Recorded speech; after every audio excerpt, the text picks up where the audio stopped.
This is Audible. A Player for a Princess, Dirty Players, Volume 2. Written by Tia Louise. Narrated by Natalie Duke and Gary Furlong. Chapter 1. Old Habits. Zelda. My heart is beating too fast. Glancing down, I see my hands tremble, and I take a few measured breaths to try and make them stop. I've never been this anxious on a job, but everything has changed in the last 6 weeks. Looking over my shoulder has become a non-stop addiction, it seems. For the first time, I'm alone with Seth, just the two of us. Unknown hitmen took out Helen, our longtime partner, and we don't even know when it happened. The radio report simply said her body was found in a bathtub in a cheap hotel in Miami.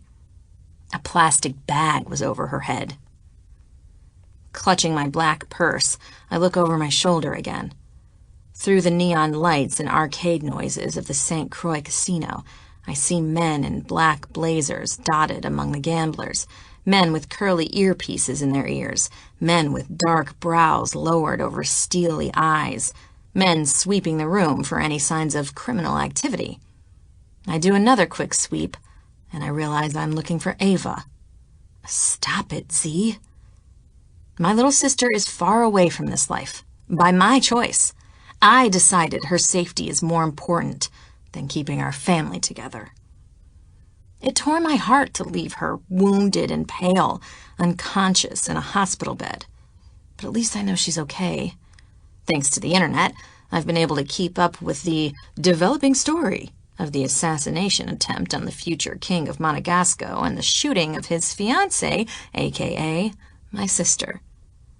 Rowan has taken Ava from the hospital to the palace, where she's recuperating under the watchful eyes of his royal guards. With a steady exhale, I release the nerves, reminding myself it's for the best. She's with the man who loves her, who promised he'd take care of her. If a crown prince can't do that, I don't stand a chance. Still, it isn't me. I'm not watching out for her. As the oldest, I've always had that job. I've taken care of us since our parents died, leaving us at the mercy of the foster system. I've protected her ever since that last asshole thought he'd try relieving his sexual frustrations on a little girl entrusted to his care. It was me who'd bashed him over the head with the lamp, grabbed her hand, and run us out of there. We'd hidden all night in the pouring rain in a concrete culvert, and I came up with a plan to keep us out of that life for good.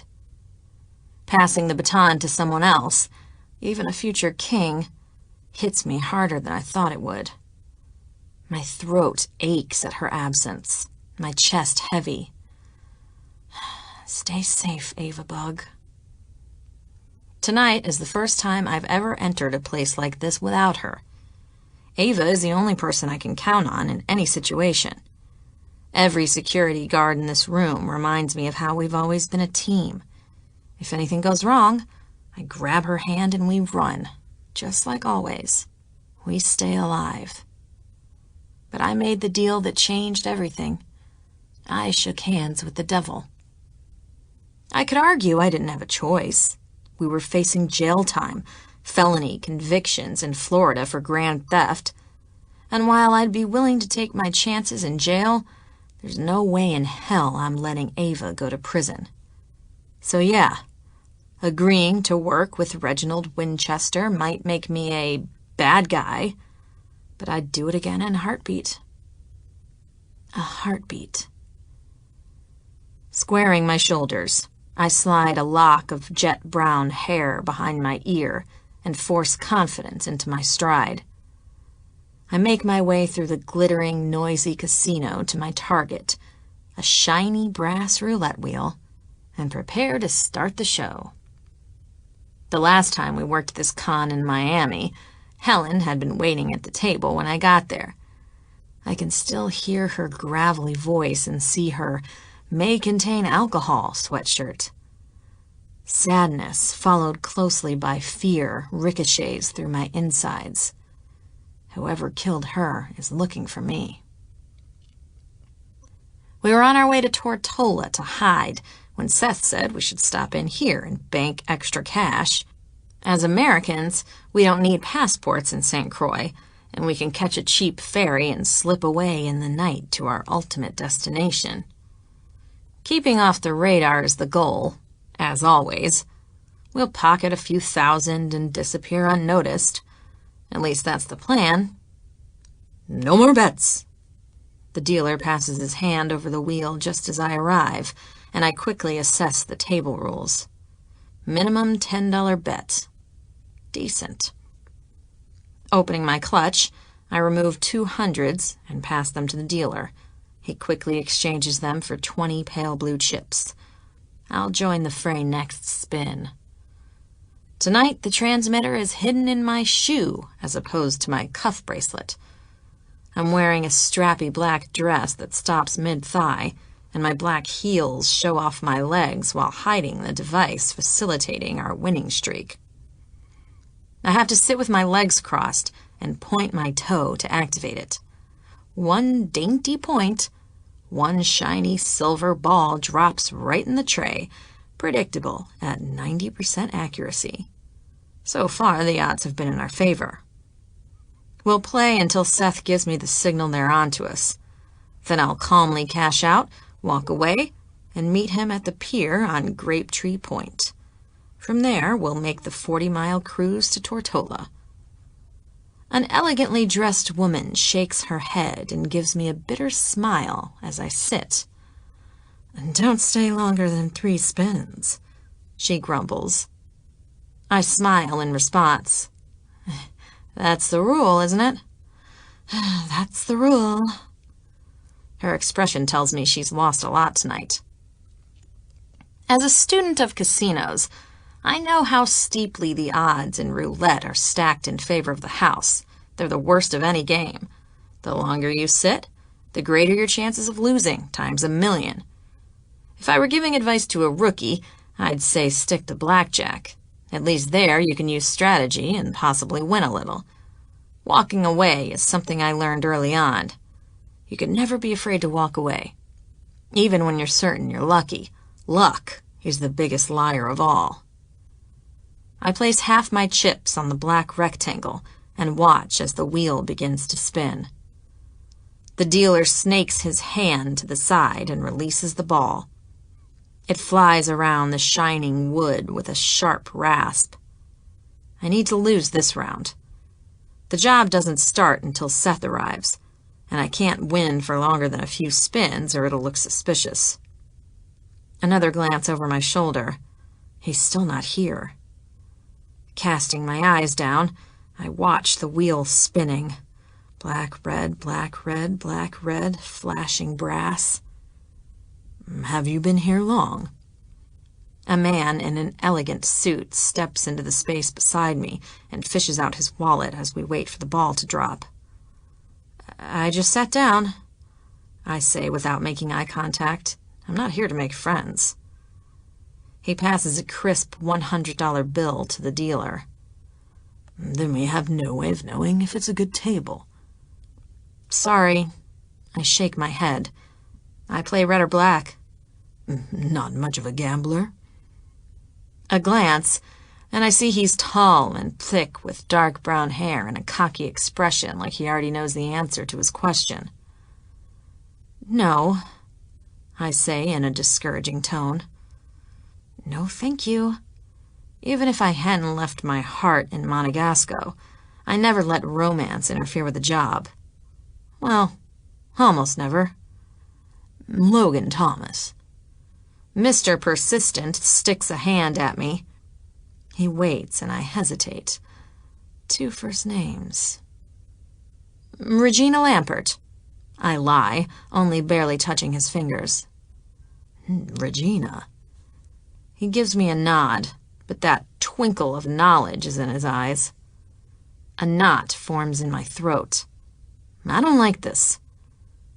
The ball drops on black 17, and a lady at the other end of the table emits a little cheer. "You won."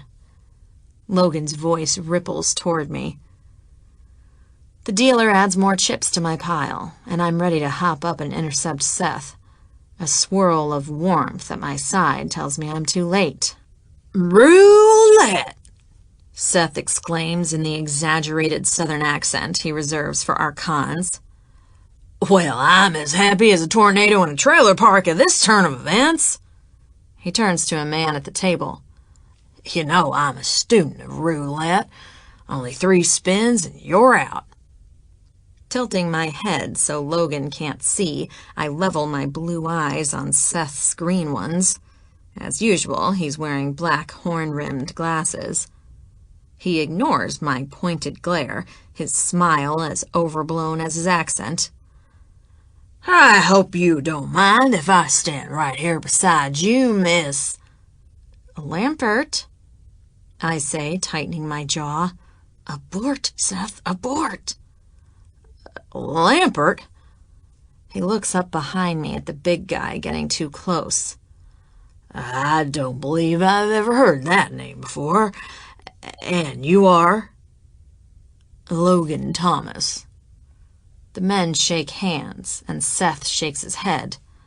"Well, it's sure nice to meet you. I tell you, I've met the nicest people in St. Croix. Dealer, I need 110s. The dealer doesn't even look up as he exchanges Seth's money, and as soon as the chips are distributed, my partner in crime splits his money on 2 corner bets. I rotate in my chair so I can cross my legs. He's sticking to the plan, and my insides are quaking. Logan Thomas is onto us. Somehow we've been detected. I've been in this situation before, and it cost us a partner. 2 if you count Ava. I can only guess the man to my right is another of Wade Paxton's thugs, or worse, law enforcement. Perhaps Reggie made good on his promise to expose Ava and me to every casino boss this side of the Atlantic. "No more bets."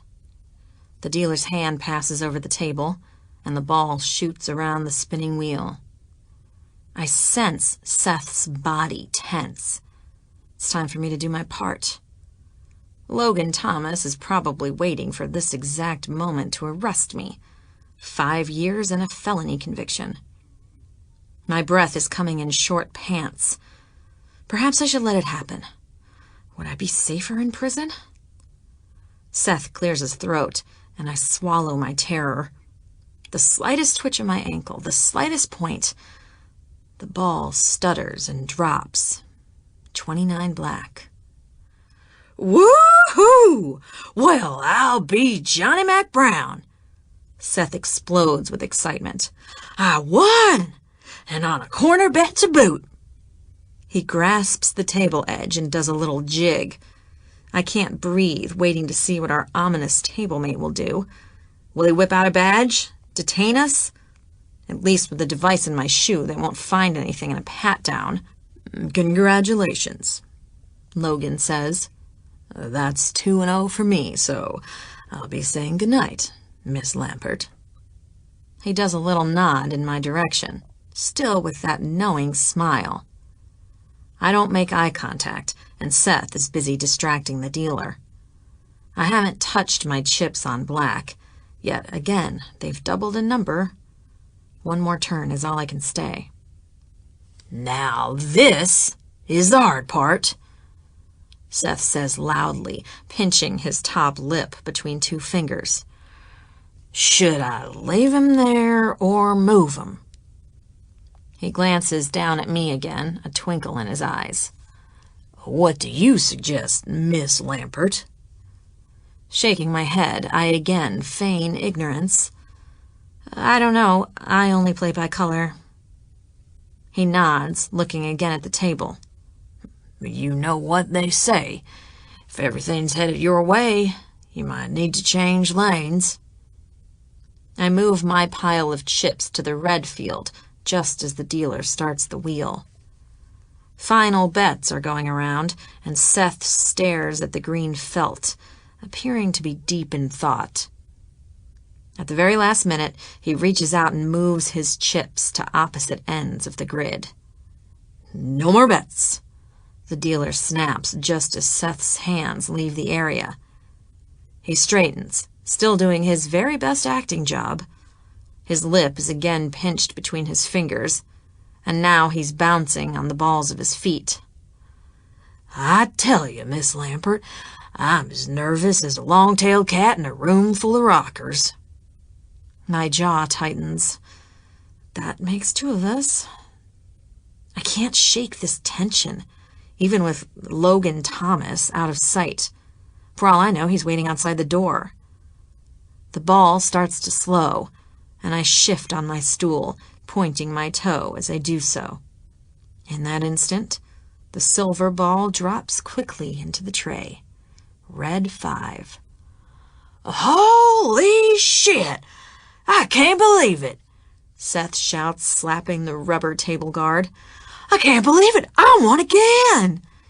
He turns to me and I glance up, giving him a little smile. And look at there! So did you, Miss Lampert. I should probably quit while I'm ahead, I say, rising from my chair. Warmth at my back, and a familiar voice clenches my insides. You shouldn't break a winning streak. Jumping away as if I were electrocuted, I turn to face the owner of that sexy voice.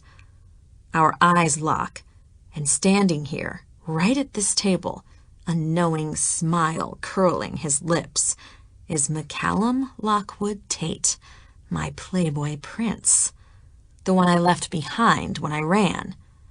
If I couldn't breathe before, now I'm about to faint.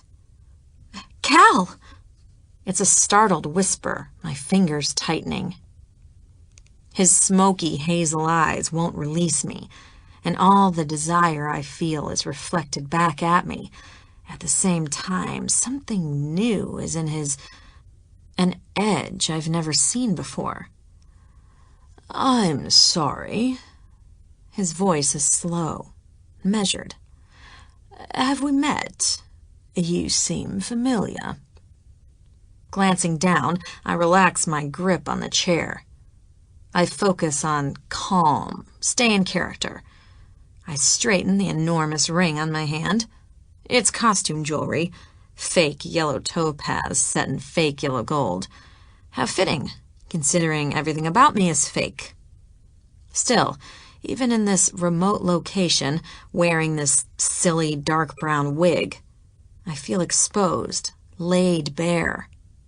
I can't do this in front of him.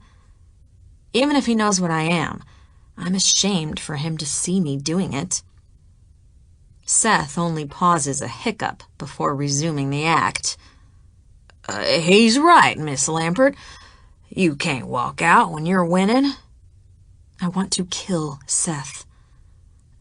I can't. I start, but it's too late. The dealer only pauses a moment before starting the wheel again. My heart beats too fast. It shoots a pain between my shoulder blades, and I haven't moved my chips. I haven't moved anything. I have to sit down if I'm going to activate the switch, but if I sit, I'll be right beside Cal. Our arms will touch. I'm not sure I can handle that. No more bets. The dealer's hand passes over my stationary chips. Seth had moved his a few rows to the left, and I feel his eyes on me, watching, waiting to see if I'll choke. The wheel is slowing. I can hear the noise of the ball decelerating on its track. Cal's hazel eyes are like heat against my skin, never moving away, not letting me escape this time. I hear his voice the last time we spoke. I love you, Zelda. My chest rises and falls quickly. I'm still standing. It's slowing down. Seth's voice is eager, but it's directed at me. He's trying to snap me out of it. If I blow this spin, we'll lose everything. I'm on my own now. I left Cal behind, and even if he followed me, it changes nothing. I have to be able to take care of myself. Slower, Seth says again. With a blink, I break Cal's spell over me and lean down as if to adjust my ankle strap. A flick of my wrist and a curl of my toe, and the silver ball clatters into red 7. "Oh!" Seth bellows. "I don't believe it!" He slaps my shoulder, but I haven't regained my footing. Pulling up quick, I'm slammed into Cal's chest. My palms are flat against his jacket, and his warm breath skirts across my cheek. Strong hands grip my waist, and his warm cedar and citrus scent floods my brain. My insides clench. Whatever made him come after me, it's certainly over now, unless now he wants to make me pay for what I did in Monegasco, my role in his brother's assassination attempt. I might not have known what Reggie and Wade were planning, but I helped them get into the country all the same. I lied to all of them. "Z," he says softly, his fingers grazing the skin of my lower back. The tiny hairs on my body rise, and my stomach flips the way it always does when Cal touches me. All the places and all the ways we've been together flood my mind. "I'm sorry," I manage, pulling away. I can't be here with him like this. It hurts so much knowing he knows everything. Everything we had, those moments with him were all stolen. It's what I am, a thief. And now he knows. Seth grabs my upper arm, pulling me to his side. "I say, Miss Lampert, you must be my lucky charm." The accent is still there, but ice is in his tone. The muscle in Cal's jaw moves, and I see his anger flash at my partner in crime. "Cash me out." I swipe my black clutch off the table, twisting from Seth's grip. My hands shake as I collect my winnings. I don't even bother to count them. I take the money and run.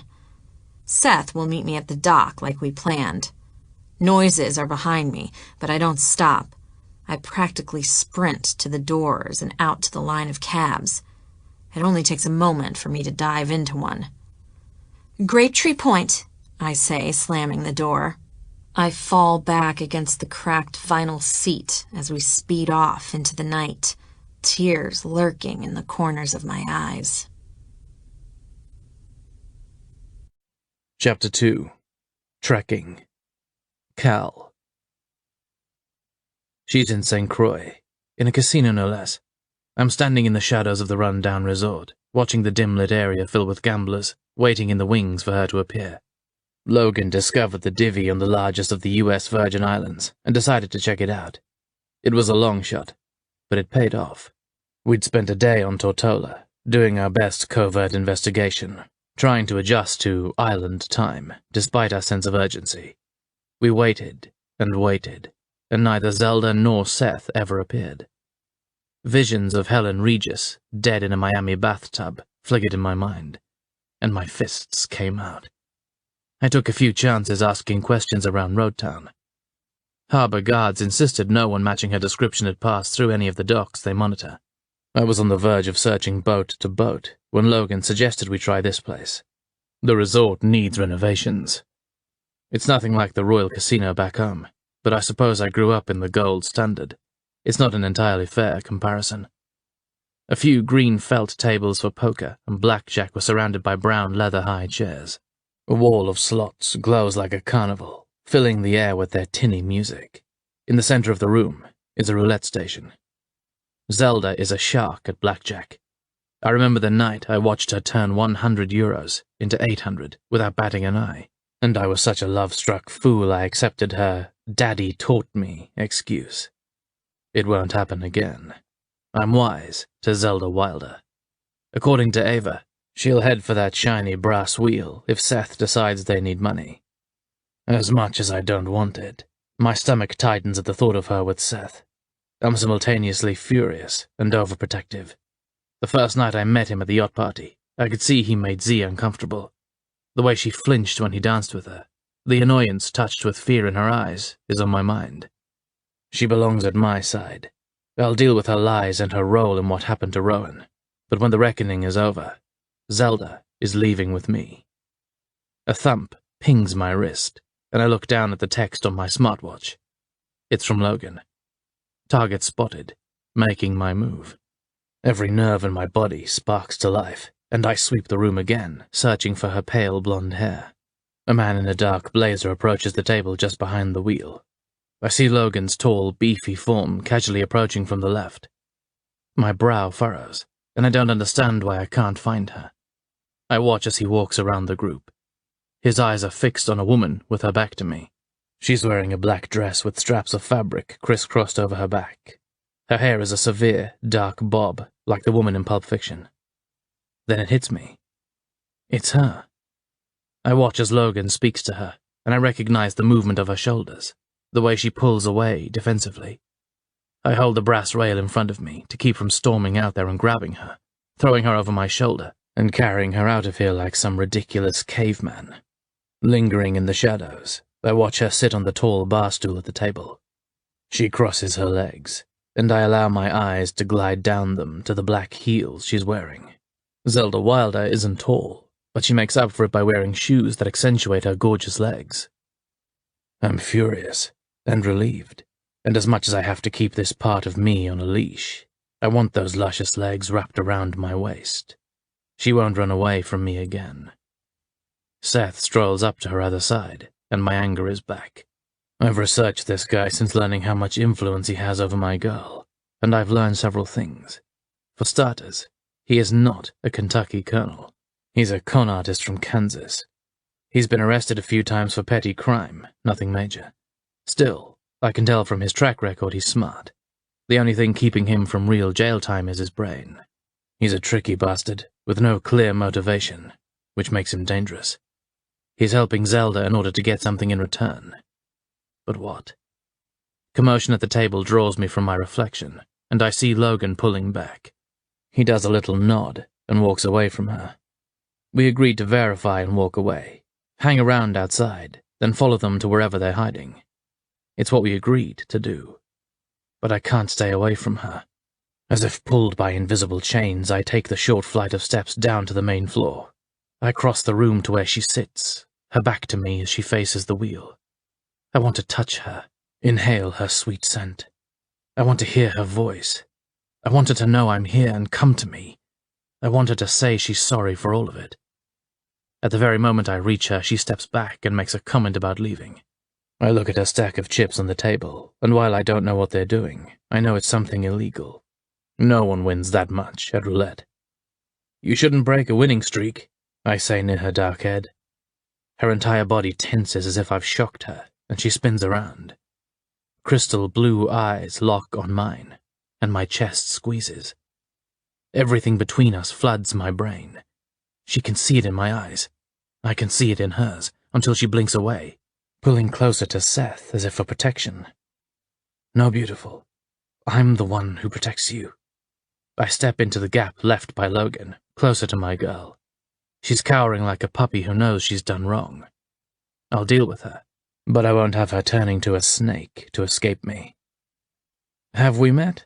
I say softly, letting my warmth pass over her bare shoulder. A little shiver makes me smile. You seem familiar. Very familiar.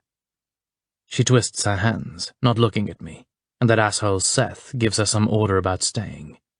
I want to pop him in the mouth. Instead I watch Zelda, waiting to see what she'll do. I know my Z, and she's strong. She's smart as a whip, and she's loyal. What will she do now that she's cornered? I almost laugh as the answer springs to the front of my mind. She'll slide open a window, jump into the ocean, and swim away. And I'll swim right after her. No more bets. The dealer presses his hand over the table. Her internal struggle is plain on her face, from the tiny line piercing her forehead to the way her blue eyes dart around the grid like little birds. She's flustered by my presence, and I love that I throw her off balance. I love that as strong as she is and as much as I've given her, I still have the upper hand. She leans down as if to adjust her shoe, and the roulette ball wobbles. My eyes dart to the table, and I watch as the silver ball shimmies and then drops straight into red 7. So that's their game. It's a clever scam, and one our security has dealt with before in Monegasco. Ours was a 3-person job. One man placed the bets, a second distracted the dealer, and a third activated a radio transmitter from the next table over. It was actually a woman with a small translator hidden in her cigarette case. She pressed the button, and the metal ball dropped like clockwork into the corresponding space on the wheel. Seth lets out a yell and slaps Z on the shoulder. It sends her straight into my arms. I scoop her up, reveling in this familiar position. Her blue eyes blink up at me, round and full of something very new. Is it shame? Z, I say, a crack forming in my wall of anger. That bastard Seth jerks her away, and I'm ready to take care of him when she whips her arm out of his grasp. Cash me out, she says to the dealer, and as soon as she's handed her winnings, she practically bolts for the door. I'm right behind her, but at that moment, a wad of garishly dressed tourists spreads out into the path, blocking me. Excuse me, I growl, trying to get around them, but we launch into a game of back and forth, and by the time I'm away, so is Z, speeding off into the night. Damn it, I shout, but my irritation is cut short by a black SUV pulling into the circular drive and stopping in front of me. The lock clicks open, and I see Logan in the driver's seat. I'm in the vehicle at once, and we're heading down the dark 2-lane road after her. I've been watching the door for her to come out, he says, increasing our speed. She was moving fast, but at least I caught the direction. Good work. Any idea where she's headed? None. They could be staying on the island, or... The way his voice trails off causes me to look up. Or, I demand. Or there are several piers hidden along this cove. They could have a charter at any of them. I know how to contact her. I still have her cell number, but after the way she ran from me, after her not showing up in Tortola like she said, I'm not sure I want to alert her. I think it's best if we head back to the airport. Touching my fingers to my upper lip, I look out the window into the night. It's probably the right call. We don't know who might be watching us. Right. We're not the only ones looking for Zelda Wilder. My pulse ticks a little faster. I know the truth of that statement too well. What are you thinking, Z? Why are you running from me? Chapter 3. Captured. Zelda. Grape Tree Point is a secluded beach with a curved bay and deep water close to shore. It's hidden from the road and difficult to find, making it perfect for our needs. I follow the very narrow path full of brambles from where I paid the cabbie out to the soft beige sand. A small charter is waiting in the low ripples just a few feet out. I don't want to board without Seth. I don't even want to be seen out here alone, so I walk deeper into the grape trees rising above the foliage. Although it's still twilight, the gnarled trunks and low-hanging branches increase the shadows and darkness. I run my fingers along the strange, knobby limbs dotted all over with deep purple fruit. Reaching up to my forehead, I pull this silly wig off my head, along with several of the pins used to keep it in place. Blonde tendrils fall around my cheeks and temples, and I lean my forehead against a bare spot on the tree. I exhale a shuddering breath as Cal floods my thoughts. I remember his eyes, the heat and the anger in them. I wasn't prepared to see him, especially not on a job. A harsh, shushing noise in the brambles changes my moment of shame to fear, and my eyes go wide, straining into the darkness. Someone is coming down the path fast, headed this way. I step back, further into the shadows, rounding my shoulders and hoping to disappear in the trees. Good thing I'm wearing black, although I had too much skin showing to be completely camouflaged. Another step back, and a dry limb cracks like a gunshot. The shadowy figure stops. Zelda? Is that you? Seth. Exhaling loudly, I step out of the trees toward him. What took you so long? We've got to get out of here. Don't tell me what we have to do. His voice is sharp, and he grabs my arm, jerking me toward the open shore. Your boyfriend almost blew our cover. He's not my boyfriend. My reply is emphatic. McCallum Lockwood Tate cannot be my boyfriend in this realm of possibilities. Seth is still fuming. How did he find us anyway? You're in disguise. There must be 100 islands here we could have gone to. I honestly don't know. I haven't communicated with him since we left Miami. It's the truth. The last time I messaged Cal, I told him we were headed to Tortola, which was true at the time. He waves a small LED light over his head back and forth, and a dark head pops up in the center of the boat, waving a similar light back at us. That is not fucking encouraging, he says. I watch as he rolls up his pants. What do you mean? Green eyes flash at me. I mean, if he found us that fast, other people can find us just as easy. Come on. My blood runs cold at the thought, and I look over my shoulder for the 1,000th time. In the dark, the gnarled trunks and twisted branches all look like men crouching forward, coming to kill us. I shake away my fear. The people looking for me don't have to hide in the bushes. They can pull out guns and shoot me from hundreds of feet away. Just like they did to Ava, I whisper. Z! Seth shouts. Get on the boat! Snapping out of my trance, I look up to see him already across the narrow strip of water and pulling up on the bow of the small yacht. I wade into the warm waters, not even caring that the bottom of my dress is getting soaked. My clutch and shoes are high over my head, and when I arrive at the boat, I toss them on board before pulling myself out of the water. Patch has clothes you can change into, Seth says, handing me a towel. Once we're on Tortola, we can shop for something better. I think about the $800 in my purse. Seth should have the same amount or more on him. He couldn't have played roulette longer, as I have the transmitter in my shoe. However, he could have stopped off for a round of blackjack to beef up his winnings. I'm pretty good at the game, but Seth is better.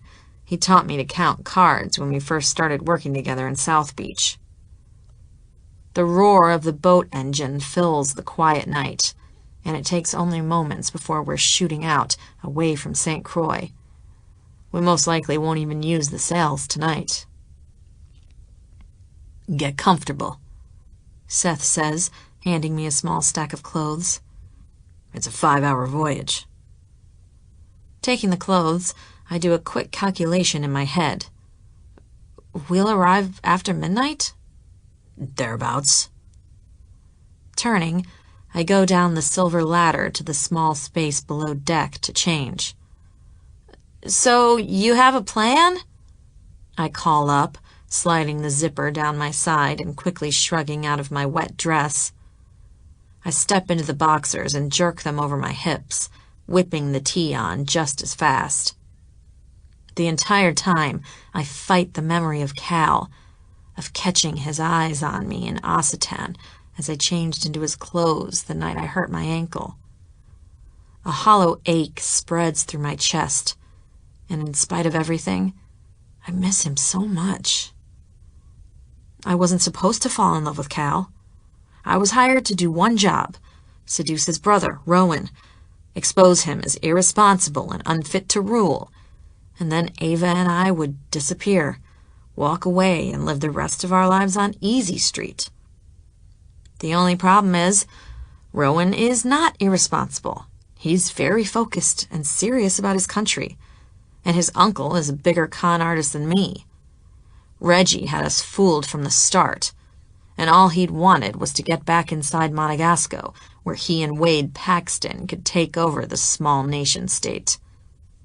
They sabotaged Rowan's Formula One car, nearly killing him, and shot Ava to silence us. They would have killed me if I hadn't escaped. Oh, God, I whisper, leaning my head against the corner of the small room. When I re-emerge above deck, Seth is sitting against the stern, watching Patch operate the large silver wheel. "We have to split up," he says, and a splinter of fear clenches my chest. My involuntary response frustrates me more. I hate being dependent on Seth. I don't like being dependent on anyone, but least of all him. Still, without Ava, I don't have much choice. On my own, I'm a sitting duck, or more like a fish in a barrel, an easy mark. "Why?" I ask, working hard not to sound afraid. He does a shrug. "Together, we're easier to find. All anyone has to say is a new American couple just moved to the island, and they'll head straight for us." "Then what made you think we'd be safer in Tortola?" "You got a better idea?" He shouts at me, and I walk away. "No," I mutter, leaving him for the front of the boat. The last thing I'm in the mood for is a Seth Hines poor anger management moment. I'll stay in the bow until we get there. When we ran from the killers in Monegasco, he said he had friends on Tortola who could hide us. Now we're splitting up. Whatever, I'll figure it out. It's not like I believe for a moment it means Seth will leave me alone. I have the Black American Express card with our shared money on it. Like a joint custody arrangement, it ties us together no matter how much I never want to see him again. I promised him $5,000 in Monegasco, and he's not going anywhere until he gets it. The boat rocks, moving fast, bouncing over the waves. It's a dark night, and we're the only ones on these waters as far as I can see. We'll likely pass a cruise ship or two before we reach our destination, but they'll take no notice of us. I lean back against the bow, using the plastic bag containing my clutch, dress, and wig for a pillow. Closing my eyes, my thoughts go where they always do at night, to Cal's smoky hazel eyes. I remember his warm hands cupping my cheeks and lifting my mouth to his. I picture his broad shoulders, his 6'2" frame towering over me. I think of the way his golden brown hair goes all sexy messy when he pulls his shirt over his head just before he climbs into bed. I remember his lined torso and his strong arms. I feel his hard body pressed against mine, urgent and demanding as he takes what he wants, what we both want. A large hand shakes me roughly, and I jump awake with a gasp, throwing my arms out. "What?" "Get up," Seth snaps. "We're here." I stretch my neck to the side, trying to orient myself. I must have fallen asleep. My voice is scratchy, and I rub my shoulder. I slept in a weird position. "I'm surprised you slept at all with what's hanging over us." Seth has no clue how Ava and I grew up. How many nights I barely slept listening for anyone creeping up on us. They might not have been men with guns, but some wounds go deeper than bullets. I follow him, walking low to the back of the boat to the long pier. It's dark and deserted at this time of night. Seth climbs up the wooden ladder, then reaches back for me. "Like I said, we'll split up," he says. "I know a few guys from South Beach here. Blix is pretty connected. He'll let me know if anybody's snooping around, asking questions." We're walking toward a deserted shopping area. A large clock mounted on an iron post tells me it's after 2 in the morning. What kind of a name is Blix? Is that German? Short for Blixen. He was a baron or something, lost all his money and spent some time in Miami before moving further south. Sounds like a Nazi. My nose wrinkles at the thought. I know what kind of shit Seth was involved with in South Beach. More like he's on the lam. Things were different 10 years ago. I don't believe that, but at this point, All I care about is a bed. Do we at least have rooms? You're at Frenchman's Hotel. I'll be at Maria's. We're through the small mall in an alley where the road diverges in opposite directions, and he stops. I'm taking off. Here's your address and info. He shoves a piece of paper in my hand, and a charge of panic hits me. You're leaving me here? In the middle of the night? You'll be okay. Tortola is relatively safe.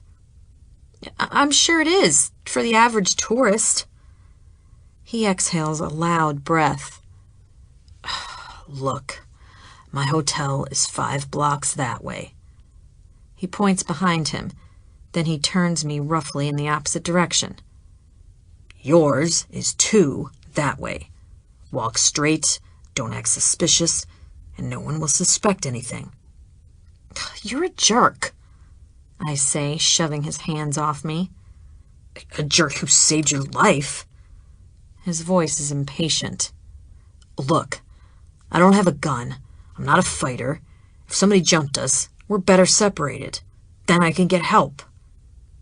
I notice he doesn't say he'll help me. You realize if something happens to me, you get nothing. No money.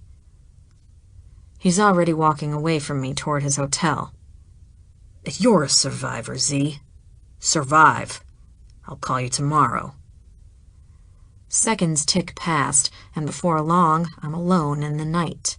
Seth is gone, and the only sound is cicadas screeching loud in the background. I take a step toward a hotel I've never seen. A knot tightens my throat, but I fight it. I will not cry. My jaw clenches. I stopped crying in Tampa years ago. Asshole, I mutter instead, sucking up my fear and walking faster. A purposeful, determined stride, I say. Everything in me wants to run, but I won't do it. I'm taking back control. Seth is right. I'm a survivor. I'll survive this, and I'll be stronger for it. They can't break me. If I let them scare me, they win. A sign up ahead glows in the night like a beacon. It's wood-painted white with a golden fleur-de-lis and the word Frenchman painted in precise black lettering. I feel a small victory over the bad guys. I found my hotel on my own. I'm just at the path leading to the door when a loud bang makes me jump a foot into the air. An involuntary scream flies from my throat, and I run the final steps into the hotel, shoving through the door and hiding around the corner. Several seconds pass where the only noise is my rapid breathing. Gripping the door jamb, I lean forward to peek at the shadows lining my path, searching for the source of that noise. A black and white cat stands beside the trash cans looking my way. My stomach is in my throat, and I exhale a swear. Fucking cat! No one is behind the counter. What now? I say to myself. Lifting the sheet of paper Seth shoved into my hand, I see a room number and a combination for the door lock written on it. Convenient. I skip the rickety old elevator and take the stairs to room 213.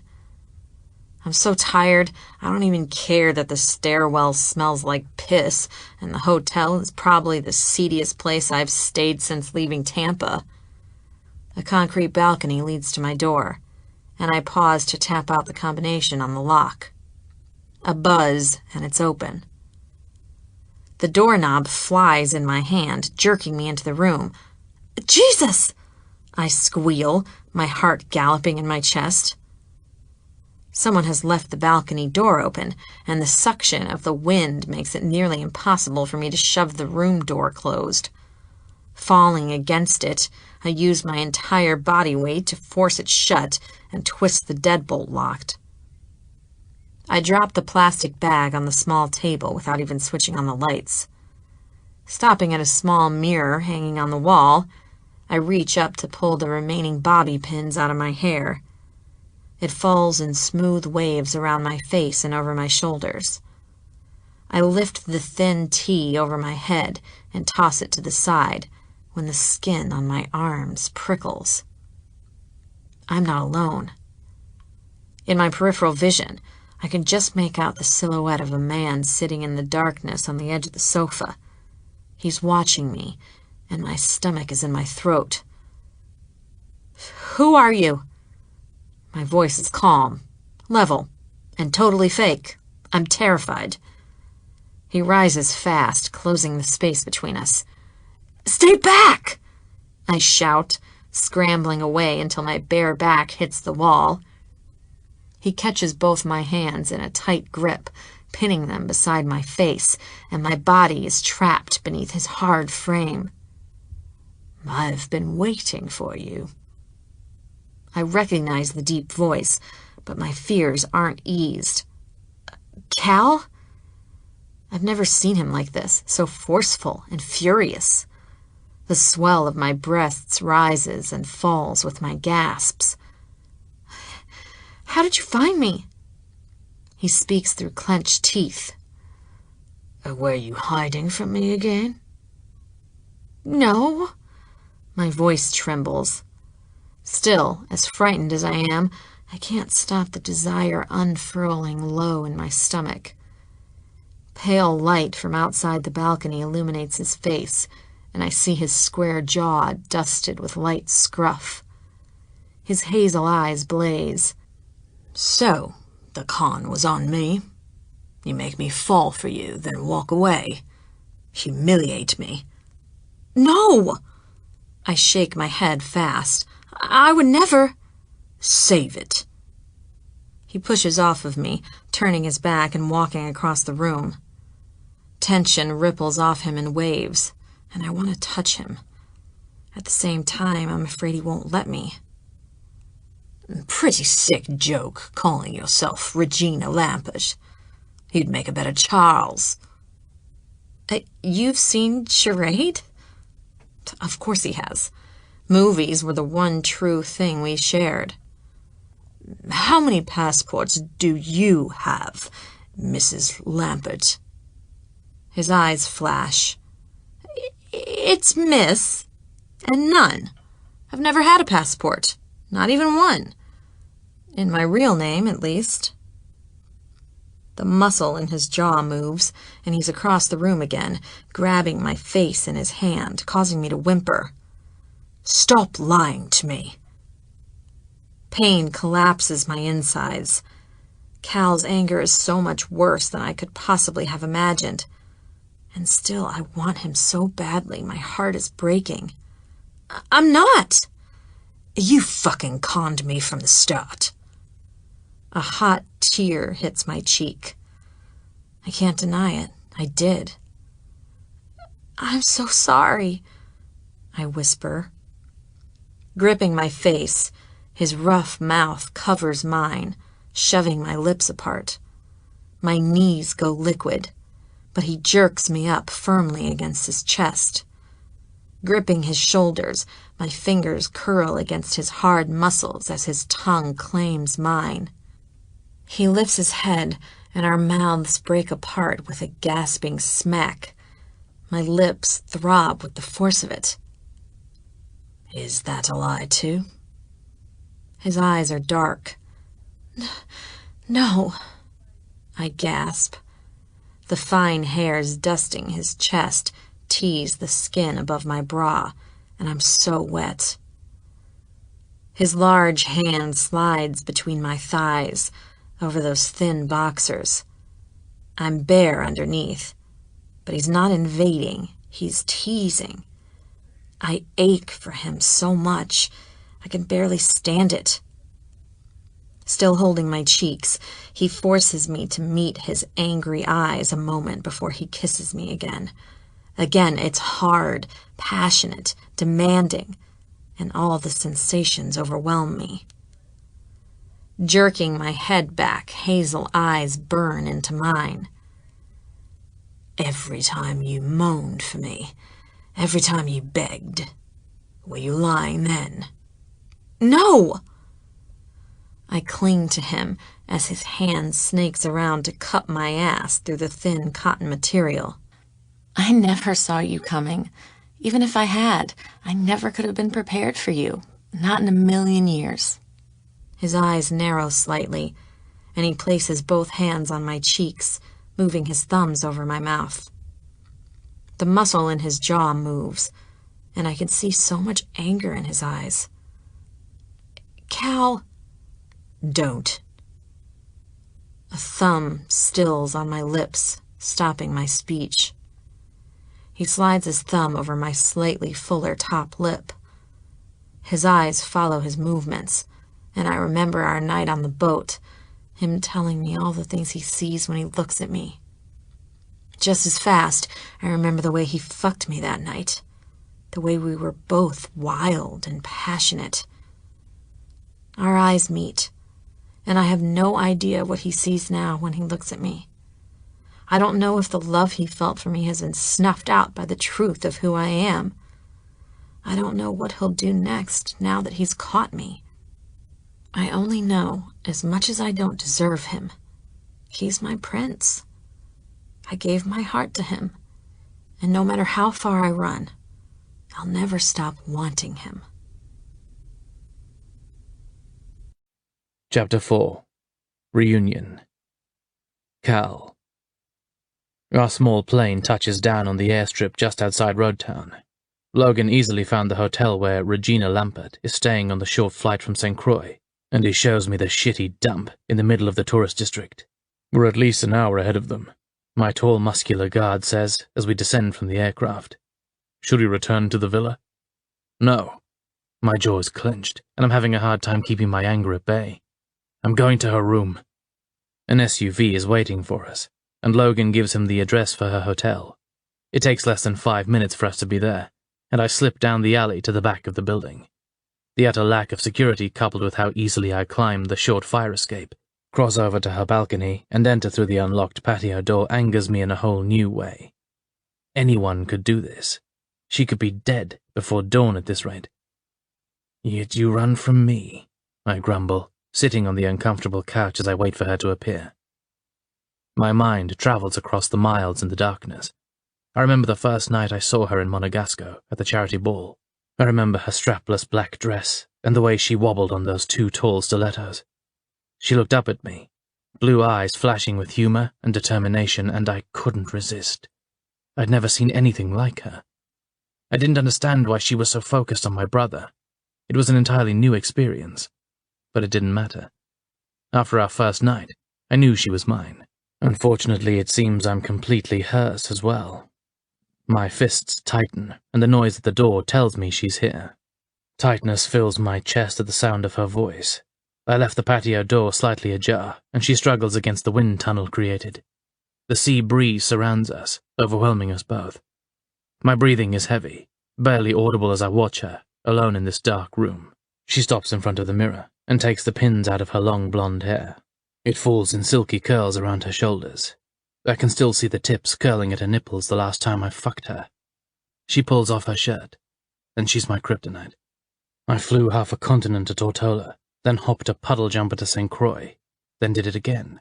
She has jerked me all over the goddamn Western Hemisphere. I would never put up with shit like this. Yet here I am, aching to hold her, wanting to slide my thumb across those full lips I long to kiss. I came here desperate to find her, and now I want to turn her over my knee and spank her. I'm mad because she lied, but even more, I'm livid at her recklessness. She's like a child running into the path of oncoming traffic. She ran from me when men with guns were chasing her. She left with her sister, lying wounded, nearly dead in a hospital bed. I told her I loved her, and she ran even further. I fucking love this woman. I fucking want to strangle her. Fury heats my blood and I cross the room, pulling her trembling body into my arms. "Cal?" she gasps, and I hear the fear in her voice. She's wearing boxers and a thin bra.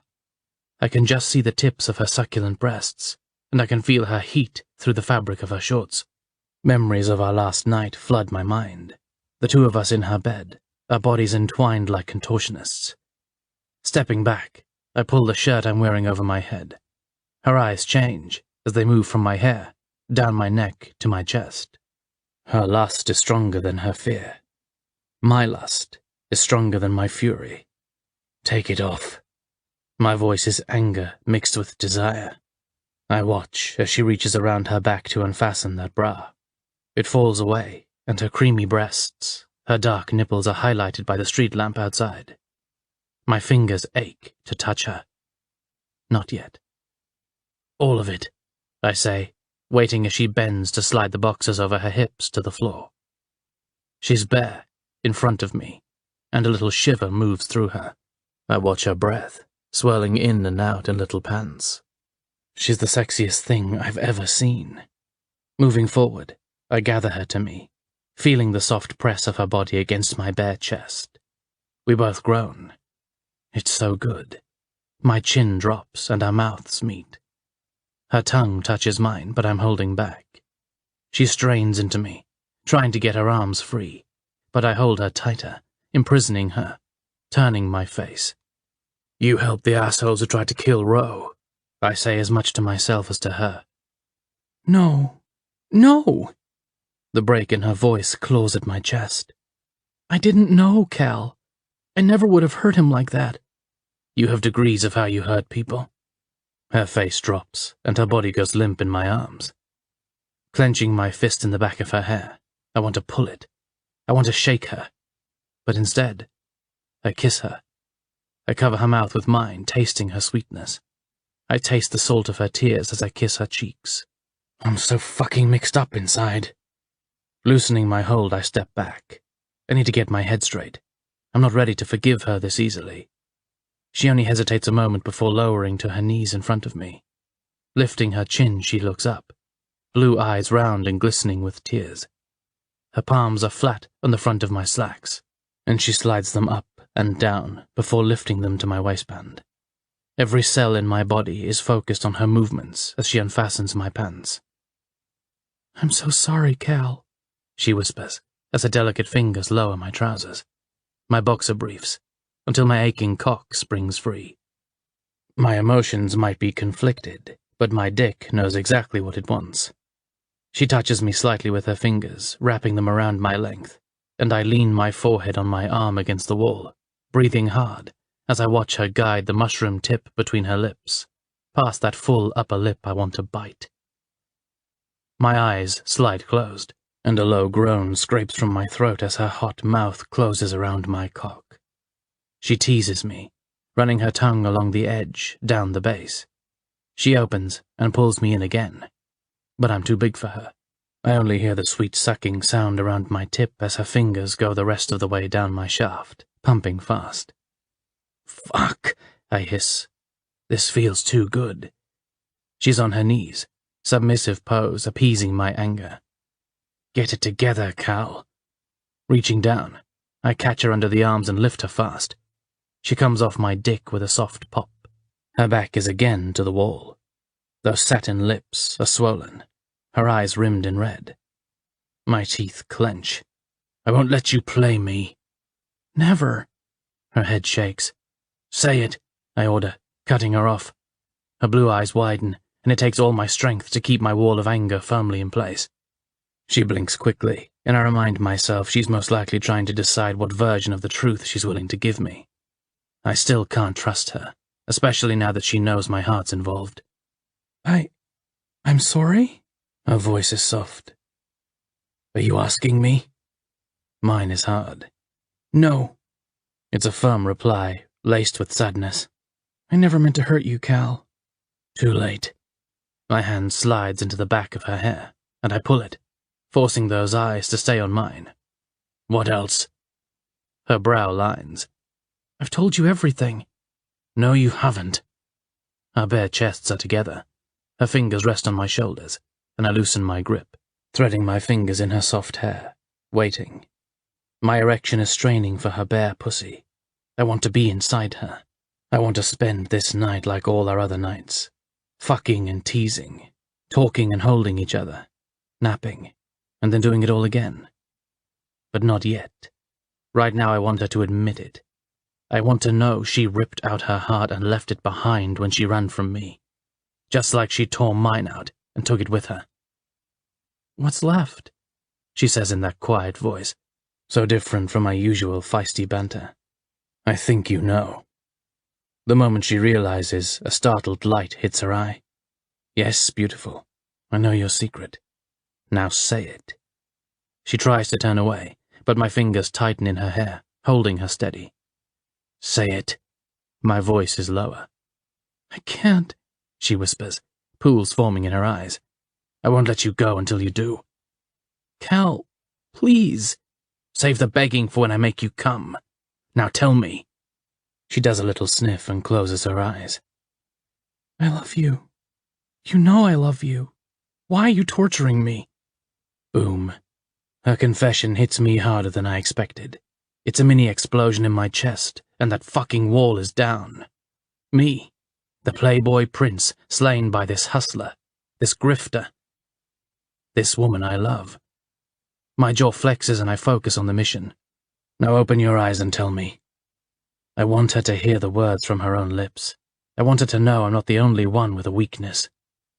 Her blue eyes open, and she shakes her head, conquered at last. "I love you, Cal." Leaning forward, I kiss her slowly at first, gently. I pull that top lip between mine and give it a little nip. I sweep my tongue against the seam of her mouth and take a little dip inside, tasting her sweetness.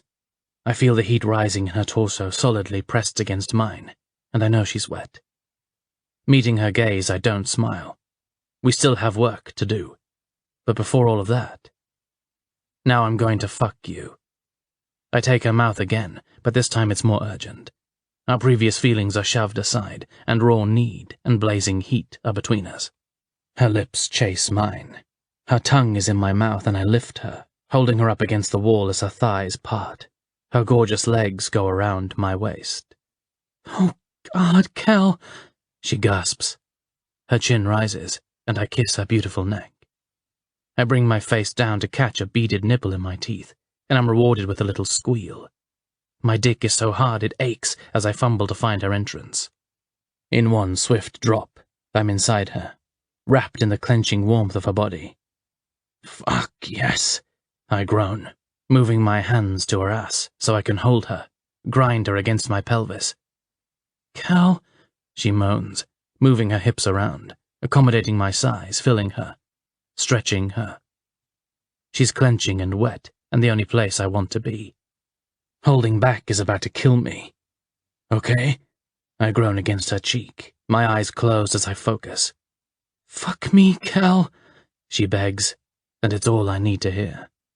I let loose, pounding and grasping. Her thighs squeeze my waist, and I feel the slight pinch of her nails cutting into the skin of my shoulders. "Oh, God, oh," she cries as her orgasm starts to rise. I feel her inner muscles tight around me as she grinds her clit against my shaft. "Right there," she says. My fingers bite into her soft ass, moving her faster over me until she's bucking and coming, crying out and straining. My brow lines, and I let go as well, pulsing deep into her, filling her, leaving this planet momentarily as we shoot through the stars together in a blaze of orgasm. Knees bend, I grip her harder, holding on as we drift down together. My heart beats wildly in my chest, but I'm anchored to this place by her luscious body. A bead of sweat rolls down my cheek and I feel her lick it away. She kisses my jaw, then touches her tongue to the side of my neck just before she gives me a little bite, drawing another pulse from me deep inside her. "Fucking amazing," I manage, and she makes a noise like a purr. Slim hands move to my cheeks and she holds my eyes. "I love you, McCallum Lockwood Tate," she says, and my grip on resistance falters. Chapter 5. Simplicity. Zelda. Light streams through the cheap plastic blinds, and Cal's arm is draped across my waist. I blink at the ceiling, dying just a little and loving every second of his body against mine. "What have I done?" I whisper. He breathes and moves, turning onto his side. His hair is messy bedhead. and that irresistible dimple appears briefly at the corner of his mouth. Every time he almost smiles, he stops himself, and my chest squeezes. He's still angry. He has every right to be angry. This is possibly the shittiest bed I've ever slept in, and I spent 6 months in the desert with our military. Spoiled, I say, sitting up. This is hardly the worst place I've stayed. It's not even in the top 10. Those days are behind you. He places his warm palm against my bare back as I hug my bent knees against my breasts. My chest aches, and my body is sore, like it always is after a night with Cal. We didn't just make love against the wall. We moved to the bed and did it several more times. Rough, angry make-up sex. Only I'm not sure we're entirely made up yet, even though I told him I loved him so many times. An involuntary wince causes me to cover my eyes with my hands. What have I done? Did those other better places leave scuff marks on your skin? He says. What? I look over my shoulder and telltale red abrasions cover my upper back. That's never happened before. Our eyes meet briefly before I look away again. I suppose that's some distinction. I'm the first lover to fuck you senseless against a cheap motel wall. Those words from him make my stomach flip. Damn irresistible McCallum Lockwood Tate. It might surprise you to know I've had very few lovers before you. I run my fingers over my face, suddenly conscious of crusty eyes and morning breath. I've intentionally avoided such things. He sits up, and I hear him rubbing his hands over his face behind me. Time to go. Collect your things. Logan is waiting for us with a car. What are you talking about? I snap, looking over my shoulder at him. His brow lowers. I'm taking you back to Monegasco with me. I'm not going back to Monegasco. Exasperation is in my tone, but he is undeterred. Yes, you are. It's where you belong. Slapping the mattress, I push out of the bed, stomping around the room, looking for anything to pull over my naked body. It's not where I belong. It was a job, McCallum. Everything you saw in Monegasco was a job. It wasn't me. The white button-up shirt he discarded last night is on the floor. I snatch it up and pull it over my head. It's still buttoned halfway, and I fumble with the top buttons. He stands and crosses the room to me, large hands covering mine, heat radiating off him in luscious waves. You love me. You want to be with me. I'm taking you home. I shake my head. I'm not a puppy you can rescue off the street. I'm a petty thief and a con artist. Ask Ava. She'll tell you. I'm no Cinderella. I never even dreamed of being Cinderella. We'll deal with your checkered past once I know you're safe. Ah! I let out a little scream. You can't keep me safe in Monegasco. I was almost killed there before the race. Protective anger flashes in his eyes. I didn't know what was going on before the race. I had no idea all the shit you were hiding from me. Everything is different now, and I will keep you safe in Monegasco. He's so fucking sexy. I almost cave. Almost. Shaking my head, I argue. Even if that were the case, it won't work. We're from different worlds, Cal. Worlds that don't mesh. They collide.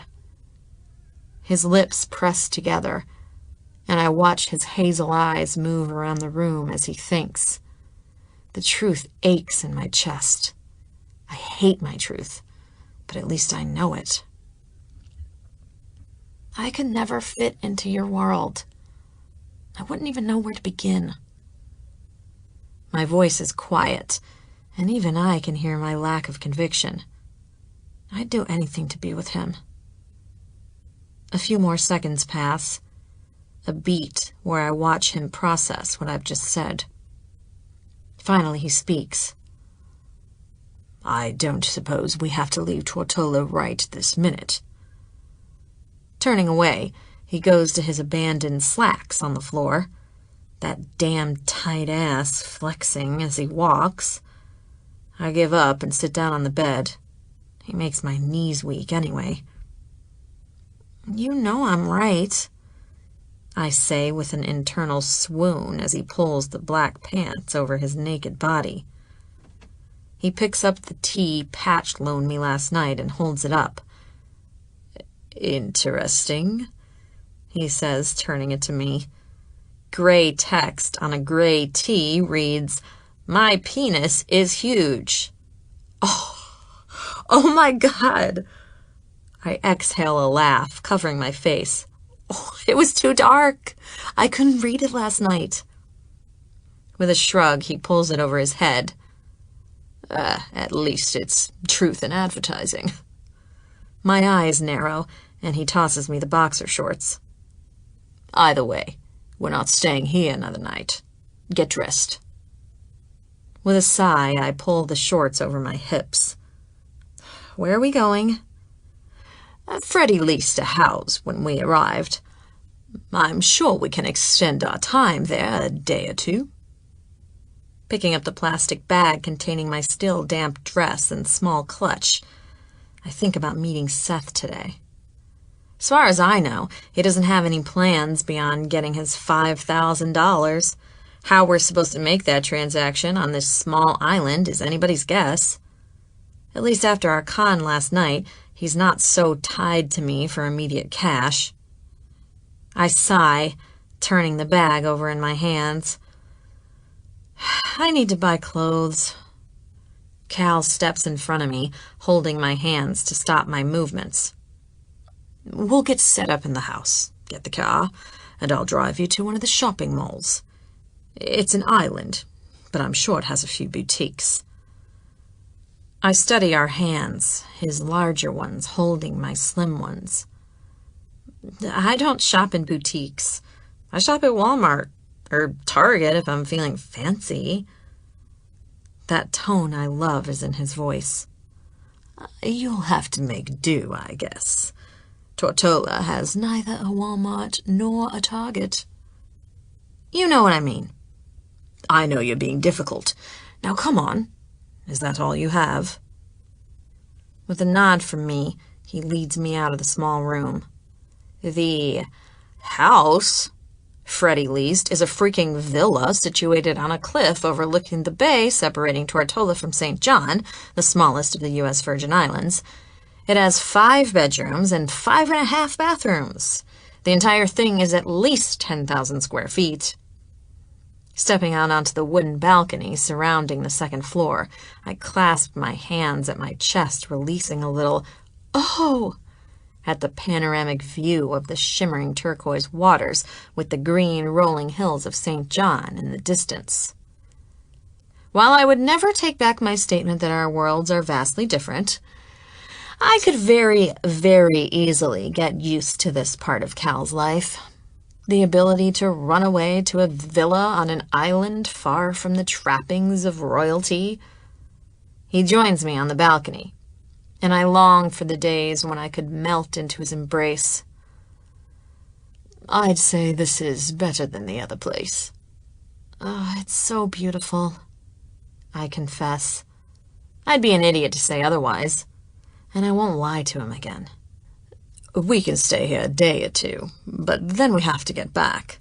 It's not secure here, and Rowan needs me at home. I study the buttons of his shirt until he ducks down to catch my eyes. Are you listening? Are you? My voice is soft, not attacking, but he's not listening to me. I can't go back with you, Cal. And I'm not leaving you here, so you've got 48 hours to figure it out. He reaches out to lift my chin, and our eyes meet, his still flinty. Don't make me have to arrest you. Jerking my chin away, I stomp inside the gorgeous home. The floors are covered in wide Spanish tiles, and the walls are a mixture of white plaster and huge French doors, half of which are open to allow the sea breeze to fill the room. An enormous king-size bed is against one wall, and assorted pieces of leather furniture are positioned in front of it in a small sitting area. 2 ceiling fans hang from the ceiling. 2. With a little frown, I shake my head. Look at this place, I mutter. I'm thinking of buying it, he says, following me. It's for sale, and you won't always be in danger. At least, I hope not. His voice has changed, his anger diminished, and I use the one argument I think might work.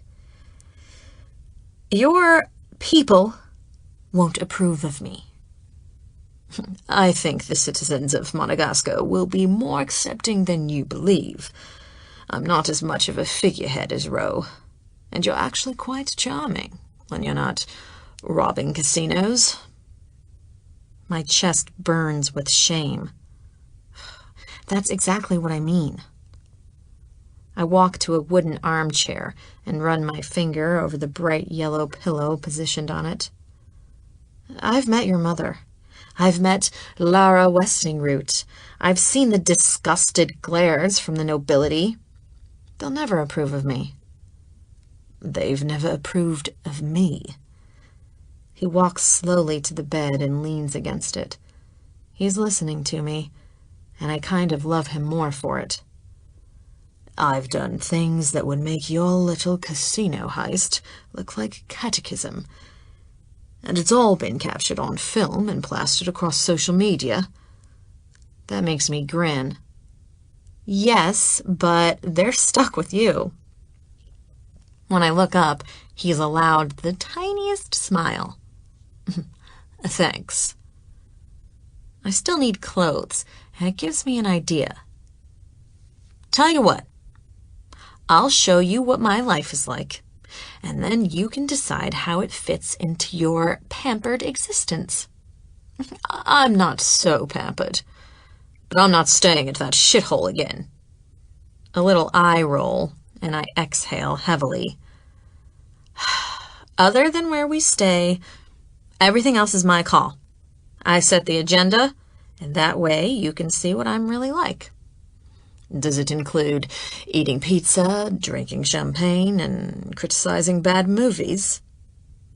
I can't help a grin. Substitute cheap beer for champagne, and yes, that part of my life was pretty authentic, outside of the sex marathons. A naughty light is in his eyes. Don't peasants have sex marathons? Peasants are typically too busy trying to stay alive. I walk past him into the hallway and down the expansive stairway. He's right behind me. I plan to correct that part of the equation. Stopping in the ginormous kitchen, I examine 2 sets of keys waiting on the bar. Jeep or Mercedes? He asks. Shaking my head, I take the keys to the Jeep off the counter and start for the door. Looks like we're headed to Waterfront Drive. I'm wearing faded cutoffs and a white shirt with navy horizontal stripes across it as I drive us to lunch at Smuggler's Cove. I could never afford a car, but a Jeep is far closer to what I might drive than a Mercedes. Cal changed into longish cargo shorts and a light blue V-neck shirt. I can tell it's designer, but I don't say anything. As much as I can't jump immediately into the life of a princess, I can't expect him to embrace the life of a beach bum in one day. Pulling up at the surfer bar, I shove the stick into park and kill the engine. A colorful shack consisting of sand floors and a thatched roof is in front of us, and just beyond that is the sea. The water is so brilliant turquoise, it actually glows. I lean back in the driver's seat and exhale. Look familiar at all? His eyebrow quirks, and he quickly scans the area. Should it? They filmed the movie version of Hemingway's The Old Man and the Sea here. He nods. Ah, never saw it. As I sit staring at paradise, he hops out, rounding the vehicle to my side. Taking his hand, I climb out of the Jeep. I always hated that story. It's depressing. It is pretty bleak, he says in that clipped accent I love. He catches the biggest fish of his life, only to watch as the sharks eat it all the way back to shore. We enter the open-air establishment where patrons sit around the bar in various states of relaxation. Some are dressed in bikinis, while some wear shorts and tees. It feels like South Florida to me. Easy life at the beach. This is home. I know it's supposed to be a metaphor, but it's hard to appreciate when it feels so close to reality, I say. Not like movies should be. Right. I take a seat on the high wooden stool, and he cages me in his arms. I can protect you from the sharks. For a moment, only our mutual attraction is between us. His eyes level on mine, and my chest tightens. What if you were the biggest fish I ever dreamed of catching? My voice is low. I'm not sure I could watch you slowly taken from me, piece by piece. Not happening. He breaks the moment, pushing away and taking the stool beside me. How can you lose a dream you never had? I'm still recovering from our plunge into intimacy, and I don't have a comeback. He's using my words against me. Instead, I look across the bar at the chalkboard listing the day's menu. I guess we're having cheeseburgers and fries, I say. And quarter beer. Our lunch arrives relatively quickly. I think it's delicious, but Cal complains the beer is basically colored water. I only roll my eyes. It's an honor bar, which means we pay what we think our meal is worth. Naturally, I leave way more than I would probably pay at a regular burger joint. After a big score, I'm always too generous. Or guilty. I suppose it's why I never seem to get ahead, but I can't help it. It's what Ava says makes me small time. A glass case of cigars is near the entrance. Cal studies it as I walk slowly down to the water. The path is worn, and the beige sand is packed hard from almost a century of wear. I pass under ancient palm trees with thick trunks like elephant legs. When the foliage opens, I stand for a moment, watching the waves breaking softly until Cal joins me, looking out at them. If things were different, I could imagine living here, starting over and building a new life. So, you never want to go back? His voice is quiet. What about Ava? She's always in my thoughts, I confess, looking over at him. The wind moves his golden brown hair, and I long to thread my fingers in it. Instead, I think about my little sister. She's better with Rowan. He loves her. He's the Prince Charming she always dreamed would rescue her. My phone chooses that particular moment to vibrate and ring. It's the call I've been dreading all day, and I do a little wave before leaving Cal at the shoreline and walking back toward the bar. Where are you? I hate Seth's temper. He's been showing it more and more lately, which makes me suspicious. I'm sorry. I can't keep the sarcasm out of my tone. Were you concerned something might have happened to me after you abandoned me in the streets? Figure it out? Guess what? I get mad too. Maybe, he says, easing off the gas. More like you were worried about your money. So where the fuck are you? I'm with Cal at Smuggler's Cove. That shuts his big mouth. I guess you thought he wouldn't find me. Well, think again. You told him exactly where we were headed in Miami. He does a little exhale into the speaker. I don't care about this bullshit. You need to come in and meet me at Blix's. Why? What does he have to do with it? I don't like mixing with Seth's old South Beach crew. I heard rumors they were mostly drug dealers and uniquely cruel. Maybe that's Seth's problem. He's using again.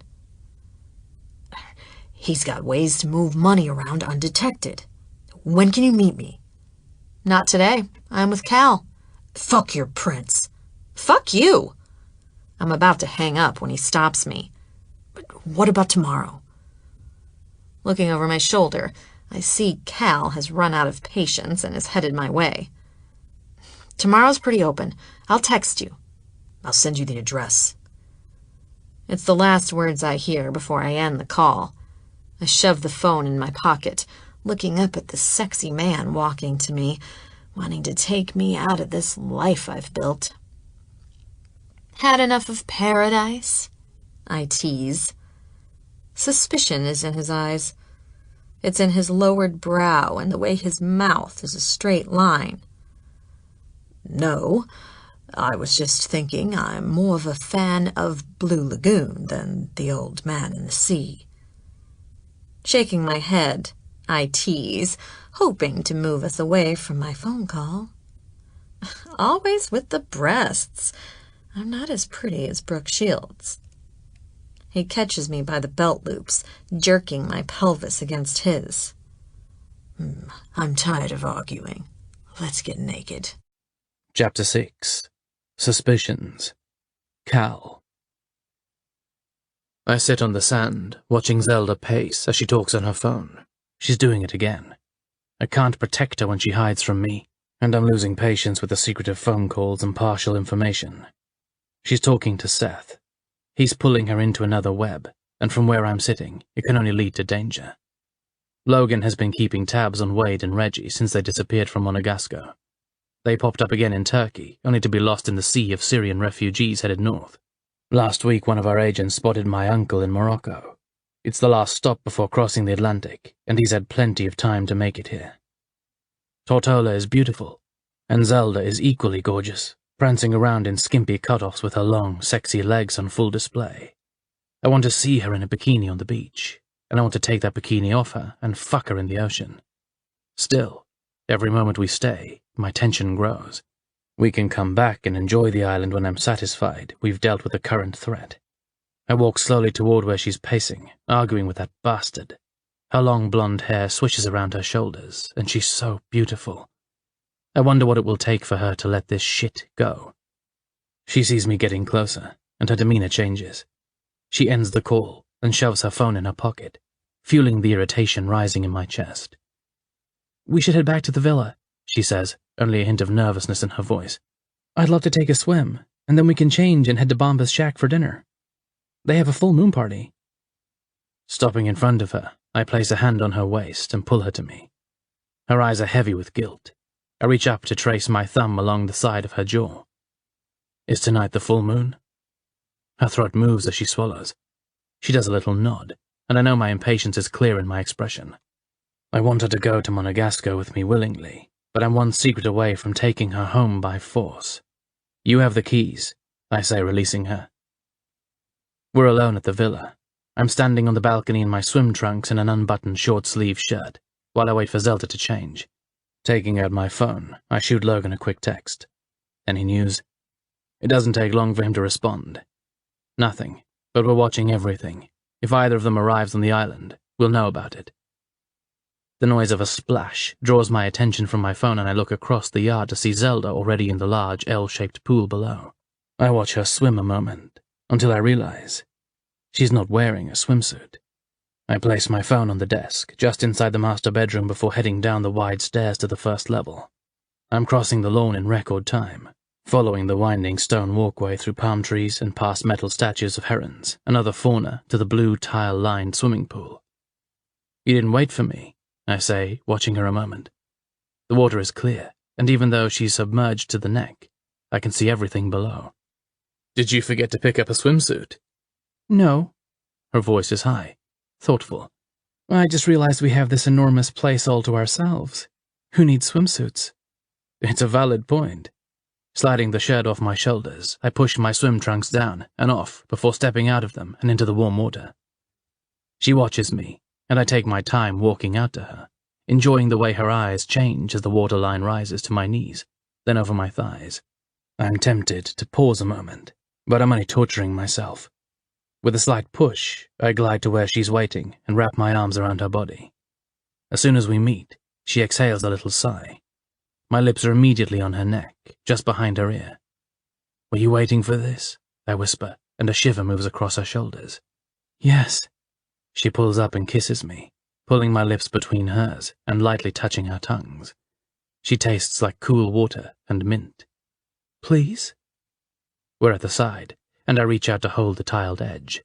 Her legs are around my waist, and she breathes a moan in my ear. I'm rock hard and ready. My tip is just at her entrance when she pulls the side of my ear between her teeth. Turning my face, I capture her mouth, kissing her until her head is in my hands as I plunge deep into her core. It's hotter compared to the pool water, and she moans into my mouth. I'm rocking, working out the frustration I felt earlier, surrendering to the love I'm growing weary of holding back. I can only stay angry with her for so long. She's already told me she loves me. I'm addicted to her, like I've never been to any woman. She brings out this possessive, protective side of me I never believed possible. I won't let her stubbornness threaten her life. I feel her hand go between us, moving fast as she massages her clit. Her moans become more frantic, and she whimpers and gasps in my ear. Faster! Oh, Kel! Deeper! My mouth travels behind her ear. That's right, beautiful. You love my cock. Oh, God! Her body trembles. You'll have to feel me taking you, making you mine. Yes, she gasps. I grip her soft ass and move my mouth into her hair to the place I know gives her pleasure. We spent so much time in Monegasco exploring each other's bodies. As new lovers, we learned every erogenous zone. Now I bite her, pulling the soft skin at the back of her neck lightly between my teeth. With a jerk, her body erupts into orgasm. Her legs tremble and her insides spasm, sending waves of pleasure snaking up my thighs. She's holding me as I thrust deeper, chasing my own release. It doesn't take long. The noise of splashing water recedes as the rising tide of orgasm grows tighter and tighter. Then breaks. My body is rigid, and I'm holding her flush against me as I pulse, balls deep in her gorgeous body. Her mouth finds mine, and her kisses are lush and soft, fresh and delicious like water in the desert, bringing me back to earth. For a moment we only hold each other, her legs around my waist, my arms around her torso. I'm still inside her, and we kiss slowly, languidly, making out in the afterglow of our reunion. After a moment, she leans back, sliding her fingers along my scruffy jawline. Are you still angry with me? Her voice is soft, her eyes so deep. Are you still keeping secrets from me? Her eyes drop, and I have to hold back a growl. She lowers her legs and swims to the other side of the narrow pool, leaving me cold in the water without her. What if I say yes? Her back is to me as she holds the opposite side of the narrow pool. I cross it in 3 strokes. Pulling up beside her, I slide her pale blonde hair away from her shoulder. I'd want to know why. She lifts her chin to look at me. Because it doesn't concern you? It's a question, not a challenge. Does it concern you? She turns her gaze back to the blue tiled wall and nods. I reach out to run the back of my finger down her flushed cheek. Then it concerns me. For the space of several breaths, she doesn't answer. Then she swims to the steps leading out of the pool. I watch as she slowly walks up them, water tracing down her creamy skin in rivulets. I'm transfixed as she takes a fluffy white robe off one of the lounge chairs and wraps it around her body. We should shower and dress, she says quietly. A red dinner at Bomba's is buffet style, and if we're late, nothing will be left. I make my way to where she's standing. Her eyes are on my chest, and all the things I want to say feel redundant to me. I won't repeat myself. Instead, I lean down and kiss her once more, gentle but possessive, communicating in a way words can't capture. A little noise escapes with her sigh, and her slim fingers lightly touch my stomach. When I pull back, her cheeks are flushed, and I nod. We're on the same page. I'll be ready in 10 minutes. Chapter 7. Making Up. Zelda. Twinkle lights are draped over the trees and around the plywood structure of the roof, which is also littered with lacy bras and panties. The walls of the shack are made of driftwood, broken surfboards, scrap tin, and more plywood with names and phrases written all over them. It's a total beach hangout, and Cal and I both have huge glasses of the secret family recipe punch in front of us, which tastes like oranges and bananas and pineapples, and I can tell is strong as shit. I'm already tipsy. Cal is casual in long shorts and patches penis tee. It stretches nicely across his broad shoulders, and I watch every delicious ripple of muscle as he moves. I'm dressed in a pale blue sundress with spaghetti straps. It hangs loose on my body, and I'm not wearing a bra. Standing beside our chairs, I sway to the lilting reggae music played by a live band. Cal watches me, and his sexy smile is finally back. I wonder how much the punch has to do with it. "You should toss your panties on the roof," he says, leaning into my ear. Wrinkling my nose up at him, I laugh. "You want me naked under my dress?" It's possible my voice is a little loud. "Always," he says, wrapping a strong arm around my waist and pulling me hard against his chest for a kiss. "I was misinformed," I shout when he lets me up for air. "They don't have food here." "I'm way ahead of you," he says, still smiling. "Logan's getting food." It makes me so happy to see him smile. He's done nothing but frown at me since we reunited. Even when we were making love, I could feel the tension in his body. But not tonight. Tonight, he watches me with those burning eyes and that slight grin. It makes me want to do naughty things, like toss my panties on the roof. A motley blend of patrons is on the floor, moving in time with the music, and I watch them from where I stand beside the bar.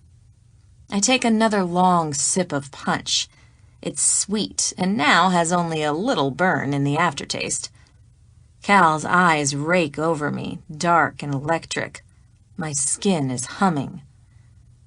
"I love you," I say, wrapping my arms around his neck. That gets me a special appearance by that dimple at the corner of his mouth. I touch it lightly. "That too." He slides a lock of hair away from my face with his finger. My eyes close, and I lean into his hand. "Is this a concession?" His voice is low, near my face. "Is it possible life with a playboy prince might not be so bad after all?" I'm against his chest. Strong arms surround me, and I melt into him. Leaning down, he steals my breath along with a kiss. Our lips part, and he gives my tongue a teasing touch. I sigh, resting my cheek against him. I listen to his heartbeat mingling with the soft shush of the breakers crashing so close. When he speaks, it vibrates my cheek. "What changed?" I lean back and look up at him, confused. "What do you mean?" "If anyone changed, it's him." "In Monegasco, you said you didn't think of me as a prince. What changed?" "Oh." His question catches me off guard. Stepping away, I turn to face the bar. I pick up a small umbrella and twirl it back and forth in my fingers. "I don't know. Nothing, I guess." Lowering it, I blink up at him. I told you. It's all the things around you. Rowan? He watches me, studying my non-verbal cues. No. I know it's not the ocean or the racing, and you love Occitan. It's just like here. Your mother? He exhales a laugh. That's pretty cliched, Z. I shrug and hold my hands out, swaying to the music again. It's a Bob Marley tune I love. So sue me. I can handle my mother. He grins, watching me. If that's all that's worrying you, don't. My eyes narrow. Isn't that what men always say about their mothers? How would you know? The bartender refills my glass, and I lift out a maraschino cherry by the long, curling stem. I wouldn't, I say before sliding it into my mouth. He's quiet again, and I'm still dancing. I don't want to wait in vain for your love, I sing softly. Cal is back on his stool, and he pulls me between his legs. We've got to get past this. Closing my eyes, I listen to the music. Why? Because I told Ava I wouldn't come back without you. Those words squeeze my chest. I open my eyes and meet his. How is she? I've been too afraid to call her. I don't know if they're monitoring her phone or... She's much better. She's out of hospital, and Rowan moved her to the palace. Their engagement is official, and the citizens love her. Of course they do. She's the perfect princess. A sad little smile crosses my face. I don't know why I feel like crying. She must be in heaven. He moves a lock of hair behind my ear.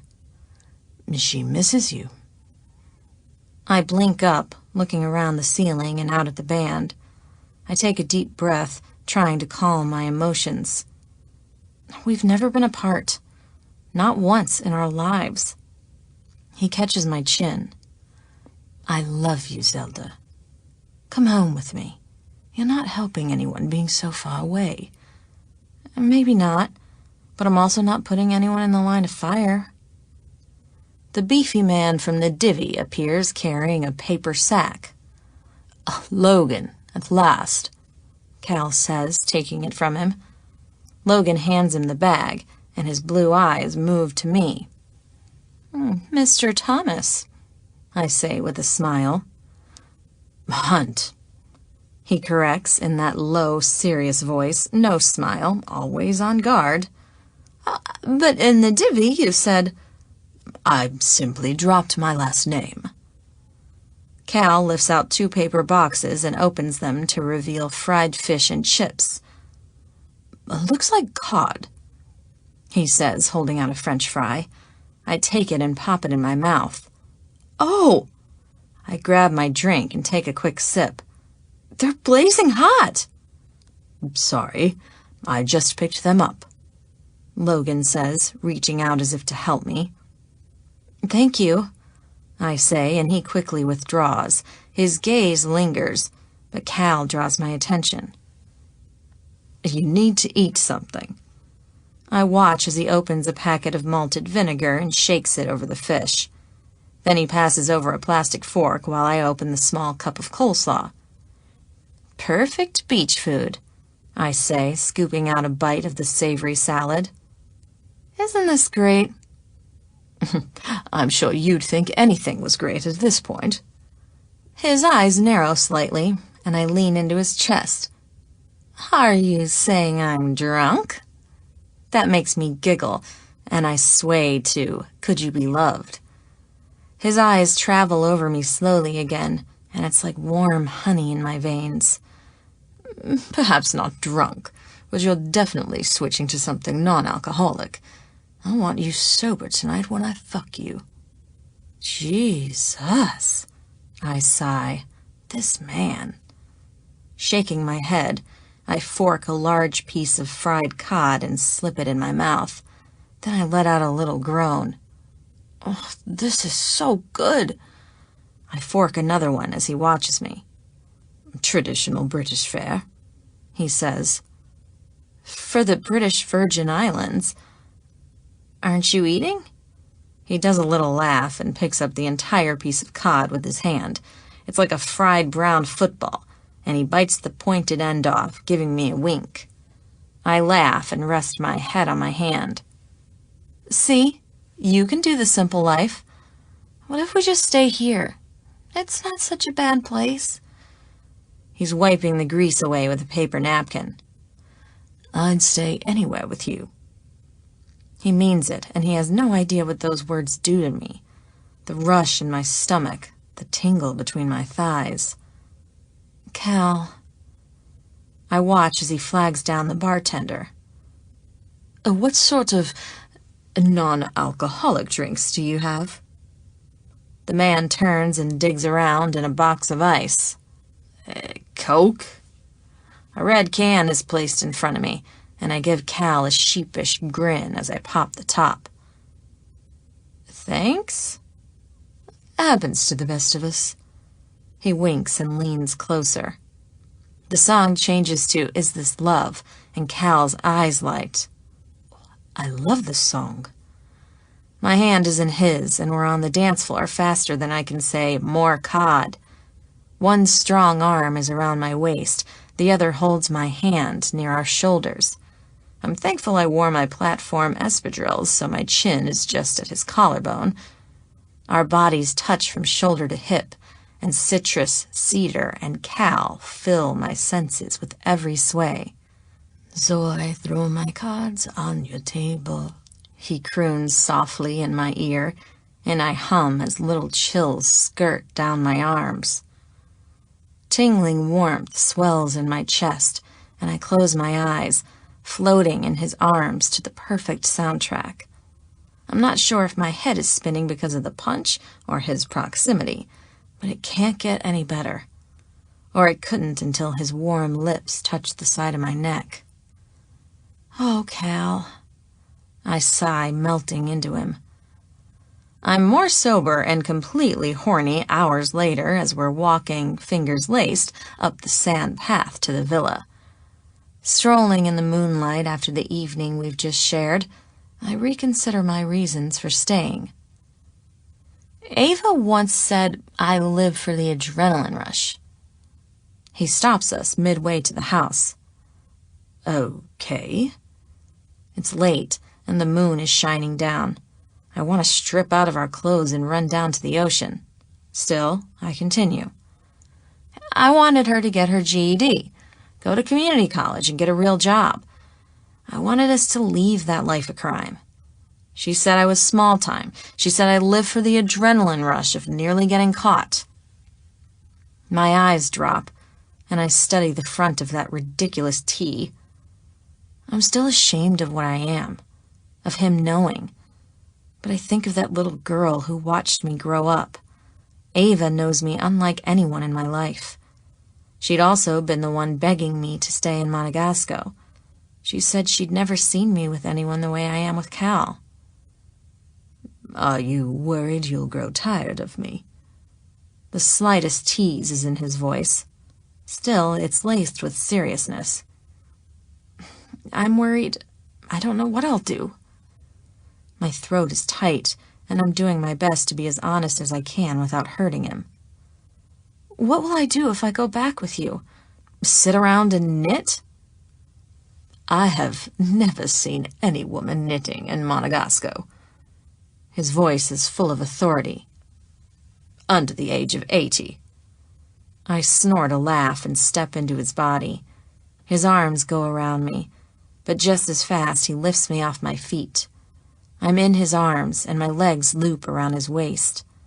I'm holding his neck, and the floodlights on the corners of the villa light us while casting deep shadows.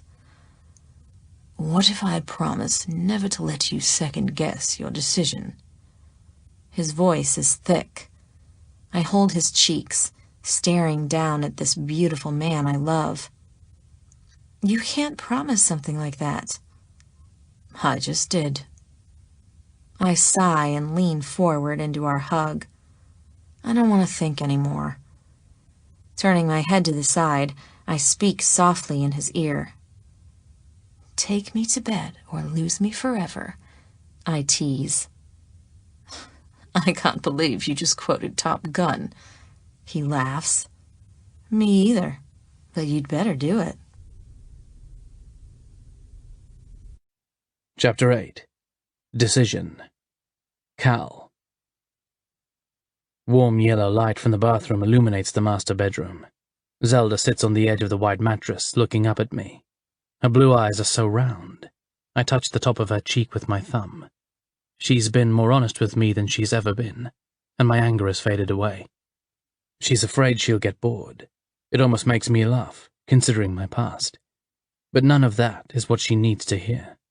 I remember her question on the yacht, the night of the Rose Gala. So many things she said to me in those days are so clear now. What do you see when you look at me? I say lightly, repeating her words back to her. She exhales a laugh and wrinkles her nose in an adorable way. I didn't really think through that question before I asked it. My thumb moves to her chin, and the off-center line running down it. I told you all the things I love about you. You basically said I look buck-toothed, have a weird voice, and an off-center line in my chin. Bullshit, I shout, pushing her back on the bed. I trap her under me, and she squeals a laugh as she tries to twist away. Stop struggling. I won't let you go. Now answer my question. She exhales dramatically and stills. Those blue eyes move around my face, and I can't imagine what she might say. I see something I never thought in a million years would happen to me. That's better. And what is that? A really good man who loves me, not a criminal or a lowlife? Moving to the side, I rest my head on my hand as I study her face. Does this mean you're coming back with me? Cal, she sighs, rolling into my chest. You're a prince. Princes go with ladies, debutantes, not redneck hicks with bruised knees and bare feet who say fuck all the time. My favorite thing. I kiss her shoulder, sliding the thin strap of her dress down her arm. She shrugs out of it, and I continue down to the swell of her breast. A little shiver makes me smile. Her fingers thread in the sides of my hair, curling, warming up. The best part? She says softly. The part that makes no sense? I actually like my life. It's easy. Simple. I take a momentary break from her perfect tits. Then why did you come after us? Her lips quirk, and she hesitates before answering.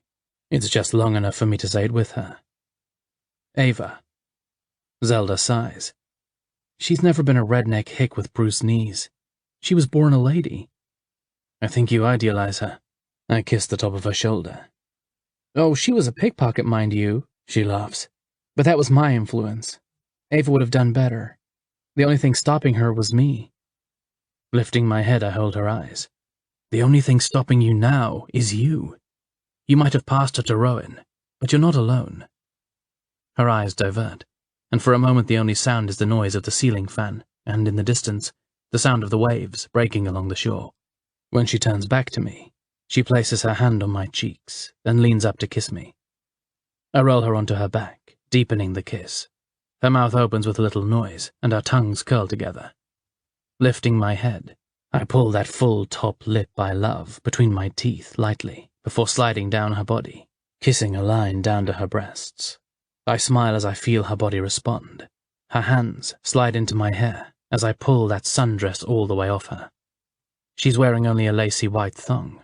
You never threw this on the roof, I say, hooking my thumbs under the sides and pulling it down her luscious legs. I guess you're too distracting. Her shoulders rise with her sigh, and I smile. She's so beautiful. Come here. Moving to my knees at the side of the bed, I hook my arms around her thighs and jerk that bare pussy to my mouth. She lets out a little squeal as I slide my tongue over the little bud hidden there. Oh, God, Cal, she gasps, touching my cheek. I'm so close. I kiss the crease of her thigh, and her stomach quivers. I slide my palm flat over her, circling my thumb around her navel. Her knees bend, and she holds her hands to me. Come up here. One last pass over her clit, and her back arches. Cal, come to me. Her fingers flex and I laugh, kissing her stomach before diving into her arms. A little fumbling, a little rotating of our hips, and I rock deep into her. Our mouths fuse together, and her arms are tight around my shoulders. I'm pretty close to the edge myself. I feel when she breaks, and I pull up, driving deeper. Her mouth is on my neck, and when I feel her teeth, I shoot over it. Fuck! I groan as I finish. My forehead drops to her shoulder, and her legs are tight around my waist. Her lips are right at my ear. So good, she whispers, and my arms flex around her. Moving my palms to the side of her face, I look into her eyes. They're hazy and tired, and I catch her around the waist, dragging us up to the pillows before I pull her back to my chest, encircling her in my arms. Sleep, beautiful, I say, and it isn't long before I hear her breathing smooth out as she falls asleep in my arms. For a little while, I listen to the sound of the waves breaking far below us as I think about what this means and the idea of a perfect life. I've given up trying to understand how my life changed when this woman entered it. Now I'm determined to bring it all the way home. The sun wakes me, streaming through the open French doors, and I blink a few times at the white wooden ceiling, the dual fans moving ocean breezes around the airy room. The soft sound of laughter brings me completely around. I sit up and see Zelda's on her side, watching a movie on the large, flat-screen television. Sliding in behind her, I wrap an arm around her bare waist and kiss that place where her neck and shoulder meet. It gets me a little squeal. Tickles, she says, turning to kiss my lips briefly before returning to whatever is holding her attention. What is this? I say, leaning on my hand. I don't want to hear it, McCallum. I watch a moment as Matthew Perry grabs a young Selma Hayek and kisses her deeply, as if, well, now you're going to get it. You gave me shit for You've Got Mail and you're watching Fools Rush In. This movie is 1,000,000 times better than You've Got Mail, she says in that sassy voice, and I can't resist. Pulling her shoulder toward me, I pin her against the mattress. I'd love to hear your justification for that incredible statement. For starters, what self-respecting man, love how she emphasizes the word, watches You've Got Mail? You might recall I was trying to lure you back into my bed. Second, 2 words, Selma Hayek. We've a little girl crush, do we? Her eyes roll. She's fun to watch. Now let me up. She struggles, and I kiss that little hollow at the base of her throat before releasing her. She giggles, and with her back to me, she scoots her back against my chest, her ass right at the level of my cock. Needless to say, it's a few minutes before we're watching any more of the show, and I'm far more relaxed with my morning wood gone. I missed my favorite part. Zelda pushes to a sitting position, and her blonde hair is standing nearly on end. I can't help it. I laugh out loud. Your sex hair is insane. She blinks and tilts her face to the side. I worked on it all night just for you. Something hits me right in the gut, and I know I can't put this off one more second. Zelda sees my expression change, and her teasing disappears. What's wrong? She asks. Sitting up beside her, I grab her waist and pull her across my lap in a straddle. Her hands are on my shoulders, and I reach up to hold her cheeks in both my hands. Zelda. She does a little smile. McCallum.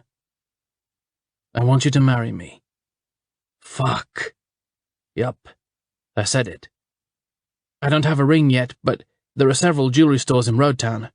We have to go back to Monegasco, but I'll talk to Rowan about us living here, in Tortola, once things are resolved, of course. Her eyes blink faster the more I speak, and I see the glisten of tears in them. What's the matter, beautiful? Did you think I wouldn't ask? What are you saying? She whispers. I'm saying I want you to be my wife, Zelda Wilder. Shit, we're fucking made for each other, and if you can't see it, well, I won't believe you. You're too smart not to see it. She pushes off my lap to sit beside me. But what will you do? I know you're a prince and all, but you must have some job. It's true. Sadly, I can't lie around all day fucking you and drinking champagne. But they have French Virgin Islands. They do? Her brow lines. Technically, they're called the West Indies, but Martinique, St. Garth, Guadeloupe. But what does that mean? I don't know exactly, but I'll discuss it with Rowan. I'm sure we can figure out some diplomatic reason for me to be here. We'll work it out. She's quiet, looking at me with her lips slightly parted. I exhale a laugh, and shit, My stomach is tight with nerves. Just say yes, beautiful.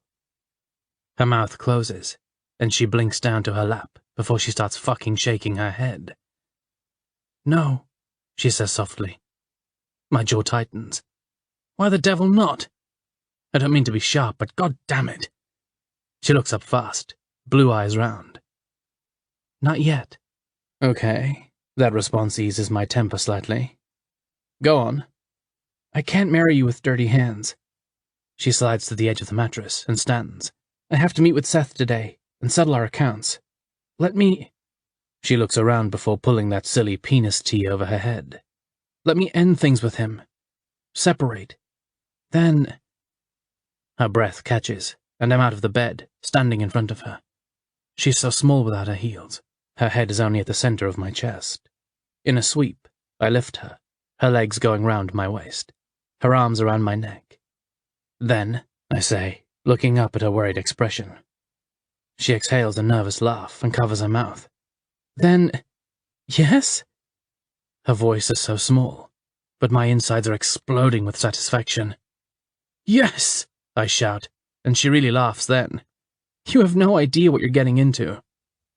Lowering her to standing, I cup her face in my hands, lifting it to mine. I'm getting everything I never knew I always wanted. Her eyes go wide, and she does a little shriek. You just quoted Fools Rush In. You love that movie. I laugh and kiss her smart mouth. I love you. I love you, she says, all joking aside. I kiss her again and she struggles free. Let me get this over with, and we can meet for lunch. I sit back on the bed, watching as she retrieves a halter-top denim sundress from the armoire. Where are you meeting him? Road Town, she says, pulling the halter dress over her breasts and tying it around her neck, leaving her lovely lined back exposed. She grabs a brush and begins pulling it through her wild hair. He's staying with some guy he knows from South Beach. I'll give him his money, and then we can meet for lunch at Bomba's. As much as I love that place, we'll meet at the Sugar Mill restaurant. Giving up, she twists her hair into a cute little bun. That's a very fancy place. This is a very important moment. She leans across the bed to peck my lips. See you in a few short hours. I have a better idea. Throwing the blankets back, I'm across the room and pulling a pair of jeans over my hips. I'll drive you. Her full lips twist, and she shakes her head. Seth is too paranoid. I don't like that guy, I say, pulling on a thin navy sweater. Don't worry, I can handle Seth. She disappears into the bathroom, and I hear running water and the sound of her brushing her teeth. Reaching up, I rake my fingers through my hair before following her into the luxury space and doing likewise. Then I'll drive you into town and pick you up when you're done. We're finished, and I get a minty kiss. Deal, she says with a little grin. I catch her before we leave in a long hug, closing my eyes and memorizing the feel of her small body against mine. My fiancée. My Z. It's perfect. Chapter 9. Betrayal. Zelda. We're in Road Town at the very spot where Seth left me our first night on the island. That night at 2 a.m. it had been deserted and empty, with long shadows and ominous dark alleys. I've been so angry at Seth for walking off and leaving me here alone. Now, in the light of day, it's simply a bustling tourist market. The streets are lined with souvenir stores, clothing stores, jewelry stores, and little kiosks with hair wraps and alcoholic slushies. I look ahead 2 blocks to where my old hotel was situated, while Cal peruses the signs. Samarkand or Little Switzerland? He asks. Our fingers are entwined, palms pressed together, and I evaluate the competing jewelry stores. Exotic or more conservative? Switzerland has a higher GDP, which means I might get the better deal at Samarkand. That twinkle is in his eye, and I step into him, lifting my chin for a kiss. Surprise me. Here. Pulling us up short, I watch him take a small gold coin from his pocket and place it in a red gumball machine. A few twists, and out pops a clear plastic container. Inside is a copper band with an American flag etched on it in red, white, and blue. It's so pretty, I exclaim. It's tin, Cal says as he slides it on the third finger of my left hand and presses the adjustable band until it fits. How does that feel? Tilting my hand side to side, I admire the painted enamel. Oh, it's so cute for something in a gumball machine. Does it fit? He asks, and I nod, still admiring the trinket. Take it off. My chin jerks up. I want to wear it. He laughs, catching my waist. You can wear it after I use it to size your real ring. Why, it's the first piece of jewelry you've ever bought me. I make a little pouty face, and he laughs. It won't be the last, and I'm not giving you a tin engagement ring. It's like the one they had engraved in Breakfast at Tiffany's. I think that one was plain tin. Get another one. I clutch my hand to my chest. I want to keep this one. Digging in his pocket, he laughs. It'll turn your finger green. I watch as he repeats the process of small coin, turn the dial, out pops another plastic container. This time, when he opens it, it's a dull silver ring. He frowns at it. See? It's one of a kind. I'll never take it off. Must have been in there 50 years. He reaches for my hand and pulls the first ring off, using the second, dull one for sizing before sliding it back. Zelda Wilder, will you take this American flag ring, which isn't even the flag of my country, to be my wife? Since I am an American and it is my flag, I put my arms around his neck and peck his lips. I will. His hands slide down and cup my butt, and I laugh as a tingle of heat surges in my lower stomach. Text me when you're done. I'll be here. This shouldn't take long. Another brief kiss, and I head off in the direction of Seth's hotel. 5 blocks this way, I say to myself, lifting my hand and examining the cute little ring. It might be tin, but it has so much significance to me. I kiss it and continue walking, looking up at the palm trees, the blue sky overhead. Optimism is a new mood for me, but I love the feeling. Even thinking about the coming months doesn't scare me. I'll see Ava again. I want to talk to her and see her well and happy, not like the last time I saw her.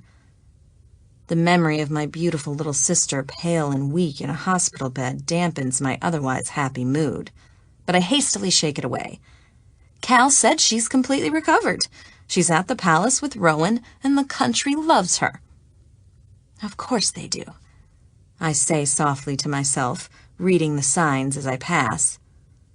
I notice none of the buildings are taller than the palm trees, and I vaguely recall Seth saying something about that when we were driving down the first time before we took the unexpected detour into St. Croix. The black American Express card is in my clutch, and I pick up the pace a bit, wanting to be done with this obligation and running back to Cal in as little time as needed. I pass a sign for a craft store and another that says Simply Delicious. I suppose that's a restaurant. Wrong, it's a market. At last, I see the sign for Maria's. It's a 2-story white structure that faces the shore. I'm approaching it from the opposite side, and it's larger than I expected. I was expecting a private residence or a small 5 to 6 bedroom establishment. Leave it to Seth to give himself the better room, I say under my breath. The hotel lobby is like the entrance to an embassy or the waiting room of a nice hospital. Square navy leather chairs are positioned around the space, mixed in with potted palms. A large check-in counter is staffed with locals in white shirts with navy epaulettes on the shoulders and little hats. It takes me a moment to recognize the nautical theme. Pulling out my phone, I text Seth. I'm in the lobby. Let's get this over with. I walk over to one of the low chairs and sit while I wait for his response. It doesn't take long. Give me just a second. I'll come down and get you. I'm growing irritated. I don't understand why he played games the first night, considering we were right on the shoreline. It's like he walked me further into town just to hide where he was staying. kind of bullshit are you up to, Seth? I muse. Why would he feel the need to hide his location? The optimism I discovered only moments ago dims, and my survival instinct rises in my chest. Something feels wrong here. Standing, I'm about to cut out and reschedule, taking Cal up on his offer to escort me here next time, when the elevator door opens, and I see my partner in crime emerge. He's dressed in dark jeans and that same long-sleeved navy sweater he had on when we left Monegasco. His eyes dart around the lobby as he looks for me, and I survey his body language. I've worked with Seth for years, and when he's pulling a stunt, his shoulders hunch and his green eyes dart around the perimeter looking for cops. It's his tell, and he's doing it right now. I'm on my feet, stepping around a palm when his eyes hit mine. His auburn brow lowers and his jaw sets. Z. His voice is low, and he makes a beeline for me. That does it. I'm out of here. I do a quick step to the side, keeping as many chairs, sofas, palm trees, and trash cans between him and me as possible as I head for the door. Stop! He hisses, darting to the side, trying to catch me. What are you doing? You're not at someone's house. What is this? I'm out of obstacles between us, and I'm going to have to make a break for the door, but he's on me. His iron grip closes around my upper arm so tight I wince. Ow! I exclaim, and he squeezes me harder. Shut up! He snaps, continuing to the door and pushing outside. Now I'm really panicking. What are you doing? It's the only thing I'm able to say before a black SUV pulls up beside us and the doors open. I jerk and try to faint right, but it's too late. Seth shoves me inside, following right behind. The doors are still open when I see a face that shoots ice through my stomach. Sitting in the passenger seat, wearing a navy suit, his greasy black hair slicked back and his thin mustache twisting, is Wade Paxton. We meet again, Miss Wilder, he says, and I immediately start to scream. No! I thrust away, charging across Seth's lap for the still open door. A tall man, beefy and hairy as a gorilla, steps into the empty space. He's wearing a black suit and a scowl, and with a hand the size of my face, he shoves me backwards as if I were a doll into the truck. The door slams shut. Nice work, Mr. Hines, Wade Paxton says. Let me out. Seth's voice is urgent. This is as far as I agreed to go. Of course, Paxton says, extending a hand to my ex-partner in crime. I believe you wanted her card? Seth snatches my purse and digs inside, taking the American Express card. You fucking liar! I lunge forward, slapping him as hard as I can. Seth's green eyes flash, and he grabs me by the throat, slamming me against the opposite door. The handle jams into my back painfully, and my eyes water as he leans into my face. Don't fuck with me, Zelda Wilder. You're the liar. There's 20,000 on this card. You said it was only 10. You're a bastard! I struggle against his chokehold on my neck. He releases me and starts for the door, but I push off right behind him. You'll regret this! Stop her, Wade says calmly, and Gorilla Man has my shoulder in his meaty fist, pulling me back. My survival instinct kicks in. Never go with a kidnapper to a second location. I'm being kidnapped! I shout as loud as possible while the door is open. In the black SUV! They're taking me against my... Bam! Lights explode behind my eyes as Wade's hand smacks across my face. I fall to the floor of the vehicle, and my mouth fills with the coppery taste of blood. Shut up! Wade snarls. Reginald Winchester is not here to protect you, and I'd advise you to be still and be quiet, or I will cut you. He hit me so hard it takes me a moment to regain my bearings. I blink several times before I'm able to see the gray carpeted floor. Blood is in my mouth, and a towel is shoved over my face quickly. Something else.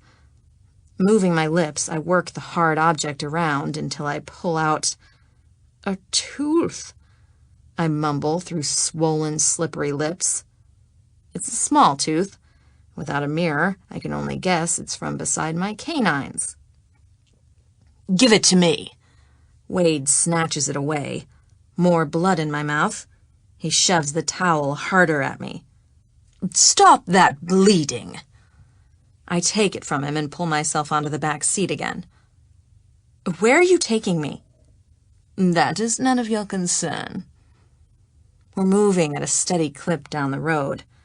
I'm injured, but I don't feel any pain, only adrenaline. Outside the windows I see trees and vegetation on the roadside. My heart beats painfully hard, and my cheek pulses in time with my fear. I watch frantically as mile after mile goes by, and I'm taken further from Road Town, further from Cal waiting in the little shopping area. Cal. It's a plaintive cry in my mind, and tears heat my eyes.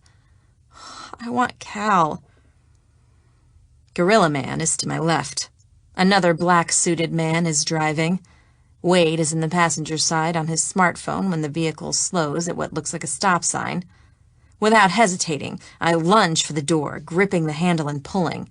It could be my only chance. The door doesn't budge. The rear door locks are disabled. "No!" I scream, jerking it over and over. Tears are slick on my face, and I throw all my weight against the door. "Deal with her," Wade orders. His words echo in the small space, and I'm fumbling with the power window mechanism. It's also locked. Movement behind me.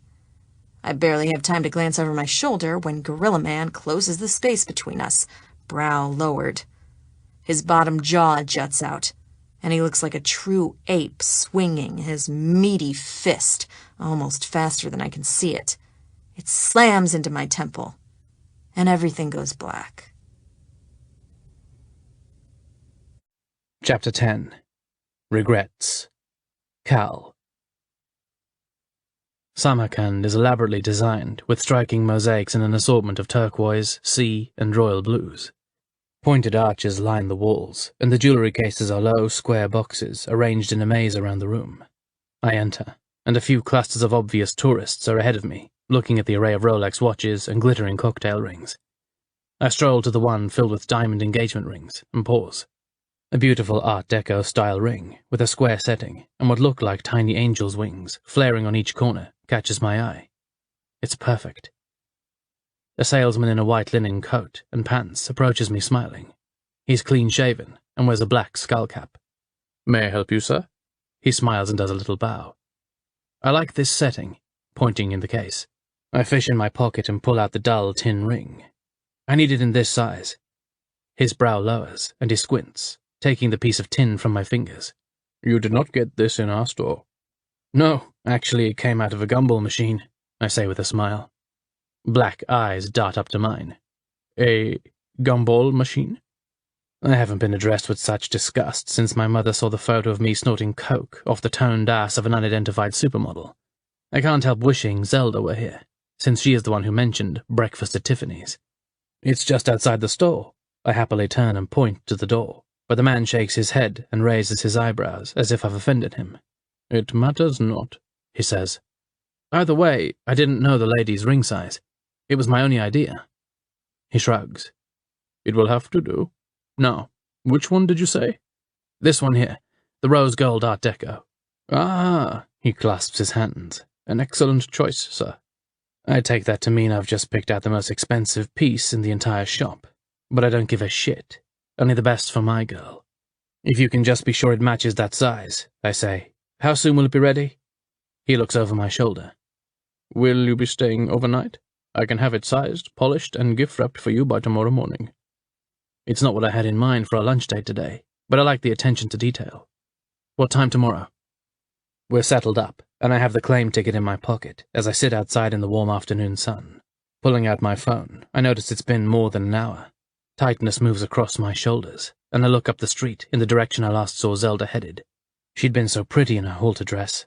Her pale blonde hair was styled away from her face in that cute, messy bun, and I smile, remembering how excited she'd been about a silly piece of tin. Opening my messenger, I tap out a text. Did you get lost looking at your first piece of jewelry? Leaning back, I wait for her reply. A cool breeze sweeps through the courtyard, and I watch a slim woman with skin the color of milk chocolate dance to a classic Billy Joel song, Zanzibar. Examining my palm, I try to dismiss the tightness in my chest at the delay in Zelda's reply. It's been longer than she said, but perhaps it took longer to transfer the money than she thought it would. Looking again up the street in the direction I last saw her walking away from me, I don't like the uneasiness settling in my gut. I push off my knees and start to walk the direction she went. My hands are in my pockets, and I'm taking a leisurely pace. I'll meet her on the way back. I don't want her to think I'm going to be one of those helicopter husbands, always checking up on her if she's the slightest bit late. I'm a block away from where I was sitting, about to cross the street, when a black Mercedes cuts me off with a screech. Anger tightens my throat, and I'm about to shout at the driver when the door opens, and Logan stands out of the driver's side. "Sir." His voice is sharp, and a lead weight is in my stomach. Pulling the rear door open, I'm in the car before he's had a chance to say another word. What happened? Freddie is in the passenger seat, and he turns to face me. We've just received a communique from Wade Paxton. His voice is grave, and the skin on my forehead tightens. What does it say? I ask, my voice flat. His eyes are full of concern, and he looks down. It says, when you're ready to discuss terms, we'll be waiting. My voice is a notch below a shout. What the fuck does that mean? I'm sorry, sir. He turns his phone to me, and the image on the face almost makes me lose it. Stop the car! I shout, and Logan immediately pulls onto the shoulder. I'm out of the vehicle in a flash, pacing the small space between the car and the road. My hands are clutched in my hair, and all I can think is, no, no, no! On the face of Freddie's phone is a grainy photo of my love, sitting on a brown tile floor, against a dirty beige wall. Her hands are tied behind her back, and a black sleep mask is over her eyes. Her pretty hair is messy. But what guts me is the palm-sized purple mark on the side of her face and the brown stain of blood on her mouth. Jesus! I shout, bending at the waist. How the fuck could I be such a fucking idiot? How could I let her go alone like that to meet that bastard? If anything happens to her, I'll never forgive myself. Sir. Logan approaches me with slow, measured steps. I've already alerted His Royal Highness of the situation, and we've gained access to the security cameras at the hotel where she went to meet the man. We'll find her, sir. I take a few deep breaths before straightening. Logan is in front of me, hands open at his sides, palms up. Freddie is behind him, nearer the car, and both share the same expression of concern, mixed with quiet determination. We can't let this happen to her. My voice breaks and my insides are a mixture of rage, fear, and desperation. Take me to that fucking hotel. Sir, Logan starts. Now, god damn it! I want to see that fucking security footage now! Freddie's in the car, and Logan nods, turning swiftly to head to the driver's side. I'm in the back seat, and we're speeding down the parkway in the direction of the hotel in less than a minute. Ice is in my stomach as I watch the black and white image of Zelda crossing the lobby sideways. That fucker Seth tracks her movements, and my chest is tight as I watch her keeping as many obstacles as possible between the two of them. She's trying to run, but he's not letting her go. God help me, I exhale. I can't see her eyes, but I know my girl. She's doing everything to reach the door, to survive, and I see the moment she knows she's not going to make it. I can barely take watching this unfold. Run, Zelda, I say under my breath, even though I know that isn't what happens. My fists are so tight my knuckles ache as I watch him grab her arm. Seth Hines will be the first to die when I catch these bastards. We all stand like incompetents as we watch that dick push my love into a black SUV that rushes into the circular drive. A knot is in my throat, and my muscles ache with needing to help her. I see her jerk back, trying to escape before she's shoved inside. No. Turning fast, I pound my fist against the wall. Logan is at my side. I've compiled a list of all Americans living on the island. Unless you need me, I'll start questioning them now. Go. I clench my aching fist. My teeth grind. Tell me the minute you find anything. Tear this island apart. If anything happens to her. Nothing is going to happen to her, he says. His large hand grips my shoulder briefly before he's out the door. Freddy is at the laptop, running plates and cross-checking what we have. The SUV matches a vehicle currently in long-term parking at the Beef Island airport. He looks up at me, and I can read his expression. Fuck! I shout, slamming the heel of my fist against the wall again. I look toward the door where Logan just left. Let him search, Freddy says. He might find a clue to where they're headed. In the meantime, I think we should return to Monegasco. My brow lowers. You think Paxton will go to the continent? He has the most support in Totterington, Freddy says in a measured voice. It's been a long time since I've tracked a thug, but I wouldn't put anything past this Prime Minister when it comes to your fiancé. This thug has my Zelda. I'm unfolding strategy, regarding and discarding ideas in my mind, when I register just what he said. My fiancé. How do you know? We only just agreed. As you know, it's our job to keep eyes on you at all time. A sad smile crosses his solemn face. We step away when we're sure you're not in danger. But your brother, His Royal Highness, has given us strict orders to protect your person. I've grown up with guards and security, so it would be ludicrous for me to act modest at this point. It's always a surprise when someone knows information no one else has been told. I think about my brother's decision to enter the Grand Prix 2 weeks ago. We have a mole at Occitan. What's this? Freddy's on his feet, concern lining his face. Someone in the house. It has to be someone on staff. Is keeping tabs on us. It's got to be how they knew she was here. Freddy's chin drops and he speaks slowly. Seth Hines appears to be how they knew she was here.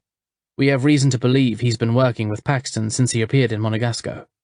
What? Acid burns in my stomach. How long have you known about this? It's only been confirmed in the last 24 hours. Your brother's team has been working non-stop to find the man who shot Ava. It's possible Seth Hines was the shooter. We have got to find that bastard. Of course, Freddy says, giving me a slight nod. Your car is out front, waiting to take you to the villa so you can pack. I start for the door. Contact the airport and have a plane standing by.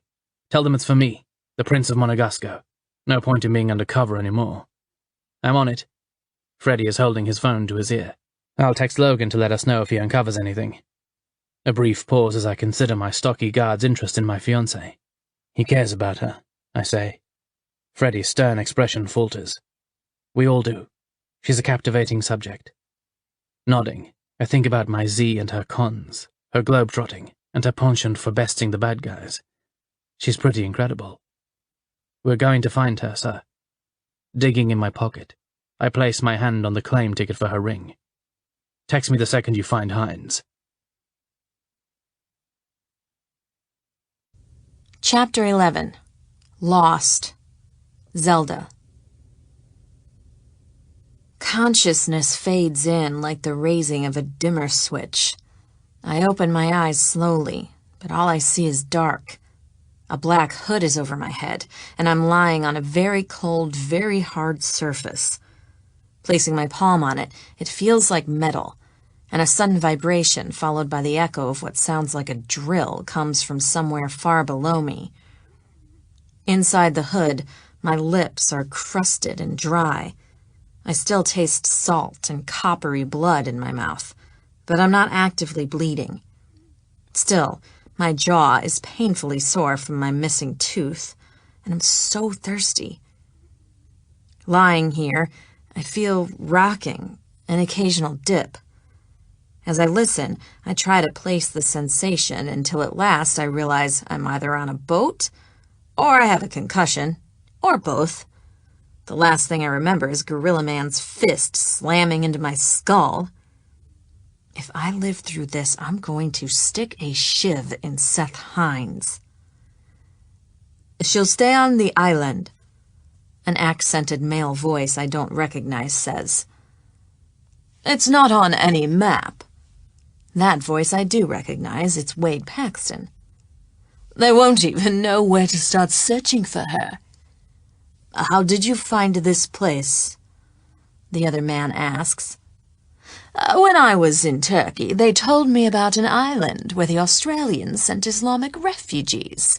It's larger, more densely populated, so I continued searching. I found this little island about 1,000 miles east of there.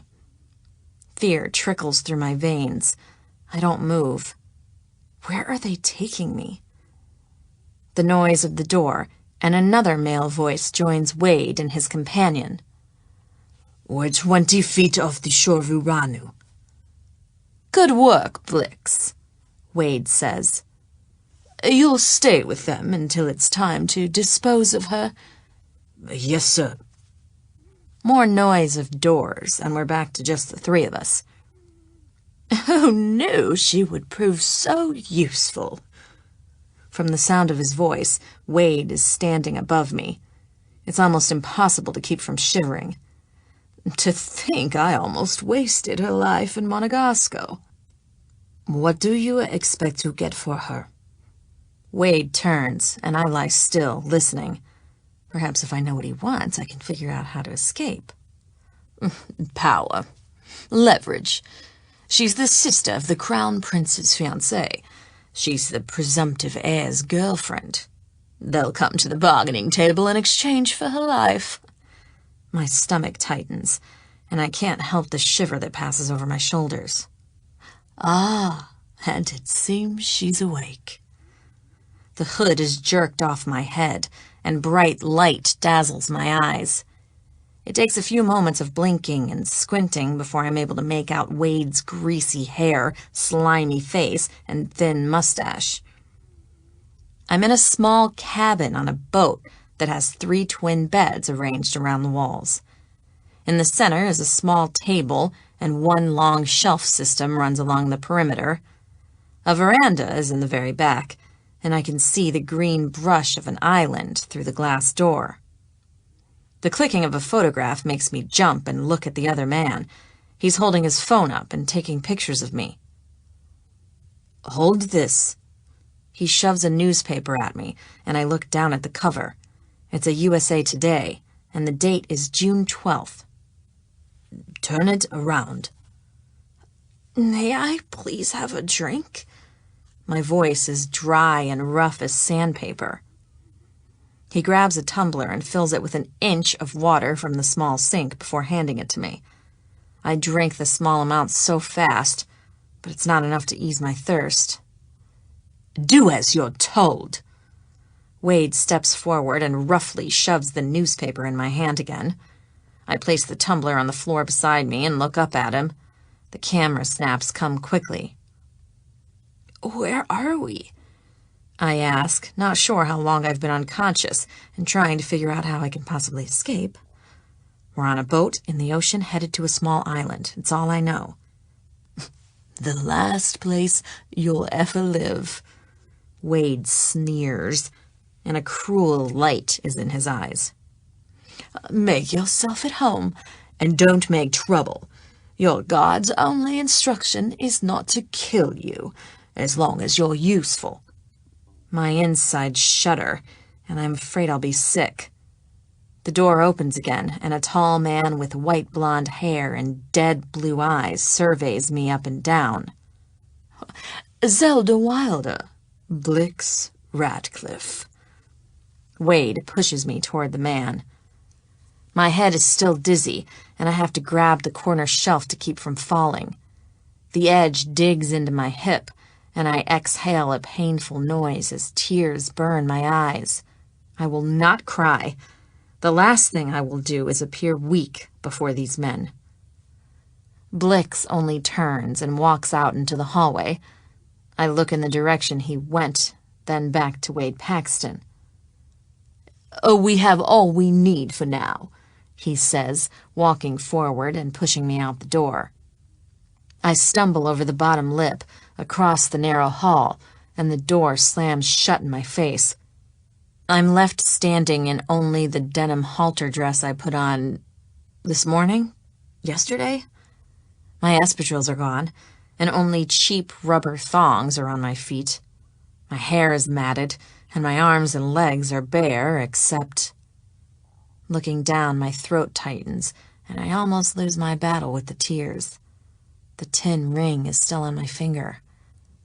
I lift my hand to look at it, and I see the purplish-green mark it's already leaving on my skin. It's the only reason they didn't bother taking it, but they have no idea how much strength it gives me. With a shuddering breath, I hug my hand against my heart. Cal.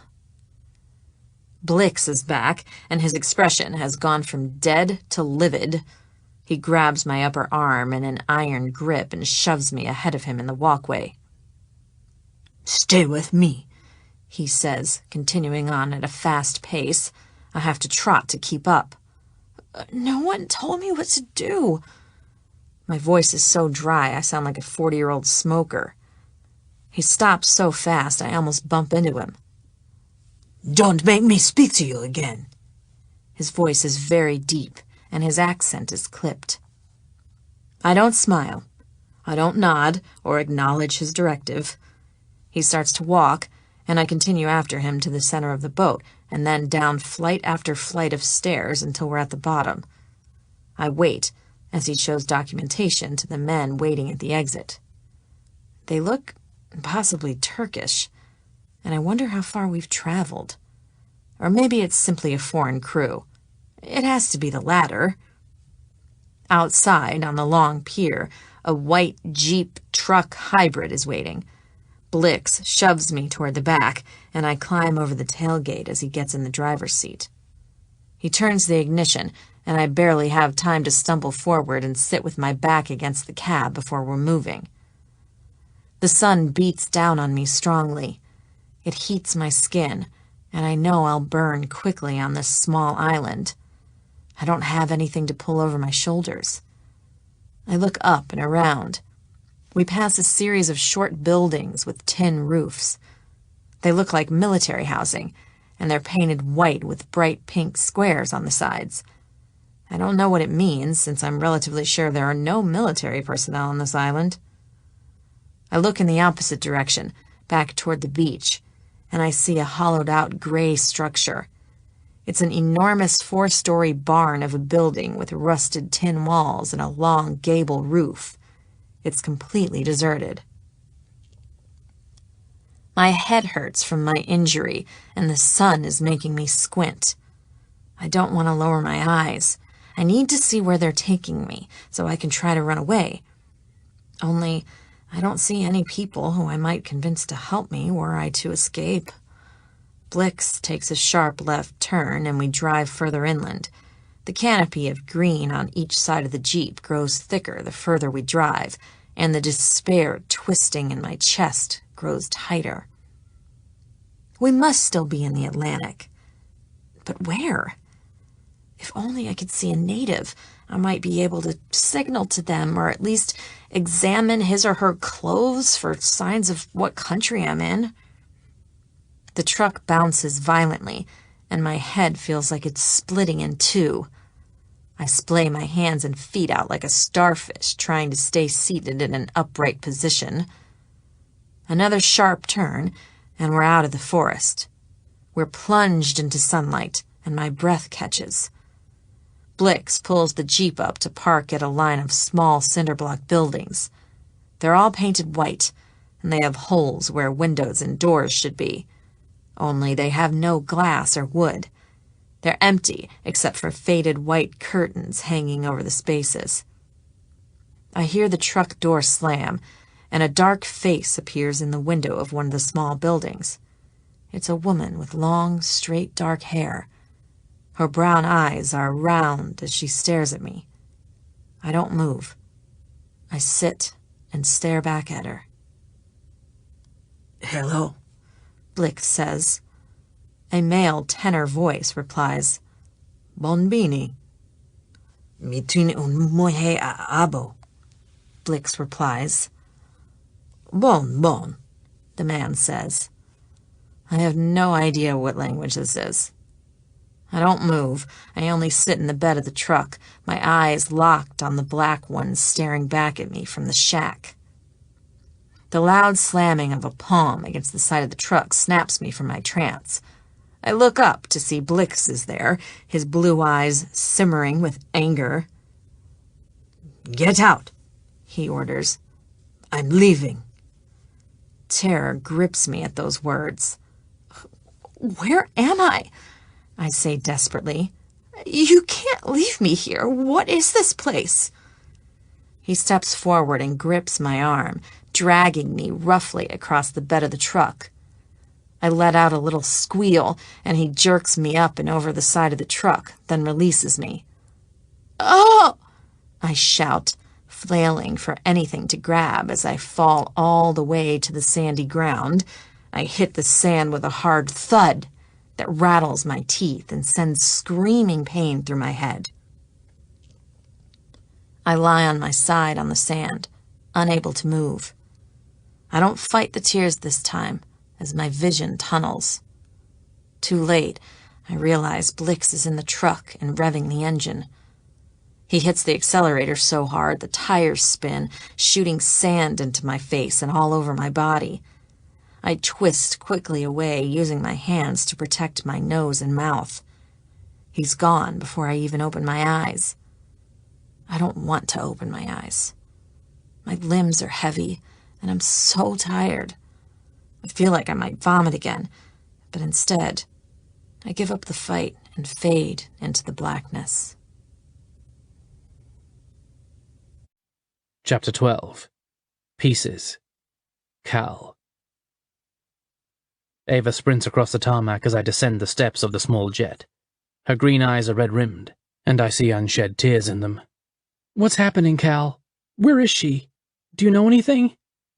I put my arm around her shoulders and pull her to my chest in a hug. My eyes squeeze shut as I fight my own desperation. I feel every bit of the pain tearing her apart. "I'm sorry I didn't keep my promise to you." "No!" she wails, and my insides crumble. Her body shudders as she cries, and I look up to see Rowan waiting beneath the covered walkway. The moment he sees her break, he's across the space to where we're standing and pulls her into his arms. "Welcome home," he says, giving me a nod. I can't answer him. I told Ava I wouldn't come back without her sister, and here I stand, empty-handed. Rowan and I have been communicating since I left Tortola, and he's up to speed on everything we've been able to uncover over the last 4 days, which isn't much. "Wait." Ava turns in my brother's arms, pushing the tears off her cheeks. "You found Seth, right? What did he say?" My jaw clenches in frustration. "We didn't find Seth. He left the island before I even knew Zelda was gone." "What do they want?" Her voice was almost a shriek. "I understand trying to hurt me, but not Z. Z doesn't have connections to anyone. She doesn't possess state secrets." It's a question I've been turning over and over in my mind. No one knows about our engagement. We weren't at Occitan when I proposed, and the villa we rented was completely secure. Even more, this kidnapping was planned. It's the only explanation for how easily they took her and disappeared so fast and so thoroughly. I've only been able to reach one conclusion. It's my fault, I say quietly. By going after her, I basically confirmed their suspicions about her value. If I had sent someone in my place, someone nobody knew to bring her back. "Stop!" Ava grabs my arm with surprising strength. Her green eyes are wide, and she infuses her words with so much emotion. "You couldn't help going after her. You love her. And what she did was... what we did was wrong." Rowan's deep voice cuts her off. "We've already gone over this. Reggie tricked you, and Z felt compelled to keep you safe." "Still, Cal needed answers." She slides her hand down to mine. "It's not your fault." "Thanks," I say, unable to smile. "I'm sorry I don't share your opinion. I was angry and wanted to make her confess what she'd done. I wanted to..." My voice trails off. I can't say the truth out loud, that I'd wanted to hurt her the way she'd hurt me. The truth of that statement cramps my stomach. If anything happens to her, I'll do whatever it takes to get her back, I continue. We'll never stop searching until we've found her.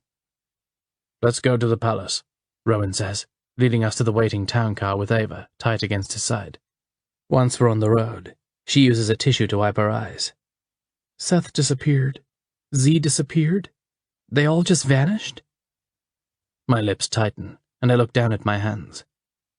From what we've pieced together, they were only there for one reason: to take Zelda.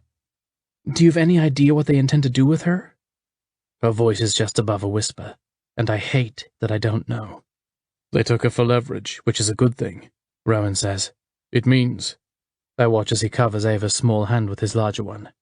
It means they won't kill her. Her voice wavers as she says the words. Bending my elbows, I rub my hands across my face. I'm tired, and I'm anxious, and I haven't slept since this ordeal began. It would be a lot of pointless effort and planning if they did, I say. She blinks rapidly and manages to smile. So she's alive, and they want something. We just have to wait and see what it is.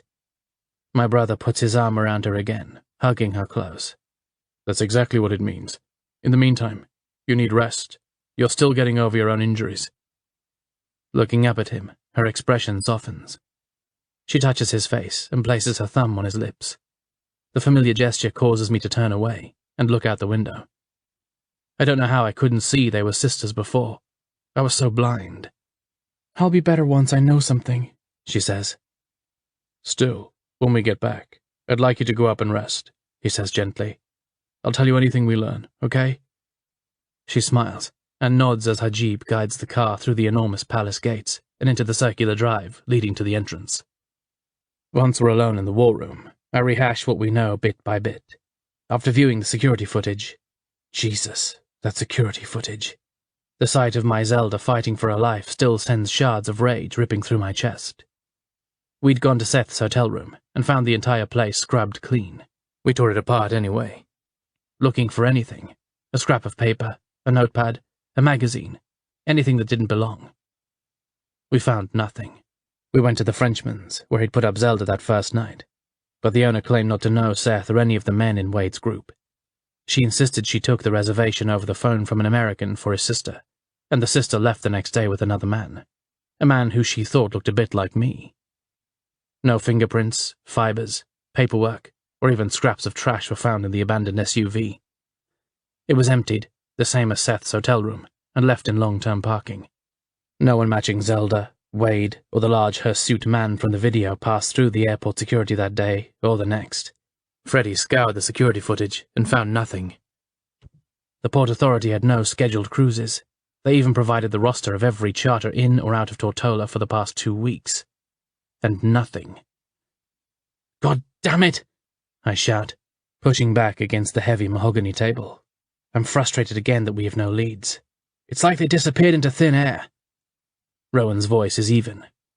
When Z left, she said they'd been planning this for months. She said they had everything in place before they even locked her in the bathroom. They've been ahead of us from the start. Now is the time for the succession referendum, I say, leaning forward in my chair.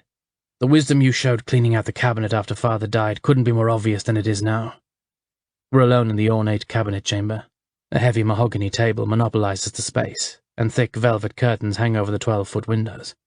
Our family's coat of arms stands oversized above the head chair. I remember a time when this room was filled with men our father trusted, my brother says. Now they're all trying to seize control. Not all, brother, I say, rising from my chair. Have you made any progress tracking down the leak at Occitan? I consider how dangerous our position has become. Everyone is at risk until we know more. I don't even want to visit that gorgeous estate on the coast, the first place Zelda and I ever made love. No, he says, anger clear in his tone. It's like we're in the middle of an undeclared war. He turns to the window and looks out. His hands are clasped behind his back, and I'm struck by how kingly he appears tonight, trying to solve our problems and protect our country. I wonder if this is Ava's influence in his life. A sharp knock on the door draws both our attention. Come in, Rowan says. The large door opens, and Logan enters. He's carrying a brown envelope, and his expression is grave. I'm on my feet at once. Logan, what do you have? You might want to sit down, sir. My brow tightens, and I take the envelope from his hands before he can stop me. Pulling the tabs, I hastily open it, and reach inside to remove 3 large photographs. They're black and white, and I do sit when I see the subject. Zelda, I whisper. She's still in that denim halter dress, but a large bruise covers her face. Dark circles are under her eyes, and her mouth is smeared with dried blood. Her hair is messy, like she's had something over her head, and she seems disoriented. My fists clench at the sight of her this way. I'm going to kill Wade Paxton with my bare hands, I growl. That leaves Seth to me, Logan says with equal intensity. Sliding the next photograph from the stack, it's her again, but this time she's holding a newspaper. A man's hand is in the frame, holding the cover page under her chin. I can't see what it says. What is the date? I ask. The stocky guard pulls a scope out of his pocket and hands it to me. The date is what he's showing us. Dropping the print on the table, I place the round piece over the date field and lean forward. June 12th. Yesterday. I look up at him. When were these taken? Rowan demands, and Logan is quick to answer. We're not sure yet, Your Majesty.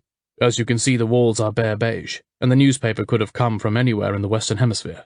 He flips through the 3 photos and pulls out one, pointing to a glass on the floor beside Z. Use the scope again, and look at the reflection on that tumbler, he says. I do so, and the setting opens before me. They're in a room with a veranda. From the arrangements of the beds and the shelf, it looks like... They're on a ship? But we checked all the cruise ships. Yes, Logan says, slowing down as if leading me to the answer. We checked all the cruise ships. In a flash it hits me. They sneaked her out on a cargo ship. It's the only option that makes sense. Logan smiles, and I'm out of my seat. It's the smallest break, but we need it so much. We checked all the cruise ships and charters, he says. They must have known we would do that. But a cargo ship? I'm pacing, thinking. They could carry her on board, and wouldn't even have to worry about papers. Especially if they knew the captain, Logan says in a knowing voice. My eyes flash to his. You found a connection? He shakes his head, dampening my enthusiasm. Freddie is searching the list of captains operating cargo ships in and out of the area. He's looking for any who might have a connection to Toddringham. It's only a matter of time. It's the best news we've had so far, and I turn to Rowan. We need to tell Ava. I stop short when I see his face lined with concern. He's holding a sheet of what looks like printer paper. How much time will Freddie require? Logan's face drops, as if he knows why my brother is asking. He's moving as quickly as possible. He knows about the deadline. What deadline? My tone is sharp, and my brother passes me the sheet. My throat tightens as I read. Dear Sirs, we are holding Miss Wilder at a secure facility on an uncharted island. If you ever want to see her alive again, you have 6 weeks to complete the following tasks. 1. Cancel the contract with the American tech company. 2. Reinstate Monegasco's oil leases in Tunis and reinvest the profits in future leases there. 3. Decline the succession referendum naming Rowan Westringham Tate, King of Monegasco. 4. Sign the Open Borders Treaty uniting Tottringham and Monegasco as one united free trade cooperative overseen by elected members of Parliament. 5. Sign the pardon for Wade Paxton for his alleged role in the Grand Prix assassination attempt and reinstate him as Prime Minister of the newly united kingdom. Confirmation of these tasks has been completed and is required by August 1st, or you will receive a piece of Miss Wilder every day until either it is done or until nothing is left. Enclosed are photos starting the clock and your first piece of Miss Wilder as a gesture of sincerity. We look forward to working with you. Dropping the sheet, I rip the envelope open, looking for what the hell they've done to her. Where is it? I shout. My eyes fly to Logan's, and he slowly reaches into his pocket. I'm sorry, sir. I wanted to keep it safe. Give it to me. I'm nearly blind with fury and fear and anger when he produces a small white bundle. Snatching it from him, I quickly unroll the parcel, searching for what might be inside. It unrolls and unrolls. Good God, I mutter in exasperation and impatience. Until, with a little tap, a tooth drops onto the table. I scoop it up in my fingers, feeling my inside straining. Grasping my forehead, I can't bear to think how this happened. Did they use medication? Did she suffer? We have no way of knowing, Logan says quietly, although if you look at her photograph again, you can see this large bruised area. He moves his finger over my love's battered face. It's possibly a byproduct. He doesn't finish, and I feel as if I might be sick. Dropping into the chair, my face is in my hands and I clutch my hair trying to hold it together. Rowan's warm hand covers my shoulder, and he gives me a squeeze. 6 weeks, he says quietly. It's more than enough time. We will find these bastards. We will stop them, and when we do, they will pay. I'm fumbling for control. I take the small tooth and carefully roll it in the damp gauze as if it's a precious artifact. Pieces of Z. We have to decide how much to tell Ava, I say quietly. Until we know how this happened, I'll take responsibility for keeping it from her. Rowan's expression is grave. Only for a few days. We will tell her when she's stronger. We have to double our efforts, I say, rising from my chair. Take me to where Freddie is working. Chapter 13. The Women. Zelda. I'm lying on a stiff cot when I wake. The ache in my mouth has diminished, but my head feels like the top of my skull is breaking open. I'm pretty sure that blow to the temple did more than knock me unconscious. The bright light hurts my eyes, and I try to remember the signs of a concussion. When I try to sit up, my head spins and my hip throbs from where Blix ripped me over the side of the truck and then dropped me flat on the sand. Bonbini. A soft voice is at my side. Squinting, I see the dark eyes I remember from the open window before I blacked out again. Her skin is the color of mocha, and her long, dark hair hangs stick straight down her back.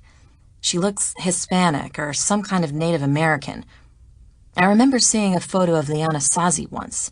She's like that. Where am I say with my sandpaper voice, easing slowly into a sitting position. Her brow lines, and she stands, crossing the room to a small table where a bucket sits. Using a gourd, she scoops water and returns to me. Bebe, she says. Her voice is soft but direct, and she only meets my eyes briefly before looking down again. I take the cup and hold it to my lips. The water is warm, but it's wet, which is all I care about. I slurp it down with all the decorum of a Labrador retriever. Thank you, I say, gasping for air. She's up and across the room repeating the procedure and giving me another scoop of water. Again, I drink it down in record time. We repeat this process once more until I've had enough. She looks around the space, and I do the same. We're in a one-room cinder block structure. The table is in the center, and an ancient small stove is in the corner. A box, which I guess is a refrigerator, is a little further down. My cot is against the eastern wall under an open square that serves as a window. 2 other cots are on the opposite wall from me. I assume that means another person shares the shelter with us. Is this woman married? Is it for another woman? I have no idea what to expect. Baño? She says, doing a nod and holding her hand toward the door. I think about the word. I've heard this word in Miami. It means bathroom. Suddenly my bladder feels like it might burst. Yes, I say, nodding. Si, I try, and she lights up at that. Si, she repeats, smiling and nodding. She stands. I try to do the same, but my knees shake so hard I have to sit down again. Dizziness hits me. I don't know what I'm doing as instinct takes over, and I lean forward, moaning, holding my head. Douchey, she says, sitting beside me and rubbing my back. Sorry. It's hard to think through this hurricane of pain, but I recognize the last thing she says. I need to make it to the toilet. I'm not sure if I'm about to vomit all over myself or pee in my pants or both. Help me, I say, barely able to see. Help, I whisper again. Baño. Her arm is around my waist and mine is over her shoulder. Together we rise slowly, and I lean heavily against her as she walks me across the dirt floor to the thin cloth constituting the door. It gets caught up around us, but we keep going until it gradually falls free. Thankfully, the bathroom is only a few paces down from where the line of side-by-side cinder block houses stands. It's a closet-sized tin room, and inside is a chair with no cushion over a hole in the ground. The tin door slams shut, and the smell of urine and fecal matter hits me full force. I immediately vomit all over the ground, and flies rise around me. I start to cry again.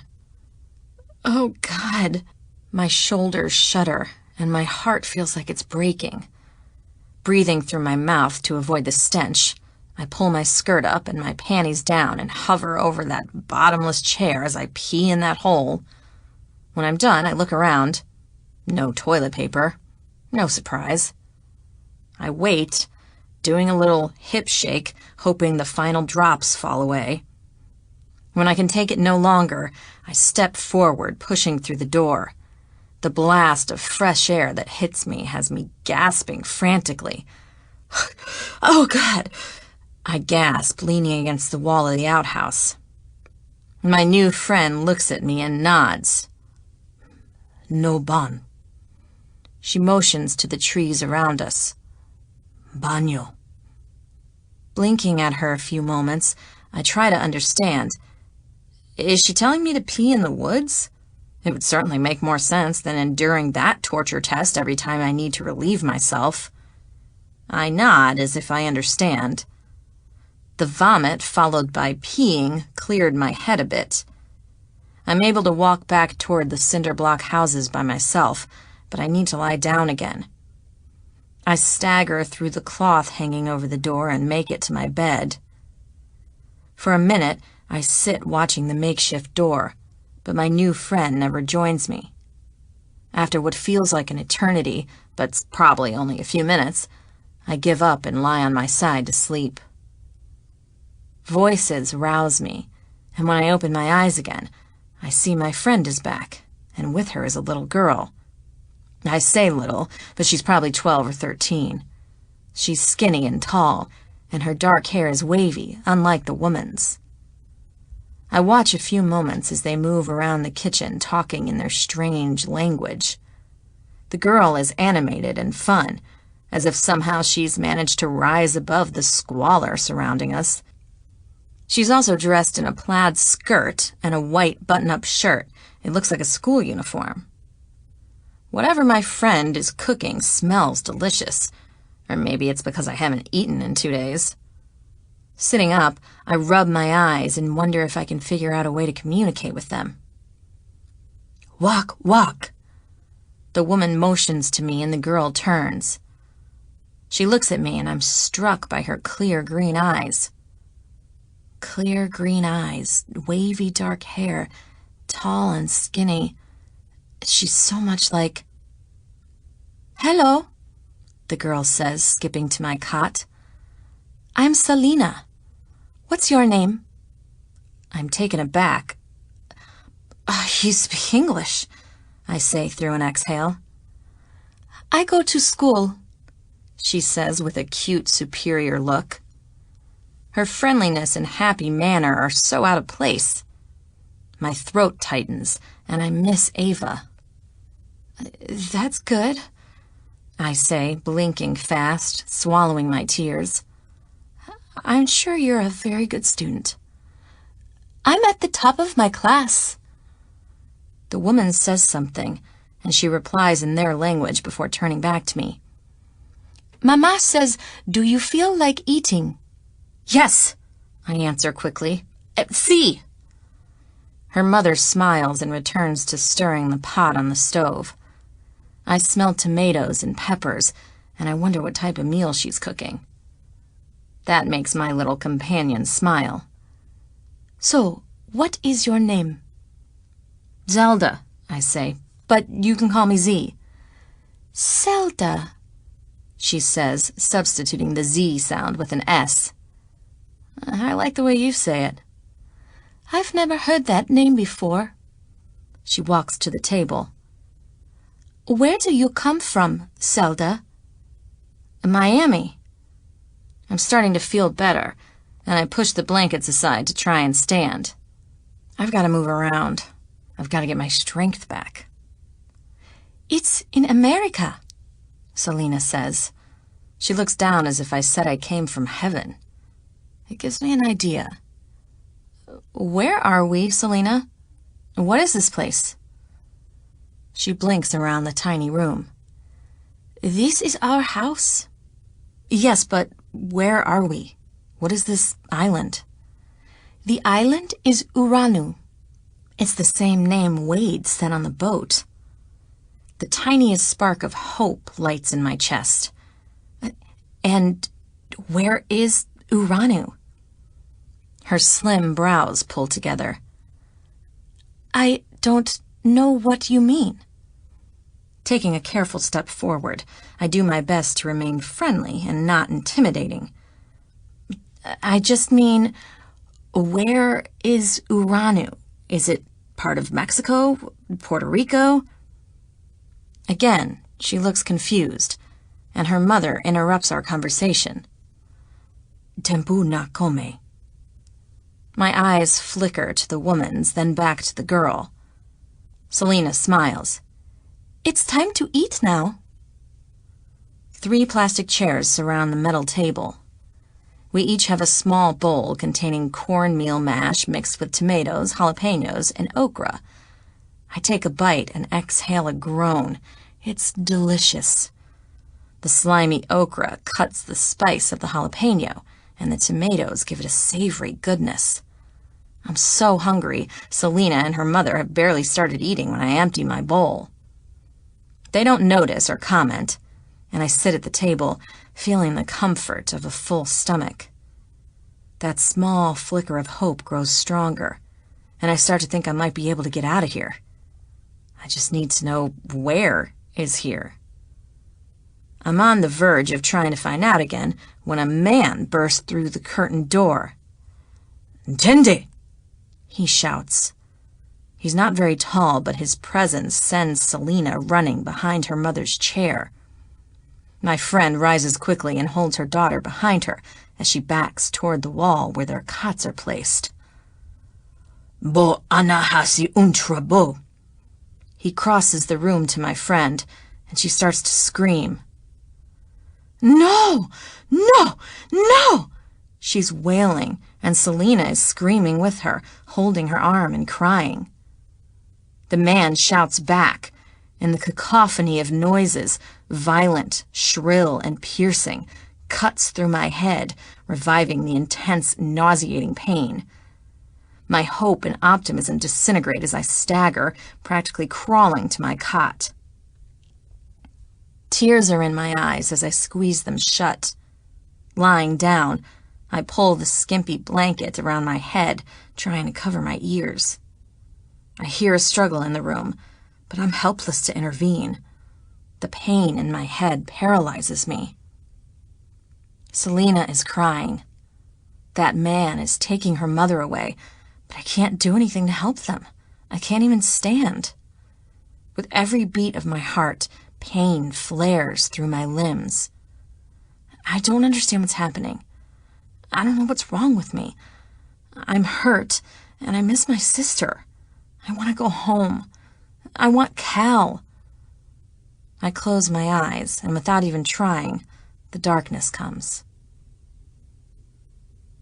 When I open my eyes again, it's morning. Selena is gone, and my friend is on her cot with her back to me. Sunlight fills the space, and from the angle of the light, I think it must be noon. For a moment, I blink around the room.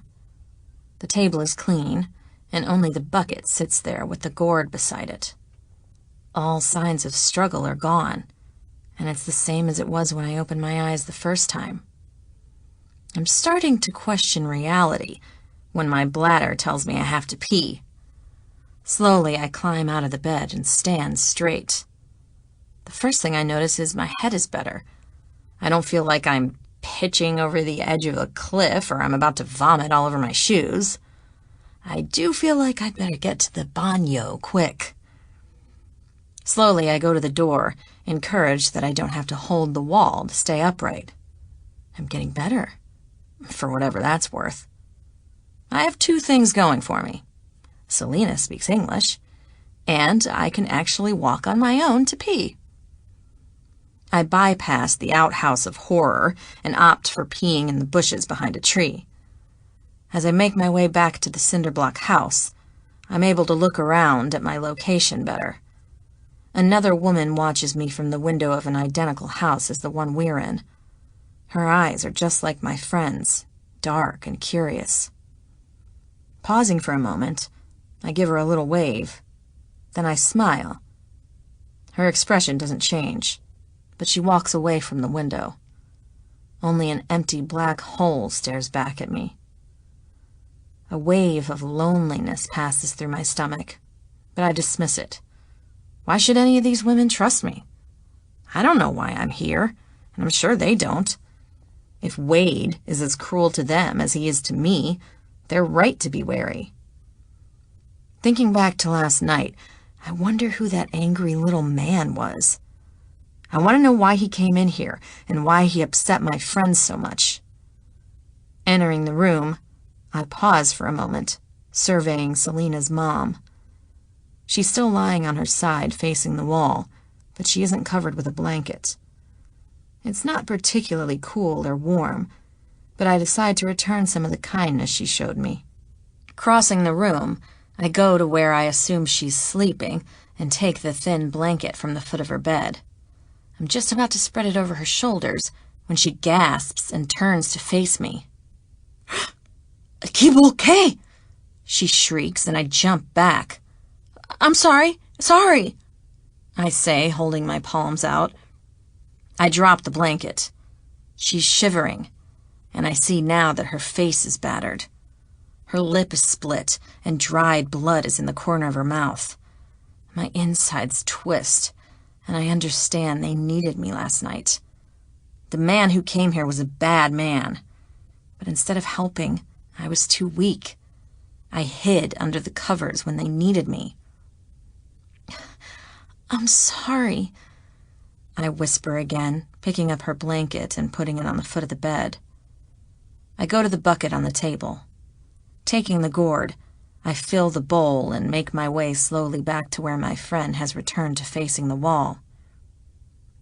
Are you thirsty? I say, knowing she can't understand me. She doesn't move for a few moments. I wait, looking at the clear water in the bowl and wondering if there might be a way to make it cooler. I know I would have preferred cool water when my own face was so beaten. I'm about to walk away when she moves. She turns onto her back and looks up at me with red-rimmed eyes. "Donkey," she whispers, cupping the gourd with her hands and drinking slowly. I know that word. I heard it on that old Heidi movie I watched as a kid. Heidi was a little orphan girl from Germany, or Switzerland. Why would they speak German here? I don't know if any of the islands are owned by Germany. I didn't even know France owned some until Cal told me. Once again, for the millionth time, I wish I'd stayed in school. You're going to be okay, I say, trying to encourage her. She only turns to face the wall again. I have no idea what happened last night, and I don't even know where I am. Returning to the small table, I put the gourd beside the bucket and force myself to rally. I've been injured. I don't know where I am, but I'm still Zelda Wilder. If Ava were here, I'd grab her hand and figure it out. Ava's not here, but I haven't changed, and I'm not giving up.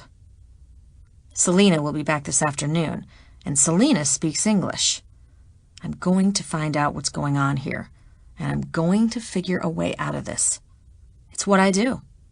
I might not be Cinderella, but I am a survivor. Chapter 14. Double Agent. Cal. Another day gone, and still no answers. Freddie has scoured every cargo captain, and not a one has connections to Totterington. Most cargo ships are based in the islands or in the US, and they carry produce or oil. What about this guy? Freddie says, pointing to an online manifest. Adem Tanipa. That sounds Turkish, I say, walking to the large computer screen and leaning forward. I'm holding the papers on a Russian captain Logan ran background checks on yesterday. No connections to any southern European countries. Still, it's the closest we've come. Until now. Your uncle fled to Turkey after the shooting at the race. He looks up at me, and my eyebrows rise. Where is Reggie now? I drop the Russian captain's papers on the table as adrenaline spikes in my veins. We haven't been able to locate him. Freddie moves the mouse, and I hear the printer start to work. He didn't accompany Wade to Tortola. It seems they've split up. Where could he have gone? I say it as much to myself as to Freddie. We're in the large library on the first floor of the palace, and an oil painting of my mother reading a book is situated over a burgundy leather chair with shiny brass buttons. My eyes fix on her, and an idea flashes through my mind. Have Logan run a full background check on Adem Tanepa. I'm going to speak to the Queen. My mother is sitting at the blonde wood writing desk in her bright yellow study, with a stack of linen thank you cards beside her. The tall windows are covered in thin, lace curtains, and it all feels very cheerful and summery. I'm working hard to keep my temper under control. It's not my manner to be angry with Olivia, but the realization I just had makes me want to shout at her. I need to speak to you, Mother, I say, striding into the room. McCallum, she says without looking up. She's holding a cloisonne fountain pen, and she doesn't pause in writing on the pale linen note card in front of her. I haven't seen you since your return from your trip. Are you well? As well as can be expected, I say, pacing the room. My hands are clasped tightly behind my back. It's going to be difficult to keep this up for long. You seem agitated. She's still focused on her letter. Would you please fetch a bottle of the Canard du Chien? My eyes flicker to the clock. It's 4:30 in the afternoon. A bit on the early side, but not shockingly so. And the Canard du Chien is her favourite champagne, as well as mine. I go to the small wine refrigerator and open the door. Taking a black bottle from the rack, I set it on the counter and proceed to remove the foil, loosen the basket, and carefully slide the cork from its place. 2 flutes are on the portable wet bar at the window behind her desk, and I pour us each a glass before returning to where she sits. Finally, she places her pen carefully on the blotter and folds the linen paper. Now, what in heaven's name is troubling you, McCallum? I let a moment pass, watching as she calmly seals the envelope with a stamp and places it to the side. You, Mother, I answer, and her blue eyes flicker up to mine. You've been keeping up with Reggie. You never stopped communicating with him when Rowan turned him out of the kingdom. You know everything he does, and you can get in touch with him whenever you wish. Leaning back in her chair, she lifts the champagne flute and takes a small sip. I don't know if every word of that is true. I don't know everything he does, and I can hardly reach him whenever I want. I'm at my limit. Stepping forward, I place my palms flat on her desk. Where is Reggie, Mother? I'm not sure where he is at the moment, McCallum. Her eyebrow arches, and she looks up at me. Despite what you think, my brother does not send me his daily itinerary. My jaw clenches, and as much as I respect my mother, murderous thoughts flicker across my mind. When is the last time you spoke to him? Standing, she walks to the empty fireplace and sets a champagne flute on the mantel. You and Rowan are determined to make Reggie into a villain. If you would take a step back from the situation, I can explain how you are wrong. The tightness in my chest makes it difficult to be patient. I'm all ears. When your father died, Rowan was thrust into a position of leadership, whilst at the same time attempting to deal with a tragic loss. Her blue eyes are fixed on the blackened grate in front of her. For a moment, I study her short grey hair, styled in a perfect helmet. Today, she's dressed in a different, severe pantsuit. It's cream with navy pinstripes, and her pearls are, as always, perfectly arranged at her neck. Total control. I think Roe did a fine job stepping into leadership, I say. He's never been one to be overcome by personal matters. Even now. He inherited your nerves of steel. I add that point in case she might try to implicate Ava somehow for distracting him from his duty. Although the whole idea he should find a wife originated with her. He did a fine job, my mother says with a slow exhale. You're right. Rowan is a true Westringham. He has the sophistication and the innate elegance to lead. The fire he inherited from the Tate side. She looks at me and allows a little grin. You, my dear, seem to have received a straight injection of Tate fire with only a touch of Westringham to temper it. Enough of this talk. My patience is gone, and whether it's the Tate in me or simply my love for Zelda, I don't have time to sort it. My uncle has been working with Wade Paxton, and I want to know how much you know about his plans. Her face grows serious, and she returns to her desk. It's true. Reggie has been working with Wade since your father died. You've known about their connection since father died. I take a step forward, and my hand brushes over a brass statue of a pointer dog, positioned on an end table. I'm angry enough to smash it through a window. Control yourself, McCallum. My mother's voice rises, and her eyes flash. Your uncle has been working with Wade Paxton on my orders. I'm still the Queen of Monegasco. Her voice echoes slightly in the room. My lips part, and for a moment, I'm not sure how to proceed. She is still the leader of our country. Rowan has not succeeded her yet.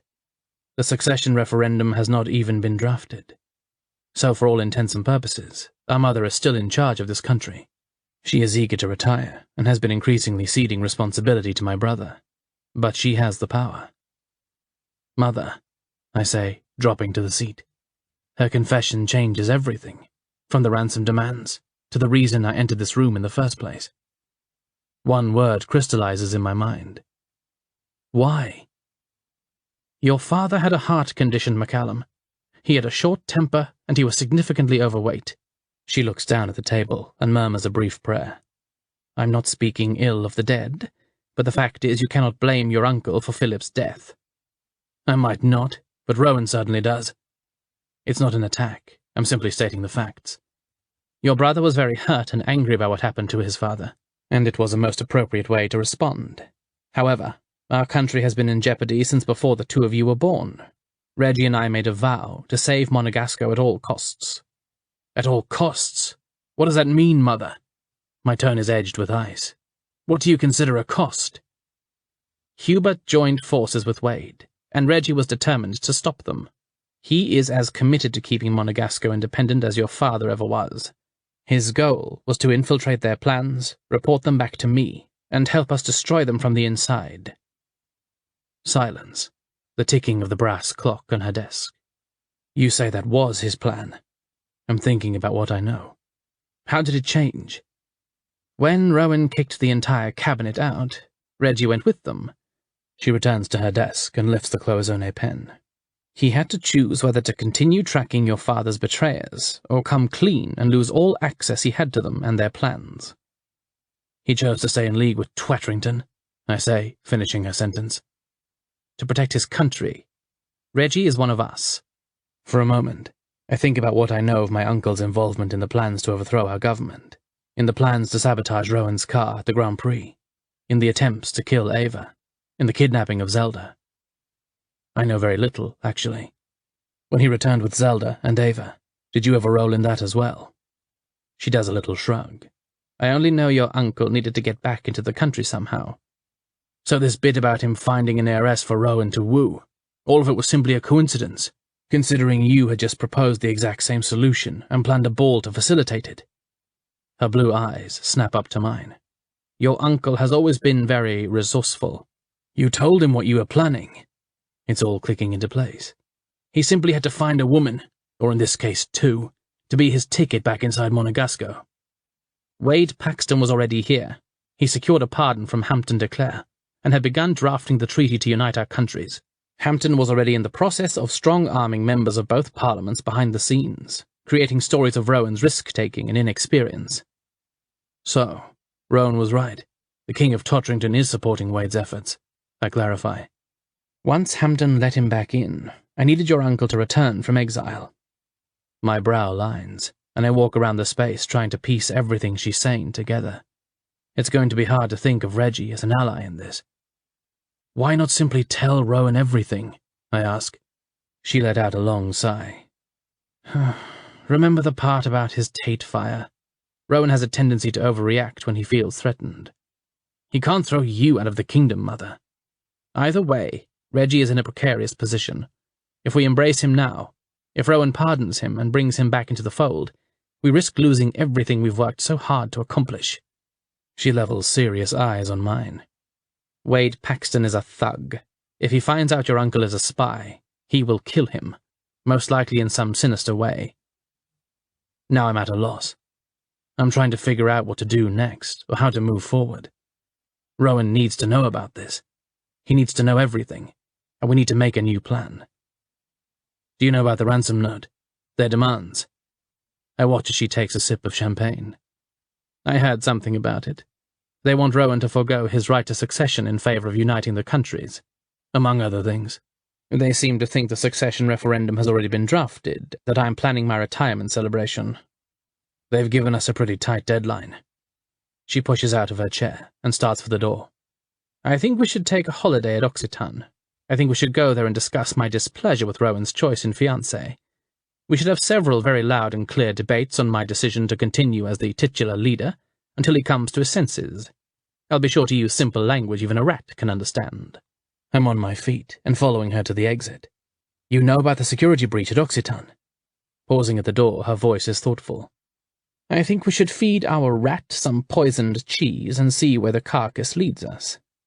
It's an idea that can definitely buy us time. You'd better tell Rowan everything before you start attacking Ava, even fictitiously. He can handle it. My thoughts exactly, she says, giving me a sly smile. The three of you go ahead, and I'll join you in a day or so. I kiss her cheek, heading back for where I left Freddie. Please let my uncle know I'll be here, waiting to speak to him. Chapter 15. Mako. Zelda. I find a mirror in a drawer under the kitchen cabinet. Beside it are a tiny canister of talc and the smallest bottle of cologne I've ever seen. I open the bottle, and it smells like baby powder. This must be Selena's, I say, deciding against borrowing her brush. Lifting the mirror, I'm startled when I see my face. The bruise on my lower cheek is purple, and my mouth is swollen. Dried blood is stuck in the corners of my lips. I smile, and the hole where my tooth used to be is exposed. At least it was in the back, I say, pulling my lip down. I don't look as terrible as I could, but my hair is insane. I need to get cleaned up. I glance over at my sleeping friend. She hasn't moved since I tried to put the blanket over her, and I don't want to bother her over something I can probably find myself. One last look in the mirror. This time I study my eyes. My pupils are not dilated, which gives me a bit of relief. I'm still not okay, but maybe it's not a concussion. Shoving the mirror back in the drawer, I take off out of the house, determined to learn about my surroundings. A different woman is watching me from the third cottage, and I try again, doing a small wave, giving a little smile. She doesn't run away, but she doesn't return my greeting. I decide to wait for Selena before attempting to make contact. They can't understand me anyway. Going to the back of the house, I find a little garden. It's 4 rows wide, and I see tomato plants, okra, what looks like cabbage growing in it. Green sprouts, over what must be carrots, are beside the longer tops of onions. I'm impressed, and a little discouraged. She's growing her own food? Between the outhouse, the lack of electricity, no glass for windows or even wood for doors, I'm concerned we really are cut off from everything. My only hope is Selena goes to school somewhere, which means she has a teacher, and a teacher will have contact with the outside world. Walking through the brush, I look down at my hand, and I see Cal's ring. My chest squeezes as I remember the twinkle in his eyes as I begged to keep it. He was right. A purplish-green line is on my finger just beneath the tin band. I hold it against my chest and wonder what he's doing. Is he worried? Is he searching for me? I try to imagine what he thought when I never returned to meet him. Wade took my picture holding that newspaper as some sort of proof-of-life image. But what kind of demands is he making? No one knows about our engagement. I'm not even sure it's official. Even if it were, Cal isn't Rowan. I remember Reggie said if something happened to the Crown Prince, Cal would take his place. Does that make me valuable? I don't know enough about the politics of their countries to answer this question. Although, if I'm not valuable... The thought churns my stomach. It's only a matter of time before they get rid of me. Looking around, I know I've got to find a way off this island. The dirt path continues to the edge of the forest. A strange succulent that looks like a giant aloe vera plant is at the tree line. It's as tall as I am and makes me think of something out of the dinosaur era. I'm away from the little camp, but I'm not any closer to signs of a town or civilization. The trees are thinner. I keep going a few more steps and they part. I found a deserted beach, but it isn't sandy. It's covered in stones the size of my palms. Picking one of them up, I study the smooth surface. It's large and gray, but others are red. Some are blue, some are yellow and green. It's actually a vivid assortment of colors. Massive rocks are up ahead, and I climb over one to find several smooth gray boulders surround a clear pool of turquoise water. It's like a hidden bath. And this place is so beautiful, pristine and undisturbed. How is it possible no one's found it? It's completely deserted as far as I can see in all directions, so I carefully untie the halter top of my dress and slide the zipper down my side. I ditched my panties after the first night, so I'm totally nude when I lower my aching body into the cool water. One enormous boulder is in the center, and a little ring of soft white sand surrounds it. I sit on its flat surface and reach down for the sand to rub over my skin. I don't have soap, but the salt water is cleansing, and the sand scrubs away the feeling of dirt. Lifting handfuls of water, I clean the blood off my mouth and cheeks, and I lean back to clean my hair. For several long moments, I float on my back with my eyes closed. I feel like a castaway lost on a deserted island, and except for the small band of women back at the camp, it's possible I am. When I finally decide it's time to head back, I sit on the rock a while, letting the sea breeze dry my skin. I feel refreshed and encouraged, and I wonder if Selena will be home when I get back. I'm finally dry, and I climb over the rocks and put on my dress. It takes me a few minutes to find the path I followed to get here, but I'm headed back, noticing familiar landmarks as I make my way. The dinosaur plant is at the edge of the path. As I walk, I notice another large palm with brilliant pink flowers up ahead. I didn't notice it before, and I consider picking some of the blooms for my friend back at the house.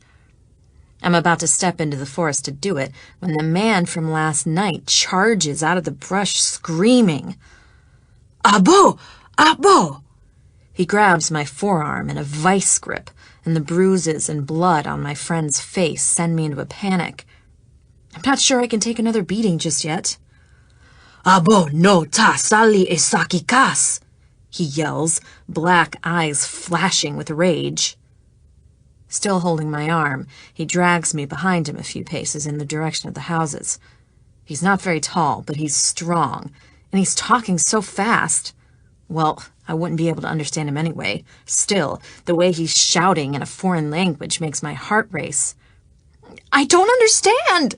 I scream, and he gives my arm a violent forward jerk that sends me scrambling to the path in front of him. "Abo nota sali esaki kas!"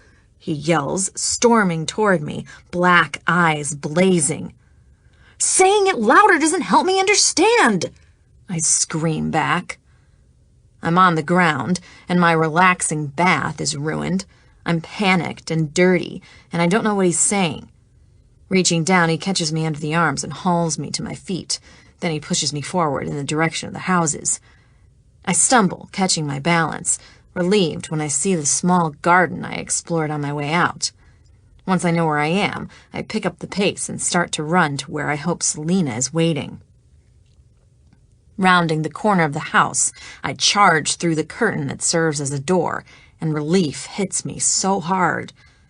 My little friend is sitting at the table with a book in front of her. When she sees me, her green eyes go round. "You're alive," she whispers, and my stomach drops. The door behind me opens in a swirl, and the small dictator is in the house again, causing my friend and her daughter to fly screaming to the back corner, crouching on the floor between their cots. Abo no tasali sakikas, he says, looking at them but pointing at me. Bisasu, bisa. Their panic causes me to panic, and now I'm standing with the small table between him and me.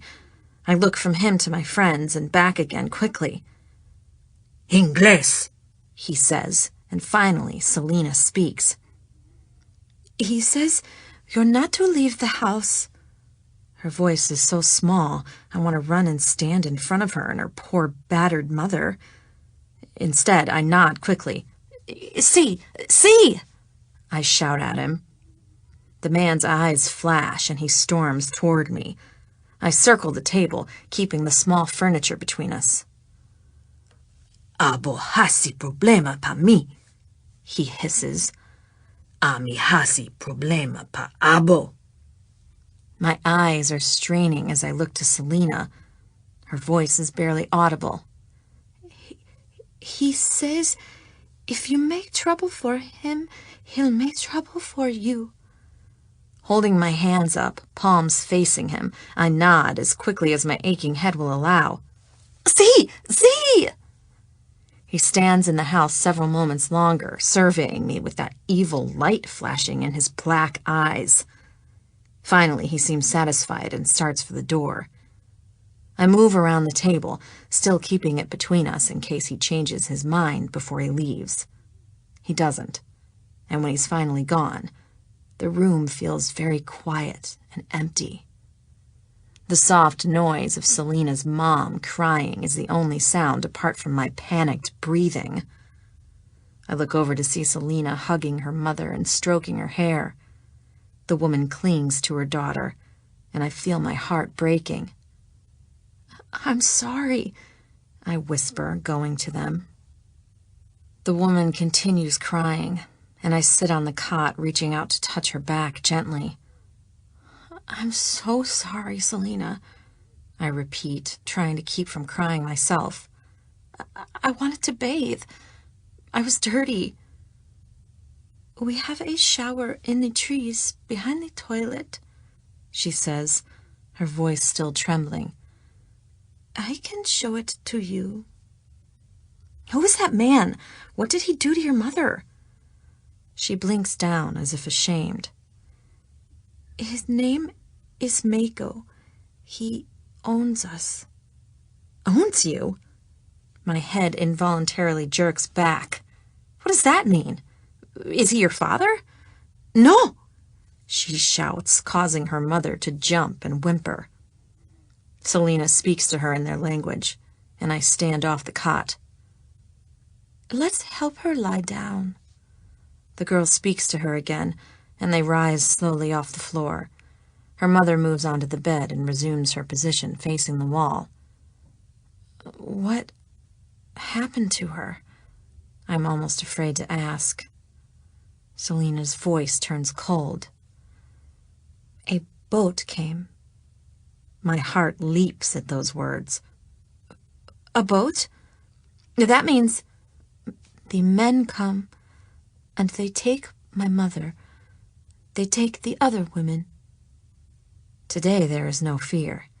Today she is quiet rage. One day they will come for me. Now I'm the one gripping her arms. No!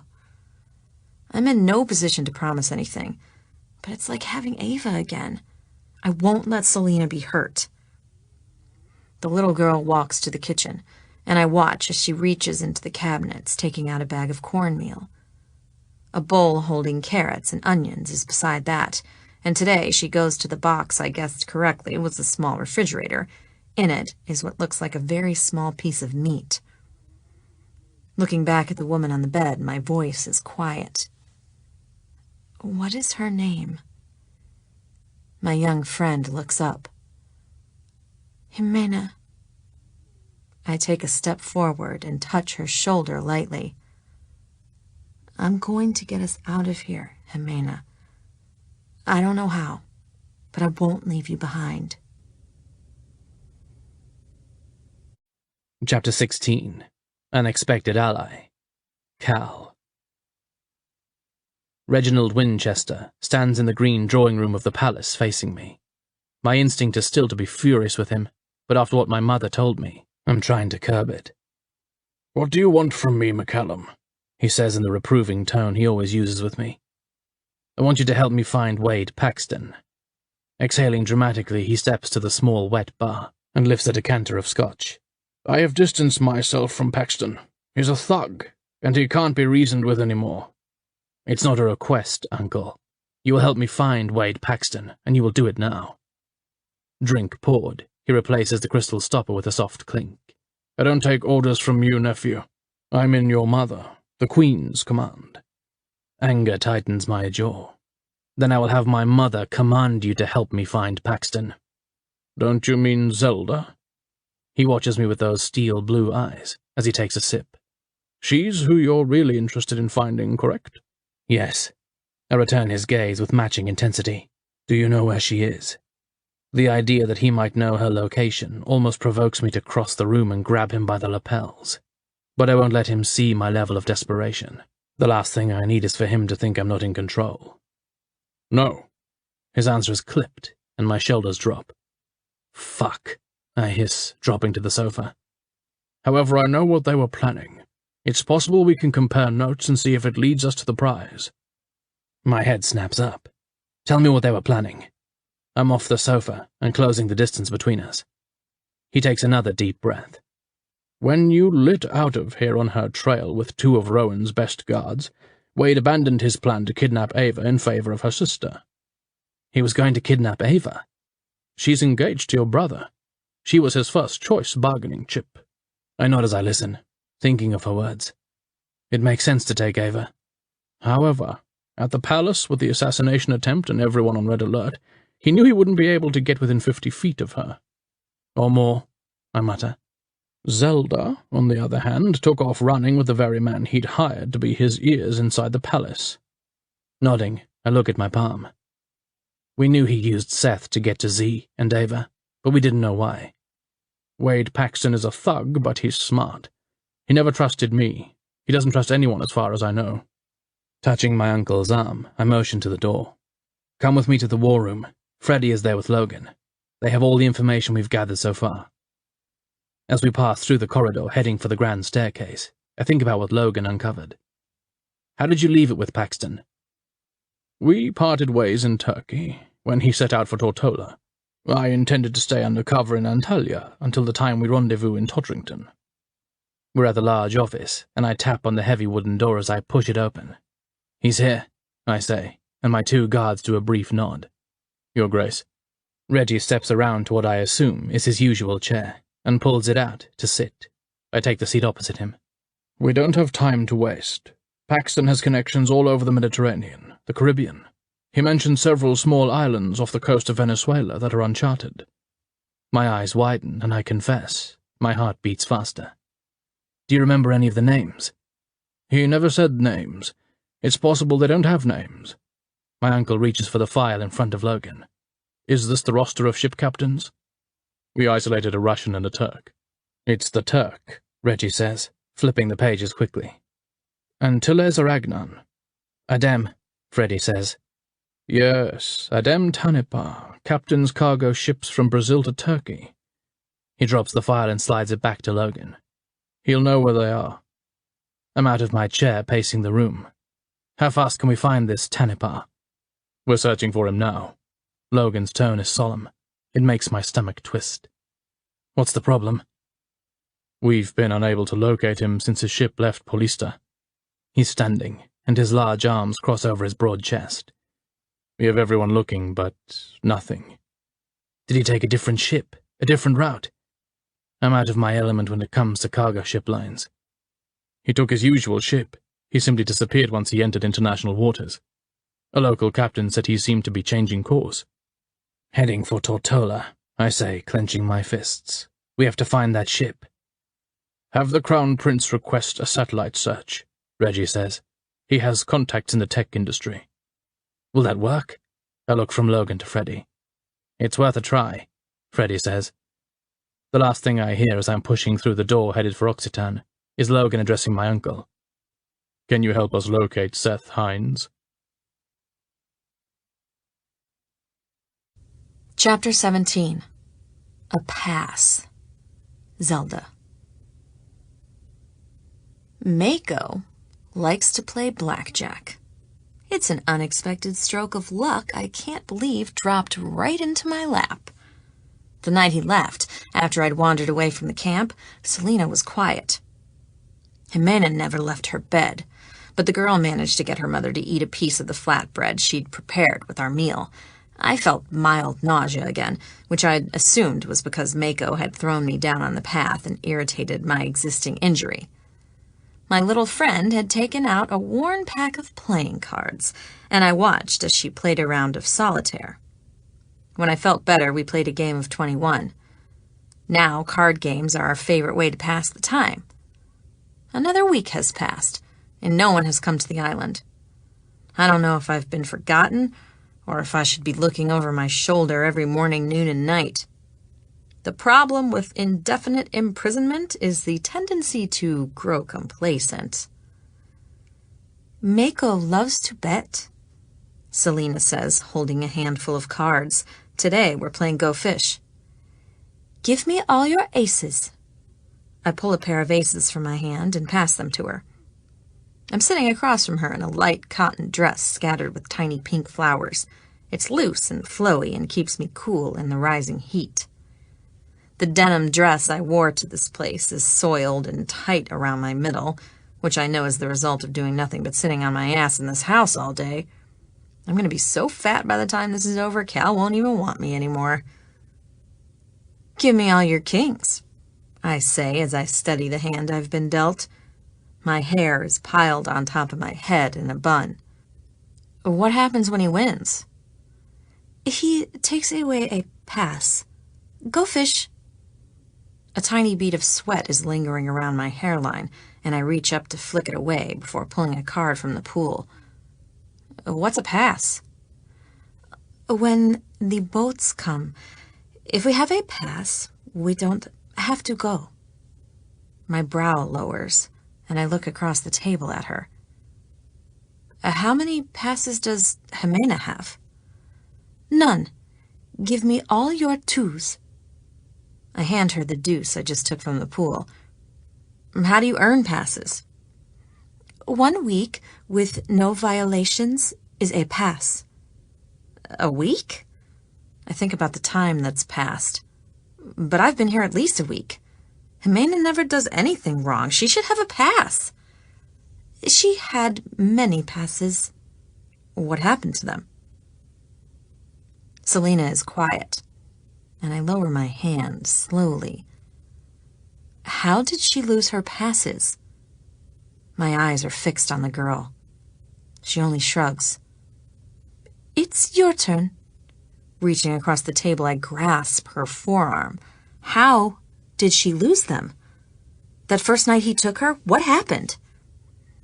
Selena shakes her head so that her dark waves bounce around her cheeks. It is not your fault. She chose to do it. Do what? I can't move. I feel as if all my muscles are frozen while I wait for what she's about to say. The day you came, everyone left, and you were lying on the sand in the yard, unconscious and bleeding. Her green eyes are fixed on her cards. Jimena wouldn't leave you that way, even when Mako told her not to touch you. Folding my hand, I put the cards on the table and stand. We're in the small room, and her mother is outside. I go through the curtained door and around the cinder block structure to where she's in the little garden on her hands and knees digging. Jimena? I say, going to where she's working. I stop and lower to my hands and knees beside her. Stopping, she pushes a lock of straight dark hair behind her ear and studies me with those black eyes. A knot twists my throat when I see the faded yellow bruise still on her cheek. My stomach twists when I realize she got that beating, and God knows what else. because of me.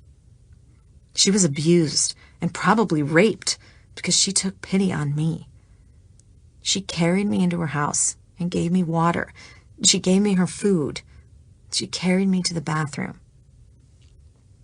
The night they took her, her screams and Selena's cries fill my mind.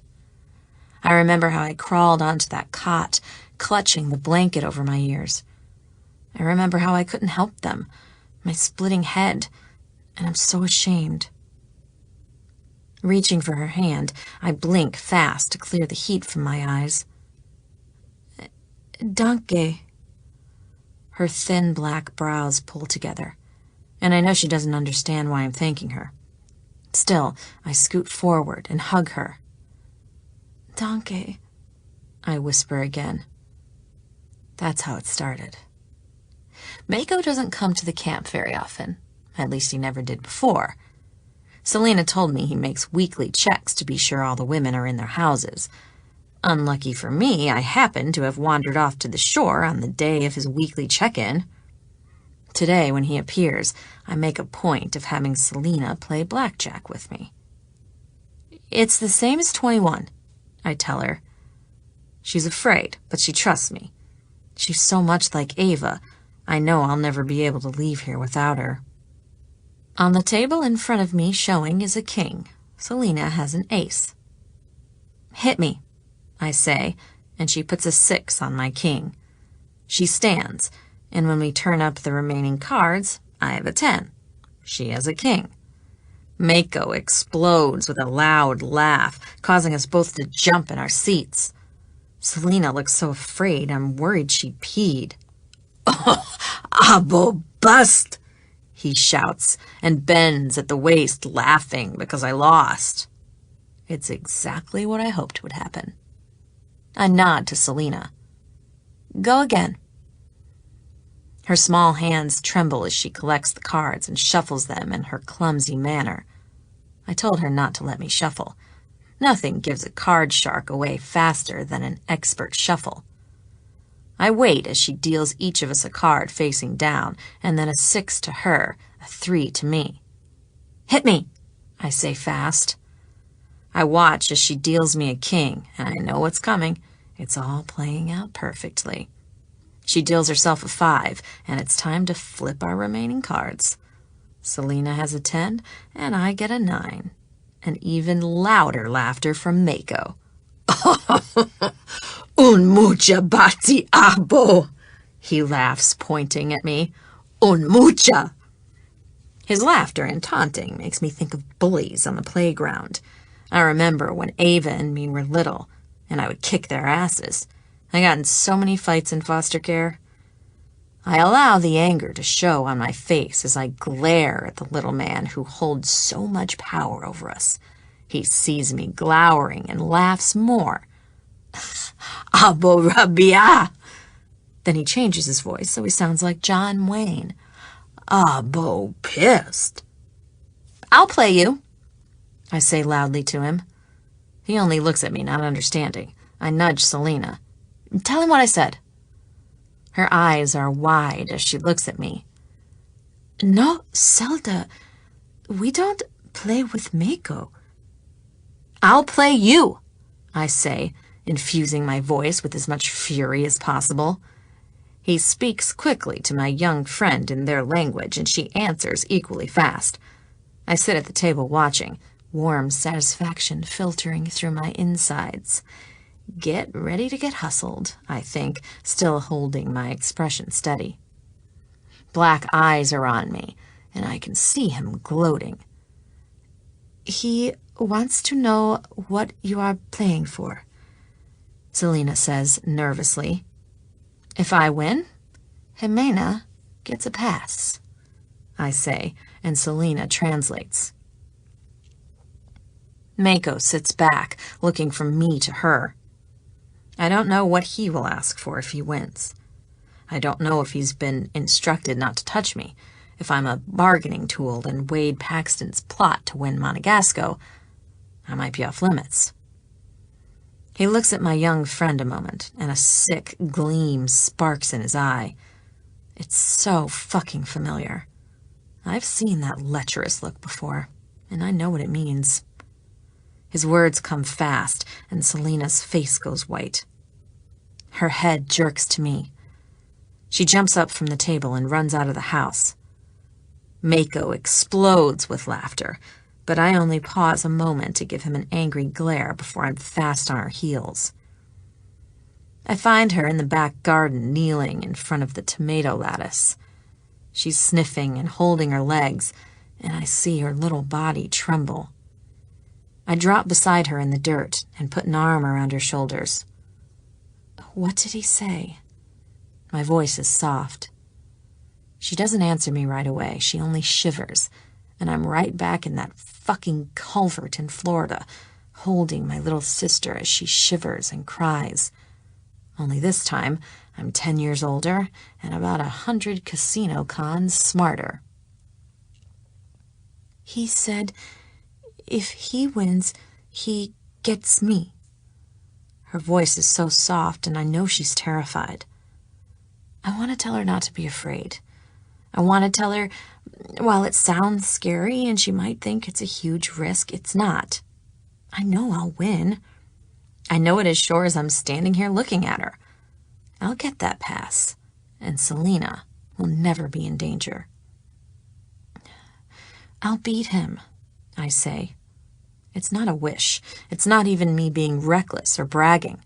I've been winning at blackjack against tougher competitors than a jacked-up pimp since I was old enough to sneak into bars. "Come with me and tell him it's a deal." Her green eyes are huge when they flash to me. "You can't even beat me. How will you beat Mako? I won't do it." She crosses her arms over her stomach and turns away. I hate putting her in this position, but I don't have a choice. I can't tell her about a hustle. I can't tell her anything she might accidentally slip up and repeat. I touch her gently, turning her back to me. Our eyes meet, and I smile my most reassuring smile. "Trust me, we're going to get Jimena her pass. We're going to get her 20 passes." Selena doesn't move. She sits in that garden watching me, turning over my words. "How?" "Trust me," I say. "I know what I'm doing." "And if he wins?" I catch her arms and hold her tight.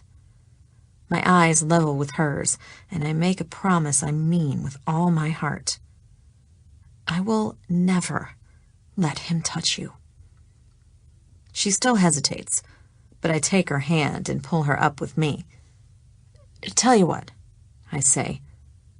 "If anything goes wrong, I'll take your place." Her face jerks.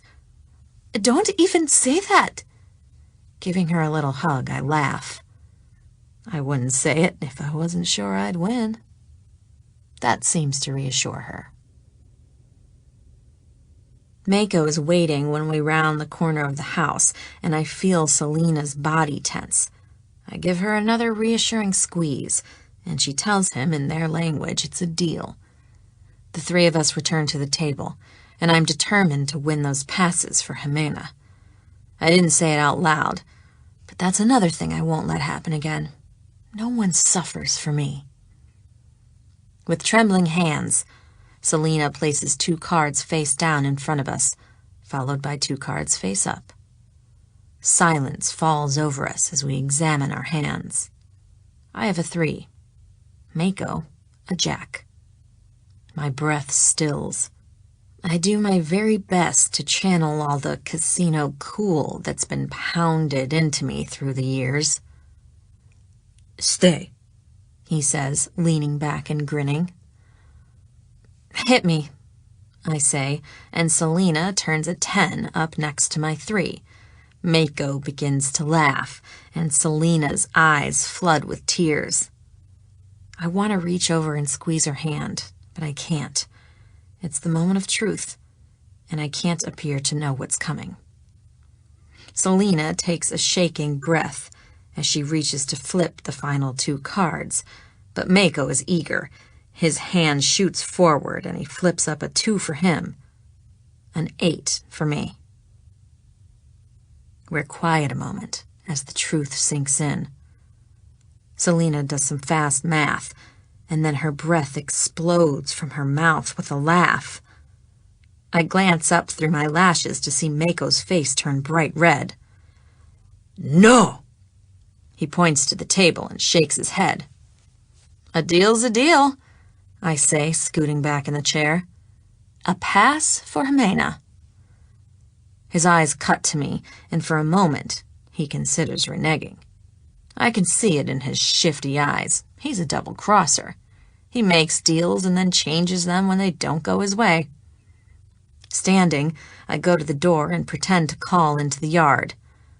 I should tell the other women what happened here, how we won fair and square, and you're taking it back. His eyes move from me to the table, to Selena, then to Jimena. He doesn't know what I'm saying, as far as I know, but he gets up and walks fast to where I'm standing at the door. Selena is still at the table, frozen in place as if she's unsure what might happen next. Mako leans into me, says something in his language, and then pushes through the door, storming out into the yard and away. I explode a breath. Shoo! I say, leaning forward. I want to laugh, but instead my head spins. My breathing is labored, and while I'm so happy I won, I have to close my eyes against the rising nausea. Are you okay? Selena asks, walking to me and touching my arm. Yeah, I say, trying to nod, but I'm afraid to make any fast movements. It might not be 20 passes, but it's a start, I manage. Do you want to do it again? She asks. I want to say yes, but my stomach is churning. I don't know if it's my head injury. I don't know what's the matter, but I dash out the door and around the corner of the house just in time to lose my lunch all over the ground. I hold the side of the house, gasping, my eyes damp with tears. I don't know how much more of this I can take. I'm not getting better. In fact, I'm afraid I'm getting worse. What if I have internal bleeding? What if my brain is swelling? Jimena appears at my side, and she touches my arm. She reaches around my shoulder and helps me move back, away from my vomit, back to the front of the house, facing the yard. ¿Na estado? She asks, dark eyes, large, face lined with worry. Bebe? My eyes hold hers a moment. I don't know their language, but some words sound the same in any language. What did you... I can't finish my sentence as I race through the math, as I race through all of it. From the time I arrived in Monegasco and met Cal, we'd pretty much had a long, sex-filled holiday until I ran away. Then when he found me, we'd spent the preceding days making up for lost time. How long has it been? I don't remember having a period since before we left for Monegasco. So many weeks ago. A month ago? 2 months? Oh, God, I don't even know. How could I be so careless? I've never been careless about such things. It's yet another way McCallum Lockwood Tate came in and turned my carefully controlled life upside down. Sliding my hands over my cheeks, I know none of that matters now. What's worse is, it only makes me long for him more. Tears flood my eyes. Cal. I need Cal. I can't be here in this prison camp, away from him, possibly facing death, and pregnant with his child. Pushing away from Jimena, I shake my head. No, I gasp. Not like this. I have to get back. I don't know how, but I have to get out of this place. I have to save our baby. Holding the wall, I trail my fingers along the blocks as I make my way to the house. Selena is inside humming a tune while she cleans up the dishes. Hey! I go around to where she's standing and hold her hands.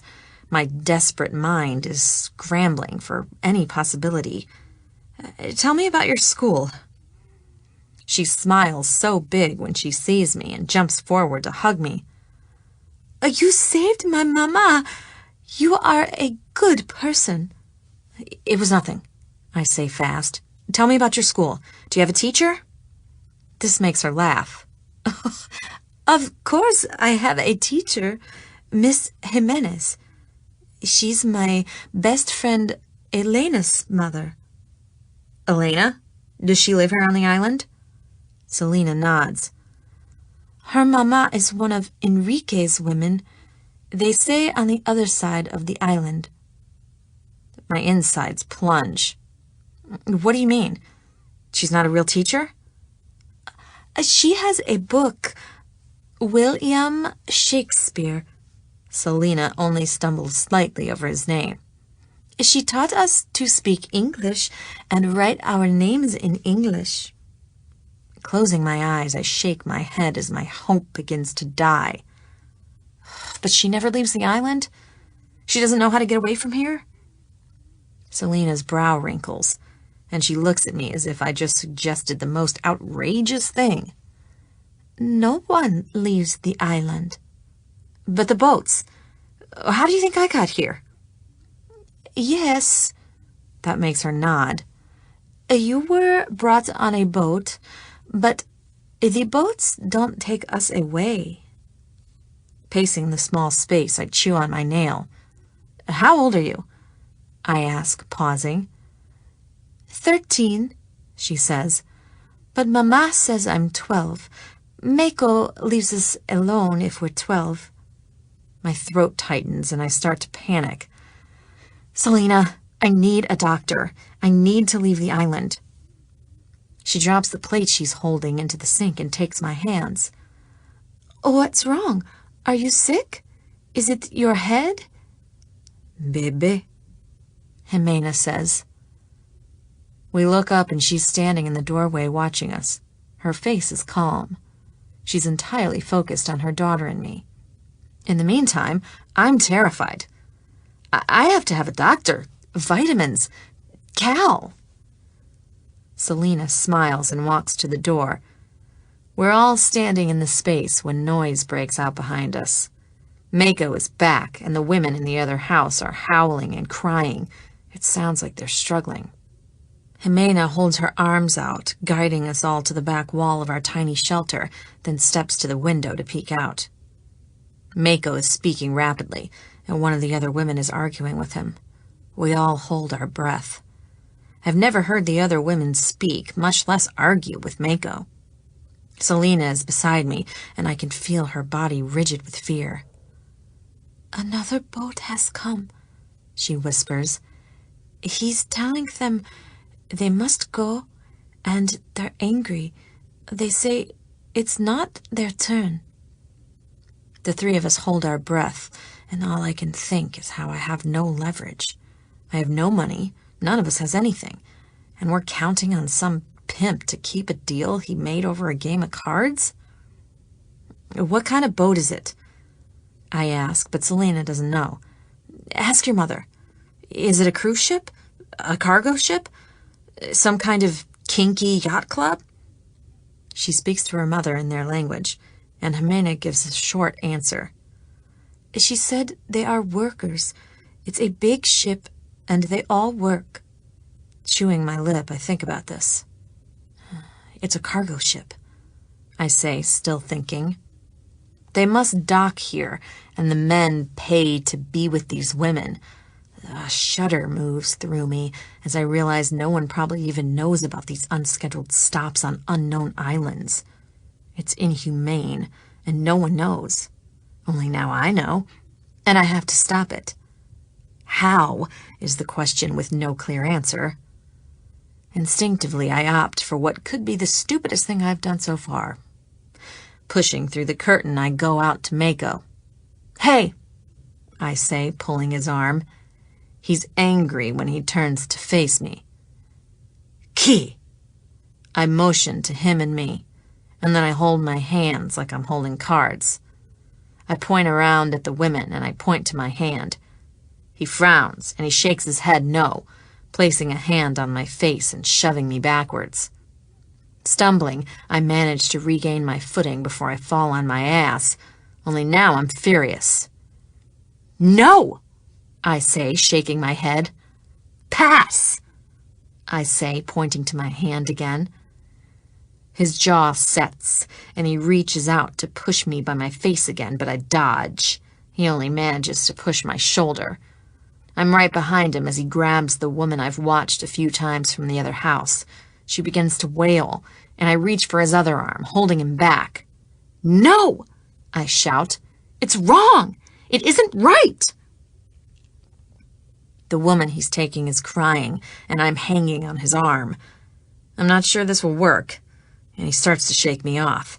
Finally, he releases the woman, but he isn't stopping. He steps right into my face and yells in that foreign tongue words I can't understand. His hand is around my neck, and he walks me backwards to Jimena's house. I can't breathe. I grip his hand, stumbling the entire way until he pushes me up against the wall, banging my head against the concrete blocks. Selena and her mother rush out and take my arms, pulling me away from him and inside the one-room structure. The curtained door swings shut, and the shouting and yelling outside resumes. Jimena is speaking rapidly under her breath, and Selena is answering her in short, one-word responses. I'm on my side on the cot, injured again. Pain, debilitating nausea grip me. I'm pregnant, and I can't risk being seriously injured. Still, the women's cries tear at my heart. I can't let them be hurt. Oh, God. I close my eyes as I cover my ears with trembling hands. What can I do? Chapter 18. Going Back. Cal. Rowan is on the phone with the American tech company, and I'm sitting across from him with my fingers steepled in front of my lips. Another week is gone. We're running out of time, and I've passed from worried to frantic. We've got to find Zelda. We're a week away from our deadline, and even with Reggie's help, we haven't been able to locate either the Turkish captain or the mysterious island. Is it possible to engage a satellite to search for the island? He waits, and I'm on pins and needles waiting for him. How long does something like that take? Another long pause. Another eternity. We don't have that much time. Is there a way to move ahead in the line? We're dealing with a life-or-death situation. Matters of extreme urgency. He listens, and I strain against the minutes. Thank you, Gil. I'll be waiting for your call. Disconnecting, he turns to me. We can get the images, he says, and I'm out of my chair. It sounded like you were going to say it was impossible. Using his personal connections would take a month, my brother says, but he's on the board of Digital Globe, and they're going to scan the area where we think she's being held, and send us what they get. How long will that take? I'm pacing the wide drawing room, my heart beating fast in my chest. They have to turn the satellite. It could be a day or two. Exhaling a loud breath, I go to the windows and look out over the gardens. I can't bear another minute of this intense worry. I can't bear being without her, without knowing she's okay. My body aches for hers. I want to hold her in my arms and feel her warmth against my skin. The idea that she might be taken from me forever has me on the brink of desperation. Any word after our conversation at Occitan? Still waiting, he says, walking to stand beside me. Bracing my shoulder, he looks in my eye. You've got to stay strong. We're so close now. We're going to find her. With every day that goes by, I'm sure I can't take another one. All the stress of these last several weeks is enough to break me. I lean forward, placing my head against the cool glass. I can't sleep. I close my eyes, and I see her fighting to get free. The image of her battered face is in my mind, and all I can think is it's my fault. I should never have let her go alone. We asked for proof of life. If we're lucky, we might catch a boat headed to one of those uncharted islands on satellite. For a moment, I think about this incredible possibility. My mother had the bright idea of using the rat at Occitan to manipulate Wade Paxton into showing his cards. She went with Rowan and Ava to our family beach estate, and the three of them spent several days arguing over succession and discussing how she plans to fight the referendum. It was all an act, of course. My mother has wanted to retire since before this nightmare began. Our hope is that her pretend disapproval and resistance to succession will gain us more time with these kidnappers. If Rowan is not the titular leader of our country, he can only fulfill the first ransom demand, and possibly the second. The first was to break his deal with the American tech company, and he made a big show of putting that contract on hold until he's named King of Monegasco. The second demand was to re-energize our oil holdings with Fayad in Tunis.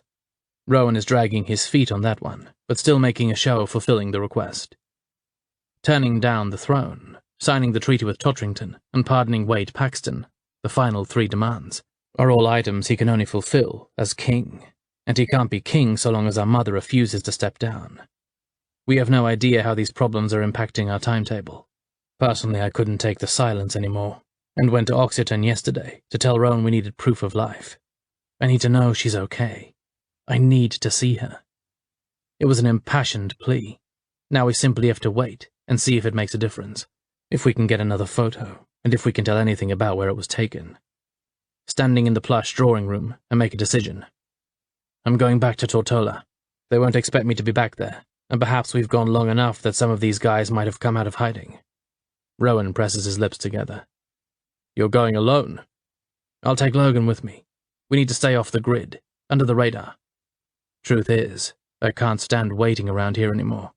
I'm ready to charter a boat and drive it all over the Caribbean searching for her. Rowan doesn't try to stop me. He only nods. I can't imagine the level of stress you must be feeling. If it were Ava. Just keep her safe. Zelda will be worried about her, and I want to be able to tell her Ava is safe when I find her. Who are you telling I'm safe? Ava enters the room quickly. She's dressed in a sheer black dress that swirls around her body, and my brother's eyes track her as she moves.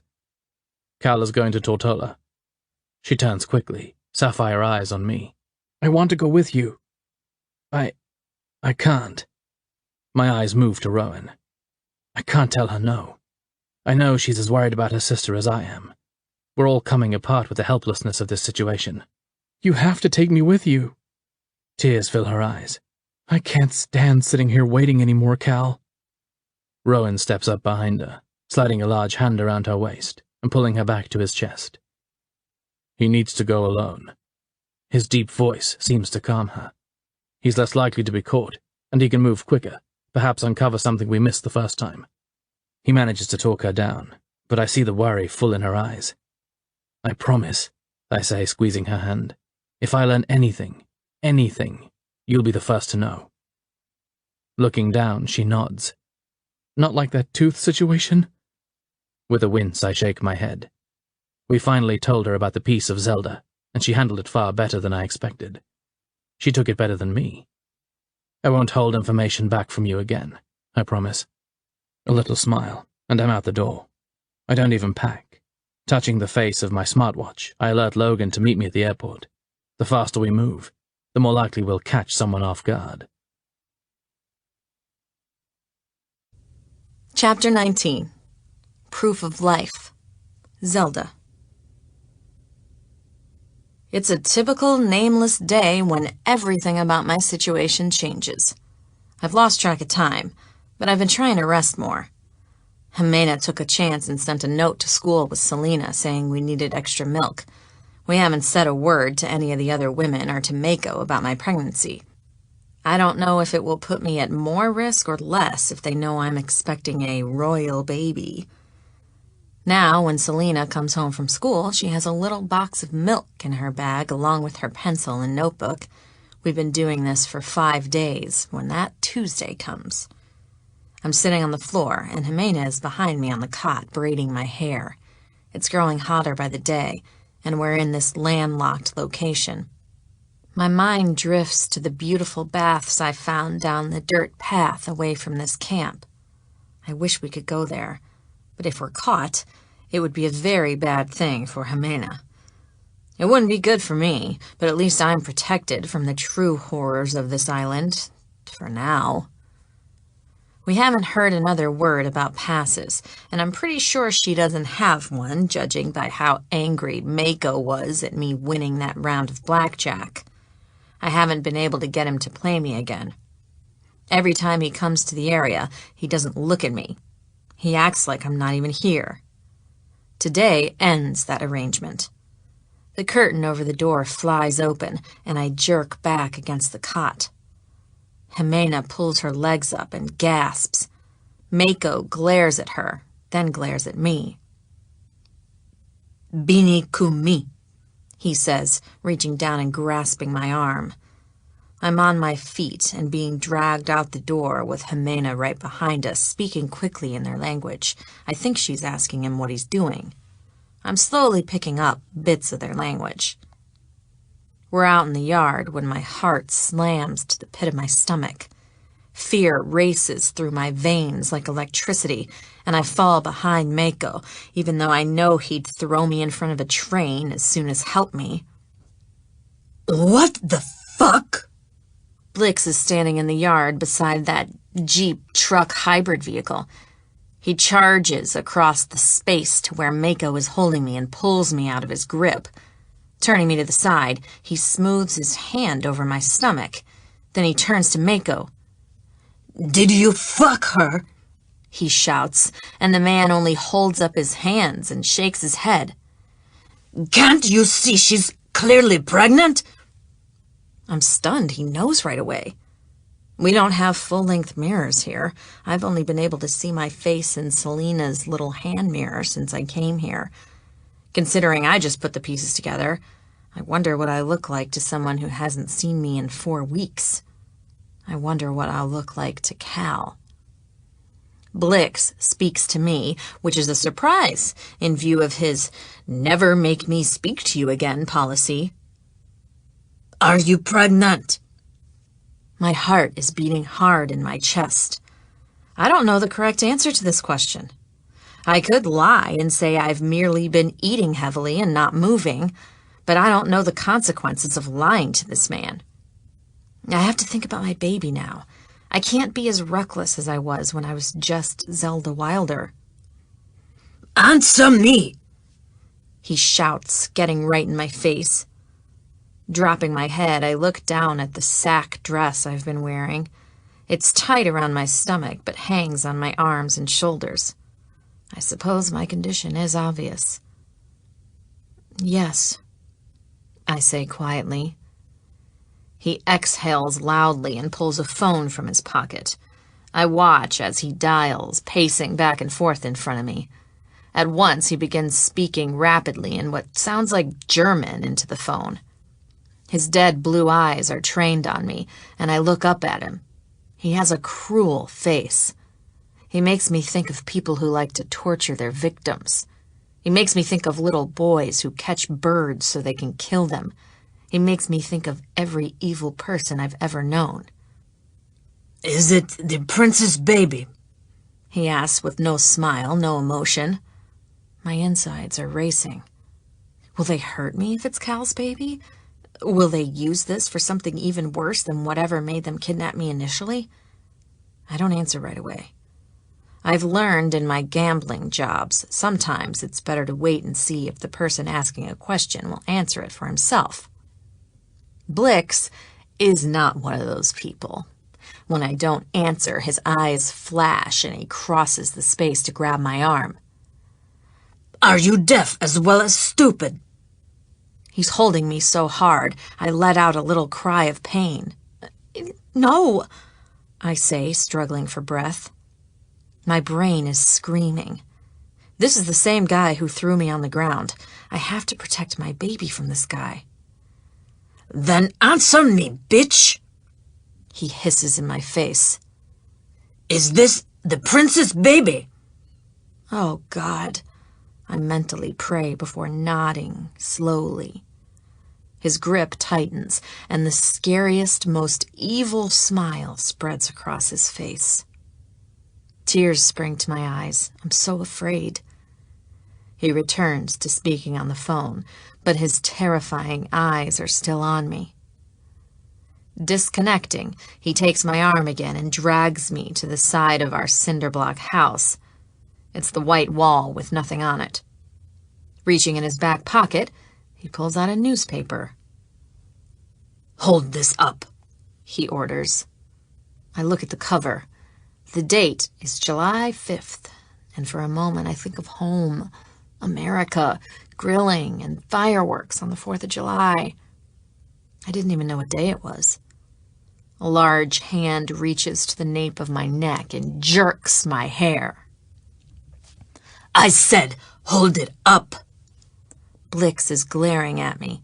and I turn the USA Today around and hold it just under my chin. His phone clicks several times, and then he snatches it back. I don't even get to look at the headlines. My mind is thinking one word: Cal. I need to see him. I want to tell him about the baby. I don't want him to find out this way. Blix goes to his truck and digs around in the cab before returning with a small Coke bottle. "Pee in this," he says, shoving it at me. I hold the dirty bottle out and look at it. Should I wash it first? "No," he says. "Piss in that bottle so I can get the hell out of here." Despair fills my chest. As much as I hate Blix, his awful presence is at least evidence the outside world still exists. People are out there asking about me. Cal is still searching for me. The thought floods tears in my eyes. If only there were some way to send him a message. I miss him so much. Every night I dream about his arms, and every day I long for his touch. When I'm feeling very low, I fear I'll never see him again. Taking the dirty bottle, I go around the corner and pull up the cloth dress. It's difficult, but I manage to get an inch of urine in that small bottle. When I give it to Blix, he uses a napkin to hold it as if it's covered in germs. Without a word, he goes to his truck and leaves. I'm standing in the courtyard watching him go, with only Jimena by my side, holding my hand. Chapter 20. A Message. Cal. The G650 is waiting when I arrive at the airport. Logan has texted he's on board and in the cockpit chatting with our pilot. Hajib lets me out at the tarmac, and just before I go, he touches my shoulder. "Good luck, sir." I cover his thick hand with mine and give it a firm squeeze. "Thanks, Hajib."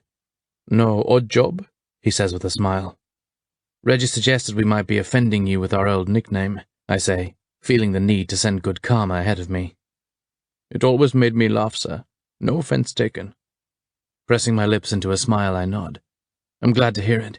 We never meant any harm." "I'll be glad to see Miss Wilder again." My stomach tightens. Anxiety has become my constant companion. Me too. With a fortifying breath, I jog across the space separating the town car from the gleaming silver private jet and up the short flight of stairs. Our flight attendant is waiting when I arrive. "We're all on board, Your Majesty," she says. "As soon as you choose a seat, we'll prepare to leave." "Thanks," I say, ducking inside the aircraft and planning to sit in the first open spot. I stop in place when I see my uncle already at a window seat with a glass of champagne in front of him. "Reggie," I hesitate before going forward. "What are you doing here?" "Your brother told me where you were going. I'm coming with you." My brow lines, and I walk quickly down the row and take the chair directly across from him. "Rowan told you where I'm going." "He said you're flying to Tortola. I hope you don't mind I changed your flight plans. We need to stop in Miami first." Gripping the arm of my seat, I lean forward. "What happened? What do you know?" "It seems the criminal is returning to the scene of the crime." He pauses for a sip of wine, and I barely manage a calm, "Please continue." "Ronald De La Housse in Miami heard about a man with an exaggerated southern accent working roulette wheels on the cruise circuit. I'm willing to bet it's Mr. Hines." My throat tightens. It's such an incredible break in the case if we found him. "But would he be so careless to return to Miami?" "I don't expect Mr. Hines is aware we're working together, and as such, I'm sure he expects your focus has shifted." The flight attendant steps into the small cabin. "We're cleared for takeoff, Your Grace. May I get you something to drink?" "Scotch. Neat. Thanks," I say, sitting back and considering this new development. "If he's working cruise ships, are we sure we'll catch him in port?" Reggie nods and glances at the magazines on the table in front of him. "The ship he's currently on returns to Fort Lauderdale tomorrow. He's been sticking close to the dock, renting rooms under an alias and leaving again within days. We'll have to act quickly, but we'll catch him this time." Pulling out our flight plan, I survey our schedule. We stop once to refuel in 3 hours, then the remaining 8 are spent over the Atlantic. We'll arrive in Florida tomorrow morning. Sliding my palms down my legs, I try to relax, something I haven't been able to do since this ordeal began. My uncle looks up from his magazine. There's a bed in the back. You should try to sleep. We'll want to be alert when we get there. I glance up at him. I'm afraid the chances of me sleeping are slim to none. The flight attendant returns with my tumbler of scotch, and I nod my thanks. She takes her own seat as the plane picks up speed for takeoff. It's a smooth ride for a small jet, and it isn't long before we've reached our cruising altitude. Reggie looks out the window, his voice thoughtful. The night I met Zelda Wilder, I was impressed by her brains. She sees every angle. I still haven't decided how I feel about my uncle's involvement in this affair, but I agree with his statement. You're right. Leaning forward, I rub my hand over my mouth as I think. She'll keep her eyes open. He nods, looking back at me. She'll survive. It's the one thing I've been holding on to as we've scoured manifest after manifest, as we've gone from hotel room to hotel room. I've held on to that fact through every day that has gone by with no word. She will survive, I repeat, and we'll deal with the men who've hurt her. Reggie makes a noise of assent, then he leans back and stretches his legs. I wasn't thinking of you when I hired her to do this job. Despite everything that's happened, Zelda is controlled. She takes responsibility very seriously. That makes me almost laugh. And I don't? My eyes cut to his, and he does a little frown. Up until now, you've had the well-deserved reputation for irresponsibility, even when you were on active duty. I trace my finger around the lip of my glass. You're right again, I say, and all of my indiscretions filter through my mind. I was a royal fuck-up. I didn't have a reason to care. Rowan has always been on track to lead the country. My position has always been redundant, superfluous. The threat of something happening to him, of an assassination attempt or an accident, has always been there. You are far from an extraneous member of the monarchy. If Miss Wilder has helped you to find balance, I'm glad I brought her into this mess.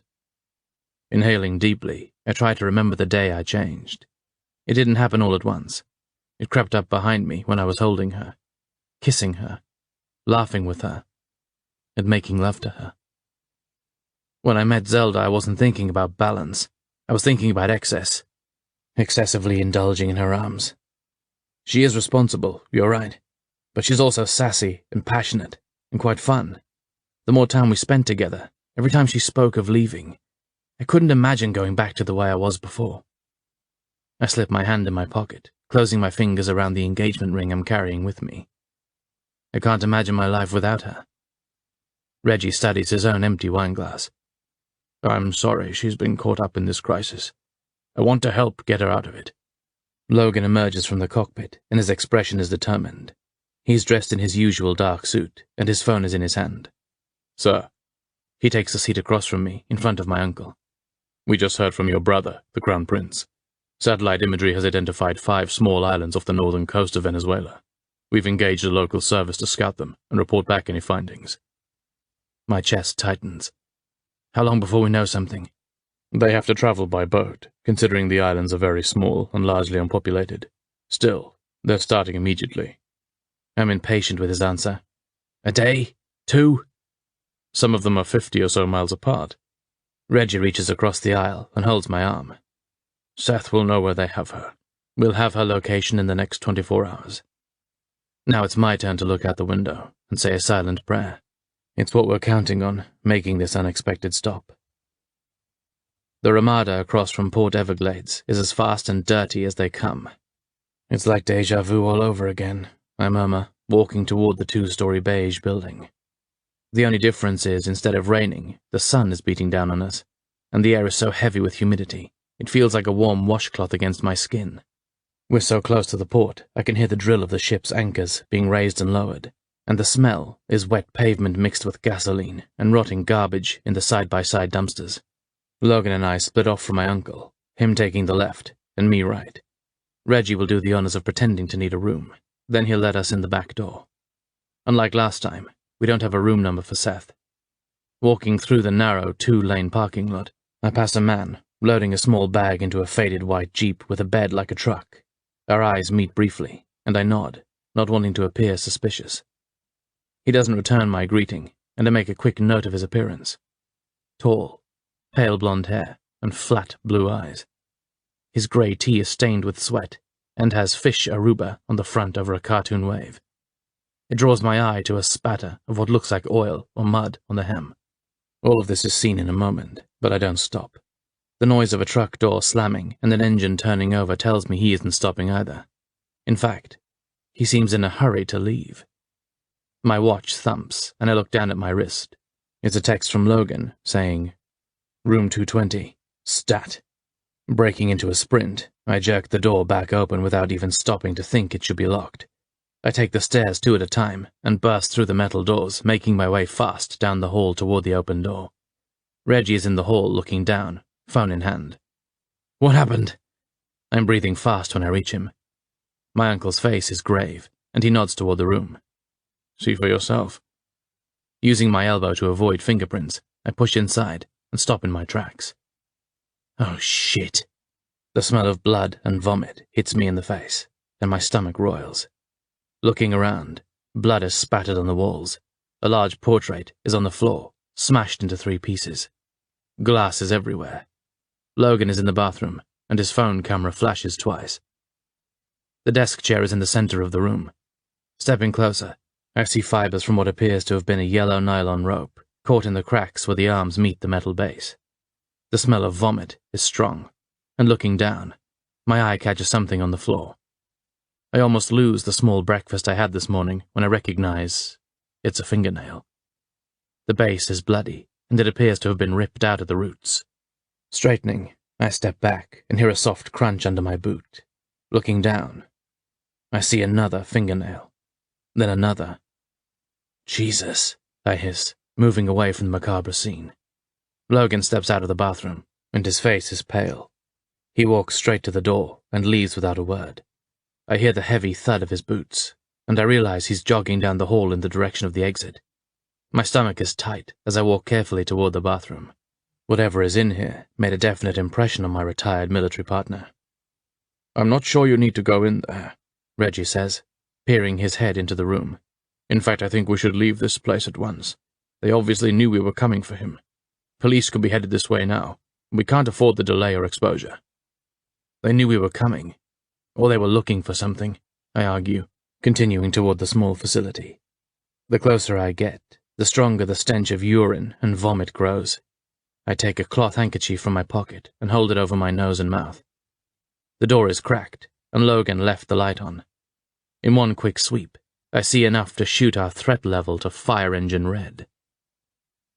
Seth is in the tub, and his face is blue-purple and bloated. The whites of his eyes are crimson, and what appears to be clear nylon fishing line is wrapped repeatedly around his neck. The tips of his fingers are bloody stumps, and rust-colored lines streak the skin. It appears he fought to free himself until he died. His clothes are soiled with urine and feces, and foam is at the corner of his mouth. I stumble out of the bathroom, still clutching the handkerchief over my face. Looking up, I lock eyes with Reggie. I push off the wall and head for the door. "We've got to find Zelda now." My uncle is right behind me, and we waste no time getting out the back door. Ronald Delahousse, our local contact, has the black SUV waiting in the parking lot, engine running. Logan is in the passenger seat, so Reggie and I take the back. As we're slamming the doors, he begins to speak. "The jet is fueled, and the pilot is filing our flight plans. We should be ready to leave within minutes of arriving at the airport." We set off at a fast clip to cover the short distance to Miami. My mind is racing, and I keep going back to the man I saw in the parking lot. It could be a coincidence. The hotel is located in a sketchy part of town. Still, fishing twine. Fish Aruba. "It doesn't make any sense," Reggie says slowly. "Why torture him? Murder, yes, but torture? It's like they were trying to get him to confess, looking for answers. But to what?" "Maybe they were trying to send a message," Logan says in a grave voice. "Can we get the satellite images of the islands?" My mind is still on fishing and Aruba. "I have them on my laptop on the jet," Logan answers. "Why?" "We want to start with the ones closest to Aruba." He turns in his seat to face me. "Any particular reason?" Passing my hand over my mouth, I see the dead blue eyes of the man in the parking lot. Fish Aruba. It's a hunch, is all I can give. It's all it is, but I have a strong feeling he's connected. Fishing twine, polypropylene rope, skinning pliers. We make our way quickly to the waiting airplane, and I'm settling in my seat when Logan strides down the aisle, laptop in hand. I have the images here. He places the device on the shiny wood table and takes the seat directly across from me. You can see how the islands are positioned in relation to Aruba, Venezuela, Curacao. His words trail off as a message alert from my brother flashes on the screen. Must speak to Cal immediately, it says. My phone is out of my pocket, and I'm touching my brother's name as Logan clicks on the envelope to open the message. The message opens, and my chest grows tight. Inside is a photograph, and I'm on the edge of my seat, leaning forward to see her. It's difficult to breathe. The bruises are gone, and her cheeks are flushed. She's looking up, and another damn newspaper is right below her chin. I can't see her beautiful neck or shoulders, and I have to trust they're not battered and bruised. Longing aches in my chest, and for several moments, I simply look at her beautiful eyes. I study her full lips. I need to touch her. I have to find her.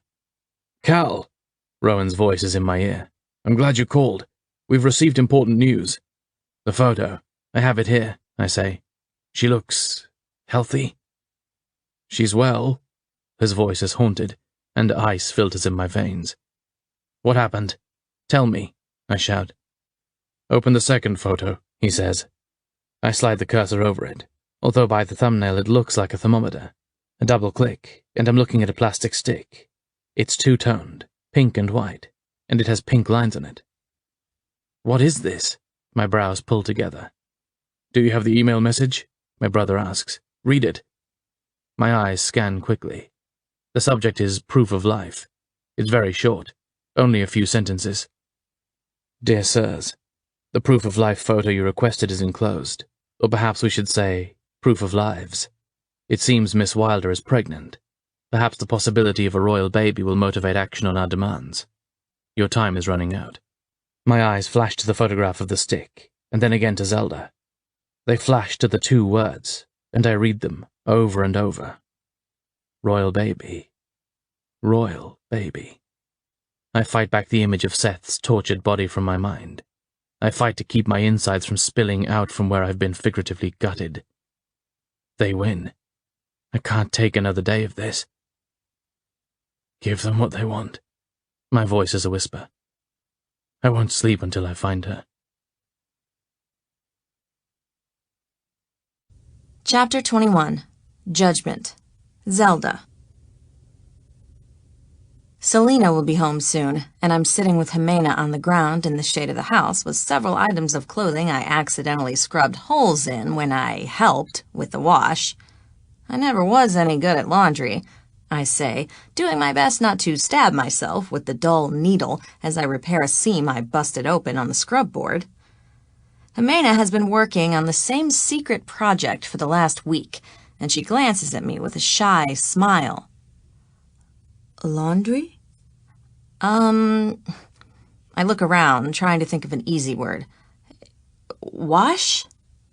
I move my hands in a scrubbing motion, and she nods. Ah, not good. No. I shake my head and return to mending the seams I ripped out. Ava would sort it all, then take it all to the laundromat. I just got the money to pay for it. She glances up at me and smiles, and I have no idea how much of what I just said she understands. We're both getting better at communicating. I'm picking up a few of their words, like I know abo means you, bini means come, come means eat, and I already knew baño, bathroom, and baby. Taquibo esposo gusta? Jimena says, and while I'm not sure about the first part, I know husband and good. My cheeks flush when I consider the things Cal is very good at, and Jimena starts to laugh. He's mashabon, she says. Mashabon. I think about the words. Very good. Yes, I nod. Mashabon. My eyes heat, and I miss him so much. I want him to know about our baby. I want him to hold me. I want to leave this place and be his wife and live wherever he wants to live. I want to tell him I'll never run again or steal or do anything to make his people ashamed of me. I'll go with him to Monegasco and take up knitting, and I'll never be a liability to him again. No, Jimena says, scooting forward and holding my arms. No, Tayora. I've heard her say this to Selena. Don't cry. I blink quickly, doing my best to banish the tears. I miss him. She nods and pauses, looking at the bundle in her lap she's been working on. I turn back to finish whip-stitching the seam of Selena's uniform skirt. I'm right at the end, and I do the back and forth, then tie the ends of the thread in a knot so it doesn't unravel on her. There, I say, folding the piece and setting it on the short stack of clothes I ruined. All done. Reaching into my lap, I start to wrap the remaining thread around the almost empty spool. I need to figure out a way to buy them more thread since I keep destroying all our clothes. Here, Jimena says, standing. For you. My hair is tied up in a little bun on the top of my head, and the loose flour sack dress I've worn every day for weeks is damp with sweat. What is it? I say, squinting up at her from where I'm sitting on the ground. She whips from her lap my old denim dress, only it's completely transformed. She's added a seam under the breast line to create an empire waist and cut long, skinny slits in intervals through the bodice leading down to the hem. In each of the slits, she's added a strip of thin floral cotton material to expand the width and make room for my growing midsection. Jimena! I gasp, covering my face with my hands. It's bonita! It's beautiful. I put my elbows on my bent knees to cover my face. No one has ever done anything like this for me. I never even look for people to do nice things for me. If anyone does a favor, it's always because they want something in return. In my world, everything is tit for tat. Only here, this woman who has nothing, who carried me off the dirt road into her home at the cost of a beating and God knows what else, has made this dress for me. Tears stream down my face, and I can't take my hands away. I'm too overwhelmed. I'm too grateful. Aki, Aki, she says. Here, here. Grasping my arms, she pulls me up gently. Off, she says, motioning for me to remove my dirty dress. Let me go inside, I say. I'll put it on inside. I motion to the hut, and she smiles, handing me the new dress. For a moment, I only look at it, running my fingers over the perfectly small, neat stitches she made around the new floral panels. It's unique and interesting, and I can't help thinking of when Reggie took Ava and me to the designer boutiques at Bal Harbor. Jimena is so creative, and she's an amazing seamstress. She could design clothes. I'm inside the small house, slipping out of my old dress and using it to dry the sweat off my body. She cleaned my denim dress before altering it, and I consider running to the little shower in the bushes to rinse off before I put on my beautiful new dress. Taking my time, I step into it, pulling it over my tiny pooch.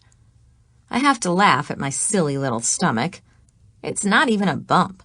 I've simply gotten thick in the middle and back, and I look like a sausage. What would Cal say if he saw me now? Would he laugh? Would he touch my stomach and wonder at what we've done, like I do? How would his beautiful eyes change if they saw me? Would they darken with desire? A lump is in my throat as I pull the dress up and tie the halter part around my neck. I can only see the bottom, but I do a little spin.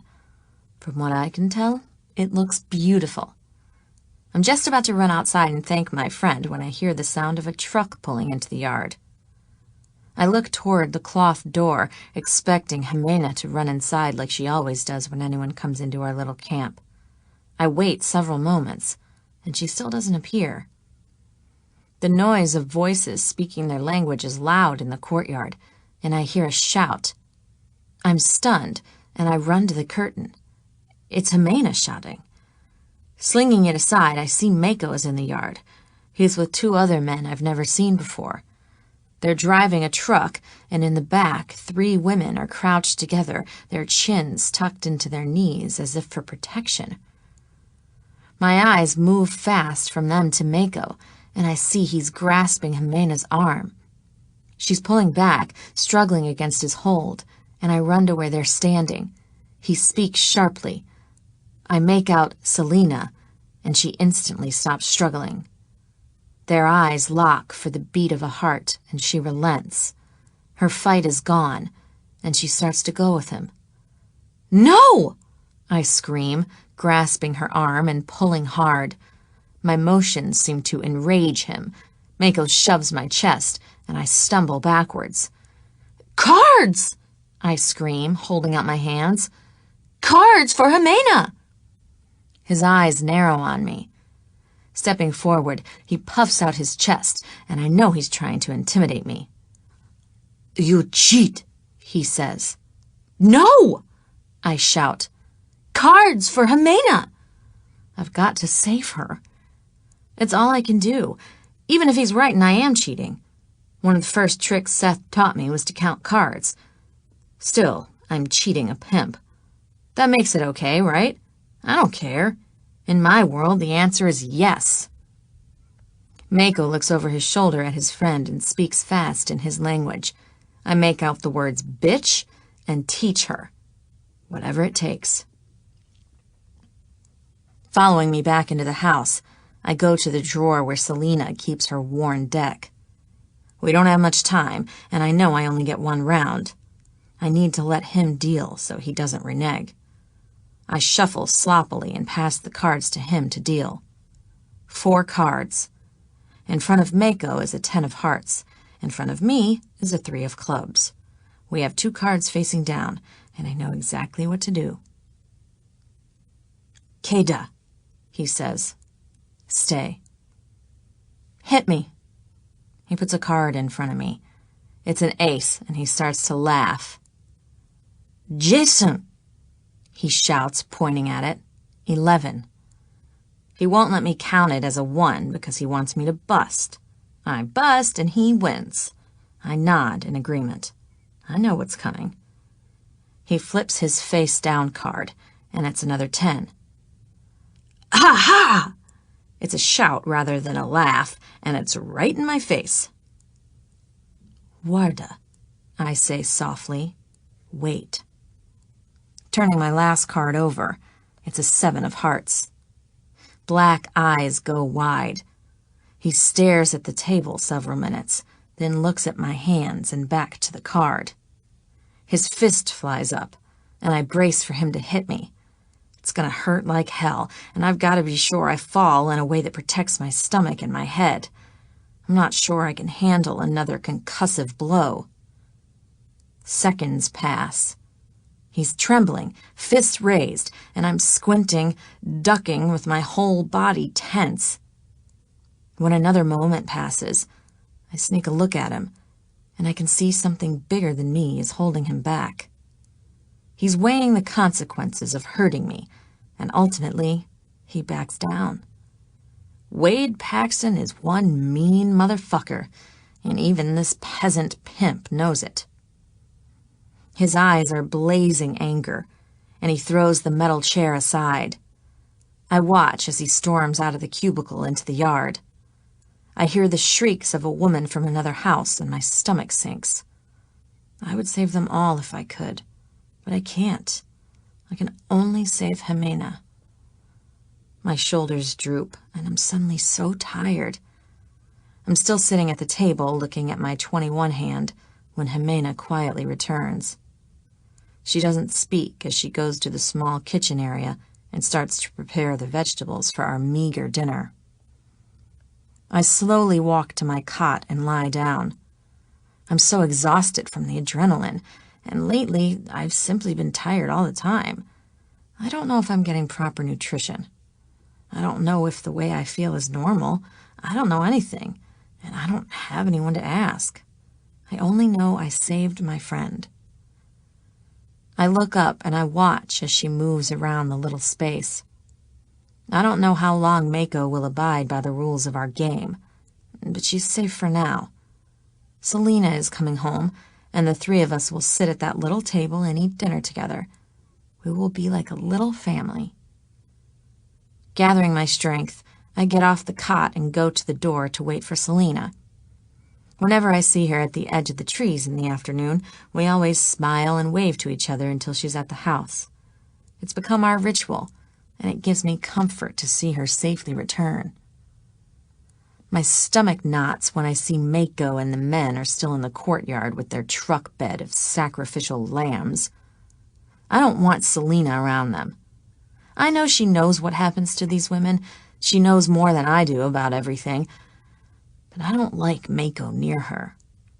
It reminds me of our foster father and Ava, and I don't have a lamp to smash over his head.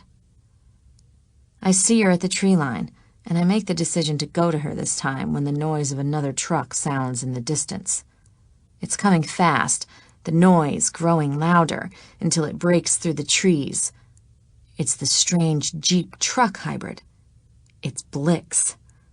His eyes flash at me, and I know at once no amount of card playing is going to save me. He's out of the truck and circling to the back. His jaw is set, and something is different this time. I get the distinct feeling he's not here to take pictures. Selena runs out of the trees toward me, but I stop her. "Go to the house!" She's confused, and she hesitates too long. Mako is watching us, and that fucker is smart. He's always known I'm special, and now he's trying to see if he can get in on whatever the promise of me entails. Blix is digging in the back of his truck. He has what looks like a large tackle box, and he rifles through yellow rope, a spool of clear nylon fishing line, pliers. Finally, he takes out something that looks like a huge garlic press. He turns to face me, and I don't know why I'm not more afraid. Maybe I think because I'm carrying Cal's baby, they'll go easier on me? Looking back, I know I was a fool. Curiosity drives the men from the truck. They know Blix is one of Wade's men, possibly the worst of Wade's men, and they want to see what's about to happen. They're all speaking fast in Mako's tongue, quietly under their breath. Blix's dead eyes are fixed on me, and he doesn't say a word. His mouth is set in a straight line, and he doesn't stop until he's standing directly in front of me. I think about our first day. I think about every day since I've met this man. I'm not a human to him. I'm not even sure I'm an animal. I'm a commodity in a deal he's helping play out against the man I love. Blix grabs my forearm and jerks it up. Instinctively, I jerk it back out of his grip. His dead eyes flash, and he rears back so quickly I don't have time to duck.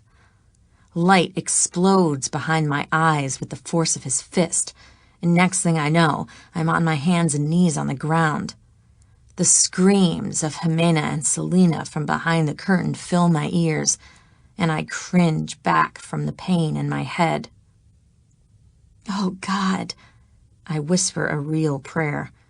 I'm on my hands and knees, clutching my arms over my head. "Help us." Tears are in my eyes, and Blix's boots appear before them.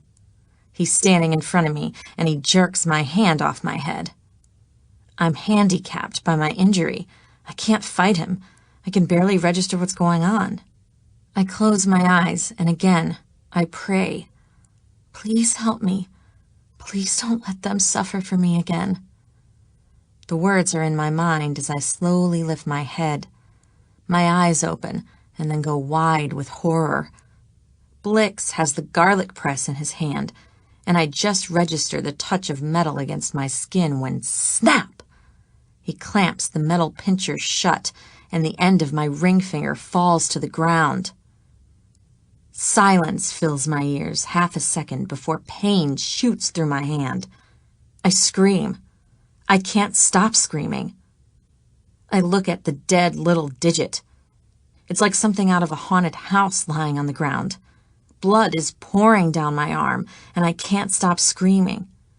I'm staring at it from somewhere far away, somewhere filled with blood and pain and the noise of my screams.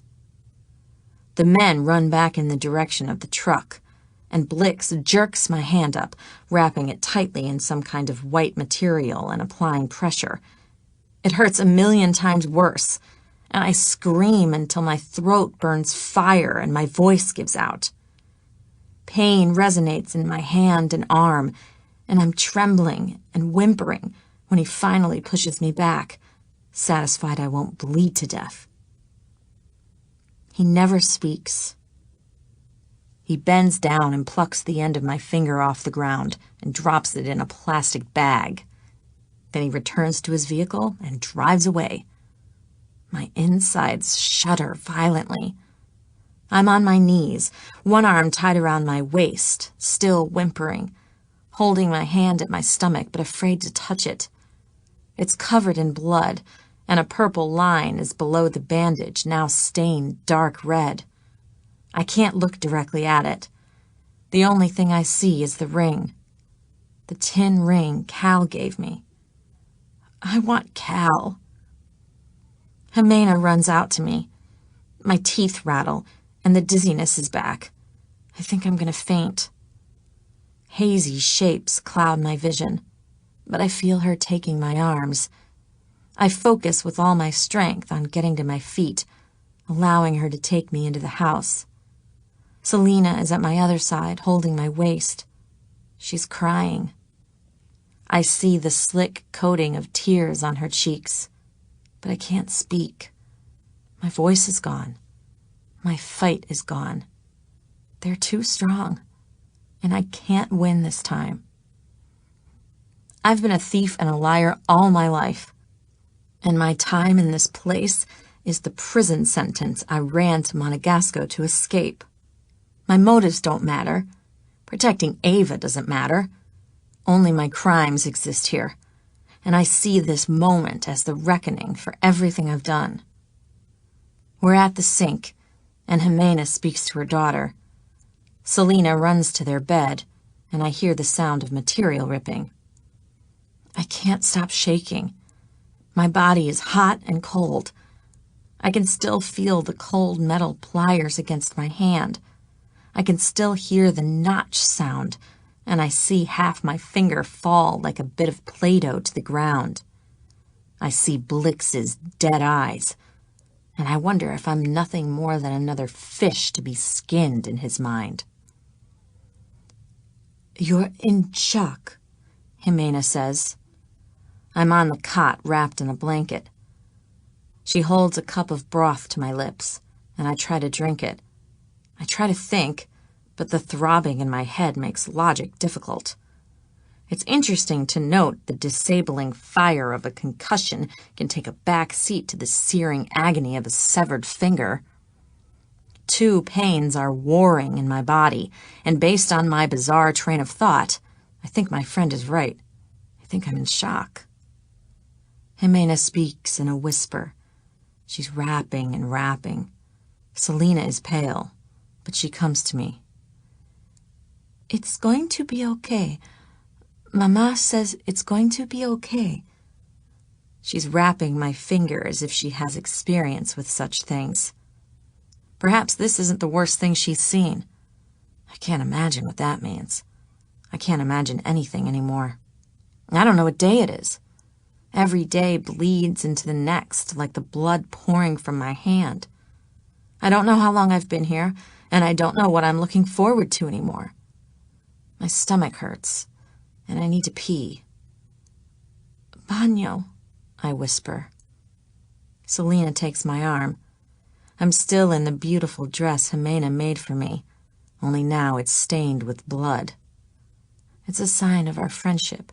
It's a sign we've protected each other. She's rescued me twice. I've rescued her twice. Now it's covered in my blood. Selena walks me to the bushes. "Will you be okay alone?" I nod, and step a few paces into the brush to crouch. It doesn't take long for me to pee, and I wait, shaking my hips so the urine can get off me. I look around for a friendly leaf or something I can use to help. A banana plant is nearby, and I reach for a large leaf to pat myself dry. It's slippery, and when I pull it away, I see a dark red stain on the leaf. My stomach cramps, and I know something more is wrong. Selena? I whisper, trying to call her. Do I dare attempt another prayer? God, please no. Please don't take my baby. Leaning heavily on Selena, we stagger to the house. I go to my cot and lie on my side. Jimena crosses the room to me, but my head is overwhelming me. All of it is overwhelming me. I can't tell her what's wrong. I can only give in to the pain. What happens next comes in and out as hazy visions. I hear voices. I know Jimena is beside me. I feel her hand on my head. I drink from the familiar gourd and then pass back into oblivion. I can't do anything. I can't help anybody. The day I lost my finger, the day I saved Jimena. Was that yesterday? The day before? A week ago? My baby. Is my baby okay? My eyes are fused shut, it seems. Heat rises all around us in waves, and I'm still on the cot. Darkness comes, and I've been asleep. Voices are around me, but I don't recognize them. I hear Cal's rich voice, and I smile. My eyes are closed, and he's with me in the ocean. We're back at our beautiful beach in Tortola, and we've run down to the shore like I'd always wanted to do. We don't need clothes. It's our private beach, and no one is around. Twilight paints the scene in black and white, and my arms are around his neck. His large hands span my lower back, sliding down over my ass as my breasts press flat against his firm chest. The water laps around us as our lips meet. He kisses me like he always does, firmly, passionately, demanding, taking. Our tongues slide together as the waves rise and fall, moving us slowly in a rocking motion. I feel the dark waters just at the line of my lower back. I taste the salt on Cal's tongue as his warm, strong hands touch me, hold me, lift me against him. Cal, I whisper, tightening my hold on his shoulders. His skin is against my face. I can smell his delicious scent of citrus and cedar and him. My Cal. His strong arms are around me, and it's the most wonderfully secure I've felt in my entire embattled existence. I want to kiss him again, but he speaks. Yes, my love. I've got you. My stomach flashes at the sound. My eyes fly open, and it's not a dream. I'm in his arms. Cal is holding me against his chest. One arm is around my back, and one is beneath my legs. It's dark, and he's carrying me into the trees. We're moving fast, and I'm crying. I'm holding his neck, and my body shudders with joy and relief and sobbing. I didn't know it was possible to feel this way, as if my insides are spilling out from my eyes. I can't speak. I can't stop crying. I can only hold him and weep as he carries me out of this place, away from the nightmare. Don't cry, my love, he soothes, but I hear the break in his voice. I have you. You're safe now. We're on the path I took that day so long ago when I found the beach and the baths. Someone is with us, and when we reach the beach, Cal lowers my legs to stand while he catches his breath. One strong arm holds me firmly against his torso. Is she okay? I recognize Logan's voice. Cal has me in his arms. My face is pressed against his neck, and I can't let him go. I haven't let him go since I woke up to find him here. I'm almost afraid to look around or speak in case this is all a dream and it fades. I'm not sure I could take that. She's going to be okay, Cal says, and joy vibrates in my bones. It's not a dream. Let's get her to the boat. Chapter 22. Covert Ops. Cal. We've been in Tortola 2 days, and I haven't been able to get the image of Z and the pregnancy test out of my mind. Logan convinced me to stay here, let the man we've hired search the islands for her, but everything I touch here reminds me of Z. I was such a shit to her. I was so angry. Sitting on the bed, I clutched my head in my hands as regret racked my insides. When I find you, Zelda Wilder, I'm never letting you go. My phone rings, and I snatch it up. Rowan is calling. What's up, Ro? I'm desperate for word, especially now with August 1st looming. Our men have been searching. We're playing with fire, and I'm ready to say, screw the detectives. Forget the plans. I'll find her myself. Ava thinks she has the coordinates for Z. I'm off the bed and throwing open drawers at once. How? Where did she find them? Ever since the pregnancy test and Seth's murder, she's dedicated herself to finding the leak at Occitan. She hasn't left the estate. She's followed the staff, sneaked into their rooms. I hear the pride in his voice, and I can only imagine my beautiful future sister-in-law invading our seaside estate. What happened? It was Juliana. I almost dropped the phone. Nesbitt's niece? I think of the mousy girl who dropped out of school and moved in with her housekeeper last spring. Ava noticed she was obsessed with Seth's disappearance. She sneaked into her room and found several texts from Hines on the girl's phone. Skip ahead, I demand. Where is Zelda? The coordinates are 15.7 thousand north, 63.633 west. Hines must have known they were coming for him. He told Juliana to give you those coordinates if anything happened to him. My chest explodes with an insane mixture of relief and frustration.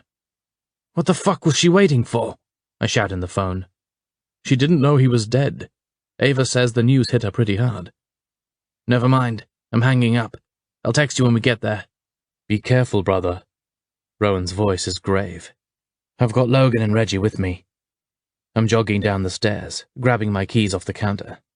Tell Ava good work. She found the answer we've been needing. I've already requested satellite images. I'll forward them to you as soon as they're in. The small island is 300 miles south of Tortola, which requires us to charter yet another jet and fly to Venezuela. I'm frustrated as more time slips through our fingers. We're past our deadline, and while Rowan is working on his end to buy us more time, I don't trust Wade Paxton not to hurt her. I can't shake the images in that hotel room. It takes another day, but we're on a boat, speeding toward the small island not far from Aruba. Using the satellite images, Freddy found an abandoned pier hidden in the curve of the island, where a series of mineral baths are located. I'm at the bow, staring down the wind and wishing I could push the boat faster through sheer willpower, when I feel a text come through on my phone. It's from Rowan. Proceed with extreme caution. A scout visually confirmed Zelda is in the camp, sending exact location. An image appears on my phone, and I make my way carefully to the back of the boat, where Logan is driving. I show him the text. His jaw is set, and he nods, taking us around to the location of the hidden pier. I'm keeping my eyes out for the other boats or small planes. Reggie tries texting Wade Paxton. He's determined to facilitate a meeting between the three of us. Personally, I think he relishes the idea of turning our oversized bodyguard loose on that slime. I make a signal, and I'm heading back from my seat when another text appears, this time from Rowan. Pax is making good on his threats. My stomach plunges. His threat was to hurt her. His threat was to send us a piece of her. With trembling fingers, I text a reply. What did he do? Rowan's reply doesn't answer my question. Whatever force is needed, I authorize you to use. He's telling me I have his permission to kill, to assassinate the Prime Minister of Totterington. I can't take it anymore. What happened? I text. I'm 2 seconds from calling when he replies with an image. I drop to my knees when I see it. My head is in my hands, and I'm barely holding it together. The sound of the boat engine dies, and my head snaps up. "No! Get us there now!" I'm practically shouting. Logan's face is lined. "Sir, what happened?" "We have to get to her now, Logan. We can't lose another hour." Reggie stays on the boat as we make our way through the dark jungle in the direction of the camp. 2 camps are on opposite ends of the small island. The one holding Zelda is closest to our hidden dock. A long pier is in the center of the island, and we've learned cargo ships make occasional overnight stops here, leaving or returning to Venezuela. As far as we know, tonight we're alone. "Perfect place to hide a criminal enterprise," Logan says as we make our way up the dirt road in the direction of the first camp. We're armed to the teeth and dressed in black. Our plan is to retrieve Zelda, but my additional plan, once she's secure on the boat, is to return to this Blix Ratcliffe's shelter and cut his fingers off, one by one, then shove them all in his mouth and tape it shut, then tie him to a chair and set him on fire. Envisioning his intricately painful execution is the only thing keeping me together as we make our way quickly and quietly to where my love is being held prisoner. The clearing opens, and in the moonlight, I see a line of small cinder block huts. None of them have windows or doors, and in the dim night, they could be hiding anyone. We stand out against the white walls like rocks on the white sand, and I look around for security cameras. "No time," Logan whispers. "Move fast." I do as he says, not stopping for stealth. I charge up to the first shack, where our scout said he'd seen her taken. Pushing the curtain aside, I see a tiny room with a table in the center and 3 cots. In the far corner, a woman and a girl sleep together. But to my right, emotion hits me so hard. She's wearing that same denim halter dress from the last day I saw her, only it's slightly different, fuller. She's lying on her side in the fetal position, but the light from the window touches her blonde hair and cheeks. Her hair is tied back in a braid, and her face is drawn and stressed.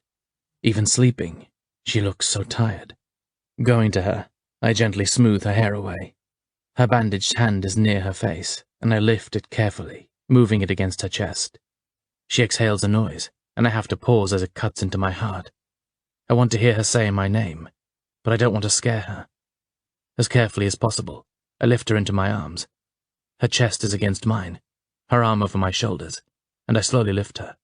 She presses her forehead against my neck, and I sit on the bed to hold her, hugging her tight, allowing the emotions to pulse through me and into her before we set out into the darkness, heading back to the boat. "Cal," she whimpers, breaking my heart. I kiss her full lips gently, and her arms tighten around my neck. "I've got you, my love," I say as I stand. "You're safe now." My eyes land on a pair of green ones, watching me from across the room. The girl is awake, and she sees me. I'm frozen in place, unsure if she'll scream or wake her mother, if she'll try to fight us, or if she'll call Ratcliffe. The girl does none of those things. She simply nods and smiles. I don't hesitate. We have no time to waste, and I'm out the door and back to where I left Logan. On board the ship, I'm holding Zelda in my arms as we decide our next steps. "I wasn't able to deal with Hines," Logan says, his voice a low rumble. "You stay with her. I'll finish Ratcliffe." The anger in my chest surges to life. His ass is mine. Every time I see the finger Z keeps trying to hide, red floods my vision. He dared to touch her. I will make him suffer. "I'll make him suffer." He nods to my fiancée. "She needs your strength now." It's the only thing keeping me here. Zelda is hugged close to my side, and she seems smaller somehow. Broken. My arms tighten around her, and with a deep exhale, I give him the go-ahead. He's off the boat, disappearing into the night. Reggie is at the stern, holding the wheel and waiting for our next steps. "Wade is in the area," he says, slipping his phone into the coat pocket above his chest. "I'll arrange a meeting with him, and the 2 of you can plan however you'd like to deal with him." "That's good," I say, standing and lifting Z in my arms again. "We'll be below." I take her down the steps of the cabin cruiser to where a small living area fills the space below deck. Bench seating surrounds a table, and through a sliding door in the back is a tiny bedroom. "I can't believe you're here," she finally says, and I pull her close to me again.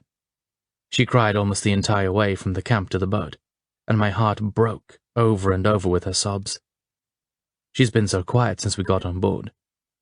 I felt a recoil from Reggie, but when she heard us talking, she relaxed. Her good hand is still fisted in my shirt, and as much as she doesn't want to let me go, I'm not in any hurry to let her out of my arms. Would you like to sleep? I ask gently. Her eyes close, and she melts into my chest. I've missed the sound of your voice. Both my arms tighten around her, and I carry her to the queen-size bed with me. I'm sitting, propped up with pillows, and she's curled with her head on my chest. We stay that way several long moments as her breathing slows, and the hole her kidnapping exploded in my chest gradually heals. My beautiful Z, I whisper, and her arms tighten on me. I stroke her forehead, and then I kiss her brow. I'll kill them for hurting you.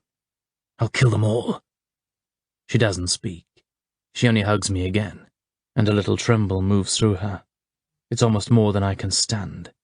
Rolling her onto her back, I raise up on my elbows so I can see her blue eyes. They're red-rimmed and watery. I'm feeling every emotion I see reflected at me there. They said you're pregnant? It's a question that has haunted me for days. You're having my baby? Oh, Cal. She rolls forward, hiding her face in my chest. I think I am. A hollow ache twists in my stomach. I don't understand. Her hand is over her mouth a moment, and she hiccups a breath. I was bleeding. A little tremor before she's able to speak again. I'm so afraid, Cal. I'm afraid something happened. Pulling her against my chest again, I look up at the ceiling and breathe slowly. Heat is in my own eyes this time, and I can't believe how quickly I've become attached to the idea of Zelda and me as a family. We'll take you to a doctor as soon as we get back. We're leaving this place tonight. I'll message Logan and tell him to return. Her body jerks, and she clutches my shirt in her fist. Cal, we can't leave them behind. You have to get them. My brow lines. Get who, darling? Jimena and Selena, the woman and her daughter who took care of me. We can't leave them behind, Cal. They're in danger here. If he comes and finds me gone, he'll hurt them. She's talking so fast I'm pulling on my shirt. I run my hands over her hair and try to calm her. I'll tell Logan to get them. Will they go with him? They might be afraid. Selena speaks English. Have him tell her I said for them to come. Tell them my husband is here, and we need them to come with us. That makes me smile. I cup her beautiful face in my hands and kiss her wet cheeks. She makes a little noise and turns her face to find my mouth. Our lips part and her tongue curls with mine. She tastes like salt and tears, and with every beat of my heart, emotion rolls through my veins. I pull her to me again, holding her so close. My Zelda, I whisper, I'm going to make up for everything that happened to you here. I promise. No one will ever hurt you again. Chapter 23, Princess, Zelda. Cal is above deck talking to Reggie, and I strip out of my transformed denim dress into the most amazing shower of my life. It's a tiny, cramped boat shower, but I have soap and shampoo and hot water. I stand and luxuriate under the spray with my eyes closed until I hear Cal back in the room. I don't want to be a tyrant, but we have a limited supply of water on board. A smile is in his voice, and fresh tears flood my eyes. Reaching forward, I shut off the water and rest my forehead against the white wall a moment as I let the realization I've been rescued wash over me. Taking a deep breath, I open the frosted glass door, and he's waiting there looking like the most amazing dream come true, holding a fluffy white towel for me. A towel, I sigh as he wraps it around me and pulls me to his chest. Warm lips are on my temple. My arms are pinned against my chest, and he's holding me in those strong arms, so safe and warm. My stomach is tight, my insides vibrating with pure joy. Lifting my chin, I catch his gaze. Was Logan able to get them? They're right outside at the table, he says softly. I gave them food, and they seem a bit overwhelmed. We're probably all gonna need time to adjust to being free. Take as much time as you need. I'm eternally grateful to them for taking care of you. You have no idea how much they did for me. Our eyes meet again, and he cups my cheeks. His are so warm, I feel like I'll be lost gazing into them. It's like a dream. More good news, he says, and my brows quirk in a question. Jimena said the bleeding stopped. She said you were asleep for a long time after your finger. His lips tighten. But she thinks the baby is okay. I'm relieved, but still worried. I'll be glad when I'm able to see a doctor. I've been so afraid ever since we found out. Another simmering kiss, and his strong arms return to hold me. I'm so relieved we found you. I feel certain you're going to be okay. Only... My chin drops, and I look down at my bandaged hand. Cal follows my eyes, and I see the muscle in his jaw move. I remember not so long ago when it was directed at me. I'm going to find that animal. Wade Paxton is next. Terror hits me like a medicine ball. You know where he is? Reggie is trying to lure him out of hiding. He has reason to believe he's in the area. He's a monster, Cal. Don't go near him. Fury flashes in his eyes. I'm going near him. I intend to be very near him, and when I'm done, he'll regret the day he was born. Turning away, I use the towel to finish drying my body. I can't think about Cal confronting Wade Paxton right now. My head is aching again, and I need to speak to Jimena and Selena. I need to explain what's happening to them. Pausing at the door, I hesitate a moment. Cal's body is warm at my back, and his face moves to my bare shoulder, and soft lips close over the skin of my neck. Oh, I gasp. Electric tingles snake through my limbs, and I reach back to hold his head, the back of his neck as he devours the skin of my shoulder, moving up into my hairline.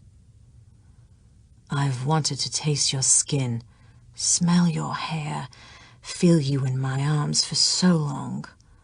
I thought I would go mad from wanting you. Cal, I whisper, unable to move. My back is to his chest, and he holds me.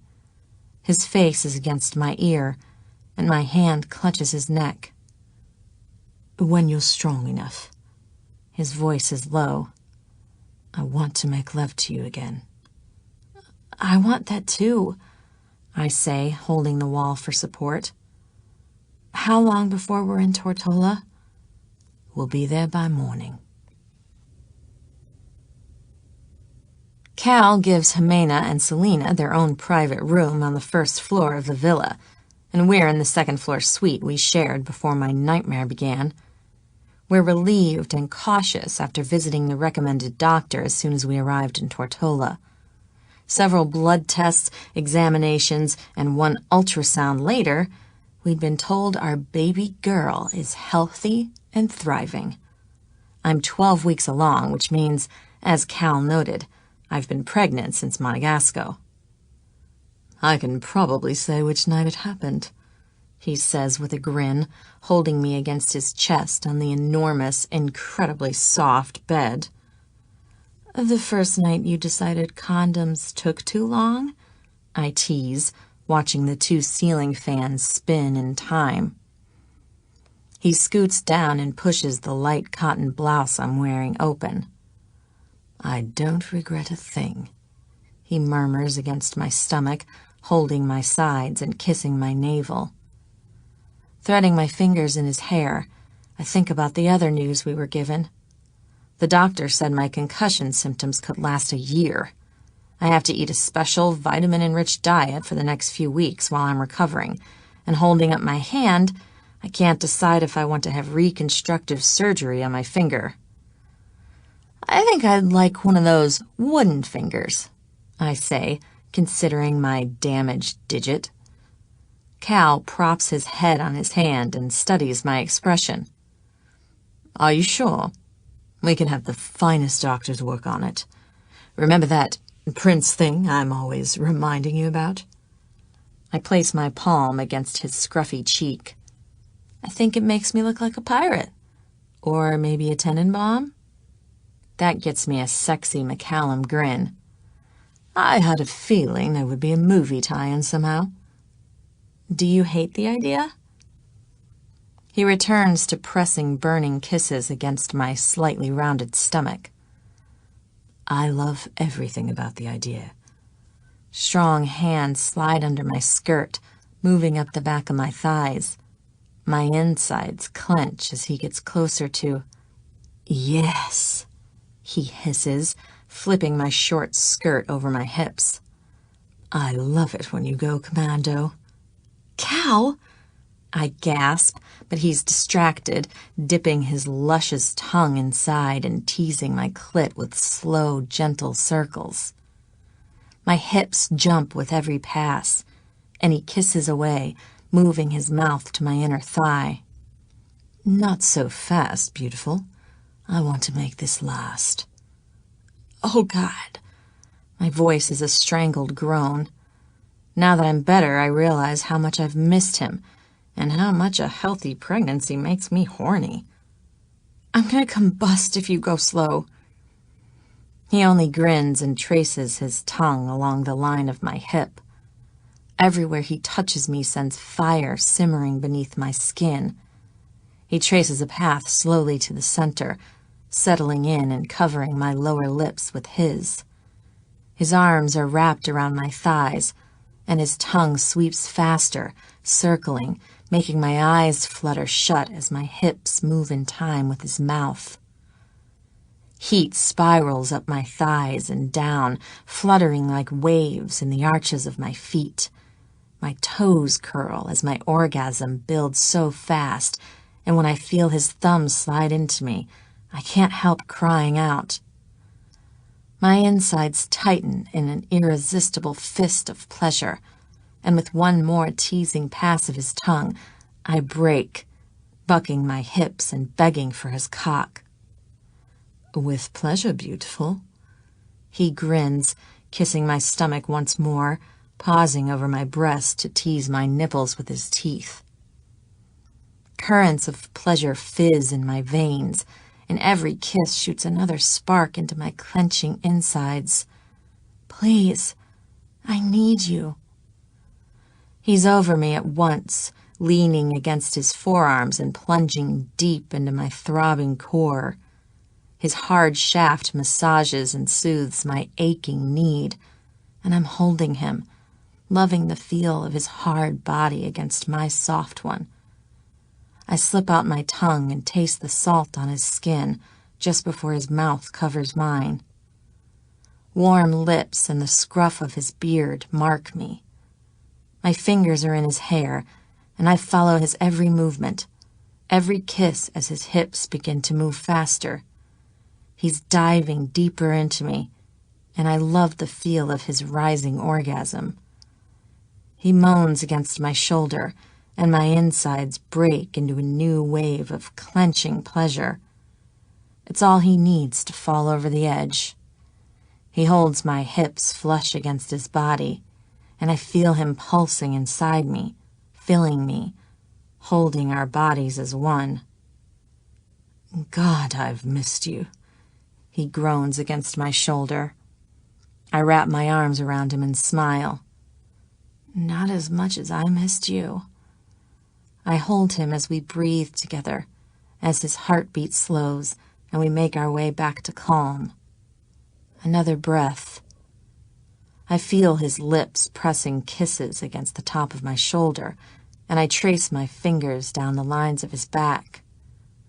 Lifting his head, our eyes meet, and his smile is so warm. I'm sorry. I can't help a frown. For what? I wasn't going to do that until you were completely better. I didn't want to force you to do anything. McCallum Lockwood Tate, are you trying to say you think that was forced? A naughty gleam is in his eyes. There's my dirty girl. I want to fuck you 5 more times tonight, yes? Laughter bursts through my lips, and I cover my face with my hands. I don't know if I can go 5 more rounds, I confess. A fucking concussion. Yet another reason I plan to kill Wade Paxton with my bare hands. Cal scoots up in the bed and cradles me in his arms. I'll take it easy on you, but just know I'm fucking you 5 more times in my mind. I can't resist teasing him. I can probably handle once more in a bit. He leans back and places the pad of his thumb against my top lip. That's my little trooper. He grins and I laugh, and he leans down to kiss me, pulling my lip gently between his teeth. Oh, hang on. He's out of the bed and crossing the room in a flash, and I slowly push myself to a sitting position. My blouse is beside me, so I put my arms in the sleeves and let it hang open over my breasts. Cal is digging in his discarded jeans, and I'm admiring the flex of his fine ass when he stands and faces me. His eyes darken, and he grins. You are so fucking beautiful. He walks slowly back to the bed, carrying a small parcel. Look at you with that just fucked hair and your shirt all open. God, Zelda, you're killing me. Stop it, I pretend scold. You're making me blush. Liar. You are never shy with me, and don't you ever start. I'll spank that out of you. His words give me a little thrill, and I press my lips together. What do you have? I nod toward his hand. Climbing onto the bed beside me, he gently lifts my injured hand and studies it a moment. We were able to remove the tin ring he'd given me without cutting it, but my finger is still swollen and now has a metal brace on it as well as gauze and tape. More reasons to kill Paxton, he says through an exhale. Placing my hand on his muscled thigh, I watch as he opens a small silk bag and takes out a tissue-wrapped item. My breath disappears when I see what's inside. Cal!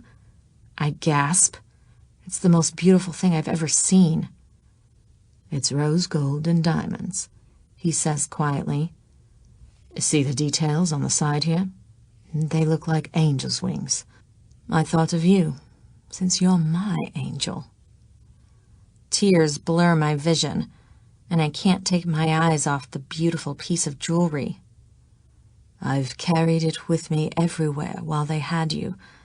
I said I would put it on you the moment we found you. I never expected. His eyes drift to my injury, and I reach up to touch his face. I love it so much. Will you still be my wife, Zelda Scott Wilder, after all you've been through? There's nothing I would love more than to be your wife, McCallum Lockwood Tate. His eyes light with a tease. Glad to hear it. And no more carrying on about not being royal enough or whatever. You've got my little princess in your body now. You get a player for a princess, I say, doing a pretend frown. I'm the luckiest guy I know. Chapter 24. Trouble. Cal. Zelda is recovering so well at our home in Tortola. I bought the villa for us to live in, and I've already spoken to Rowan about a diplomatic position in the West Indies. He's working on it, and I'm focused on tracking down that fucking Prime Minister of Twatterington. I'm not joking when I say I want him dead, but I've stopped mentioning his name in front of my fiancée, as it seems to set her back in her recovery. I'm much happier watching her nesting in our new home, with the help of her friends, Jimena and Selena. Jimena is understandably having the biggest adjustment period. For now, she's most comforted staying inside, close to her daughter. She likes doing familiar household tasks, and we let her do whatever pleases her as she gradually gains more confidence. Her daughter is just the opposite. Every new thing, every new experience is another step forward for Selena. She's a smart and very sweet girl, and I've engaged a tutor to work with her. I owe them both more than I can ever repay for taking care of my Z. Logan is in my study when I get downstairs, and by the expression on his face, I can tell he's got news about our mission. He's openly returned to Totterington. Anger radiates off my large friend as he speaks. Hampden is giving him asylum, and they've refused extradition to Monegasco, despite his indisputable connection to the assassination attempt, Ava's shooting, and Zelda's kidnapping. It's as good as a declaration of war, I agree, walking to my desk and waking my computer. Your brother is furious, he continues. Freddy was able to connect Blix and the ransom note to Paxton in less than 24 hours. What does Reggie say about all of this? My brother and I are slowly coming around to the idea of accepting my uncle's advice. Our mother had a hand in our acceptance, pointing out that next to her, Reginald does have the most political experience of us all. Your uncle thinks we should wait. Logan's frown deepens. It's his most infuriating idea to date. I nod, looking at the latest email from Roe. I agree with you. I want Paxton's head on a platter today. Yesterday, if possible. Why does Reggie think we should wait? He says the Prime Minister will show his hand. He said if we wait, Paxton will grow impatient and make another power grab, and we can move then, and avoid the appearance of aggression. After this last ordeal, I'm not comfortable with him walking around free. I couldn't agree with you more, sir. He walks to the French doors and looks toward the pool. I step up behind him and see Zelda placing a fluffy striped towel on a lounge chair. Her hair is twisted at the top of her head, in one of those cute buns, and her stomach is just starting to round with our baby. She's adorable. We don't need Freddy to connect Wade to his crimes. My stomach tightens as I watch her. She knows everything he's done. She's seen it firsthand. He will not threaten her. Logan's voice is thick, and if I weren't so sure of my lady, his overt interest would concern me. As it is, I will kill Wade Paxton with my bare hands.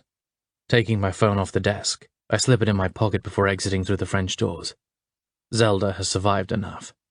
Leaving him in the office, I make my way down the stone steps to where my girl is lying back on a chair, a magazine in her hand. Hello, beautiful, I say, pausing to kiss her soft lips. She's wearing huge sunglasses, which she pulls down her nose to give me a look. If you keep looking at me that way, I'll have to carry you inside and fuck you. Her cheeks flush a pretty pink. Is that supposed to make me stop? Pulling up the lounger beside her, I can't miss the name of the magazine she's holding. Casino Player? I say with a laugh. She pulls the cover closed and glances at it. I know, I've never seen this before. I couldn't resist. Already growing bored with your life of leisure? I've only been here 2 days. Her eyebrows rise. Still, it's good to have options. You have 0 options. You're never leaving me again. Moving to sit beside her, I drape an arm around her shoulders. How does that sound? Her eyes drop, and she studies her nails. I miss Ava. I turn so I can face her. Reaching out, I touch her chin. Let's go to Monegasco. It's just... Worried blue eyes meet mine. It's so close. Clenching my teeth, I hate seeing her afraid. Wade Paxton would be a fool if he dared step foot in my country to hurt you. I hesitate to say it, but I think Logan might be as intent on breaking his neck as I am. Logan?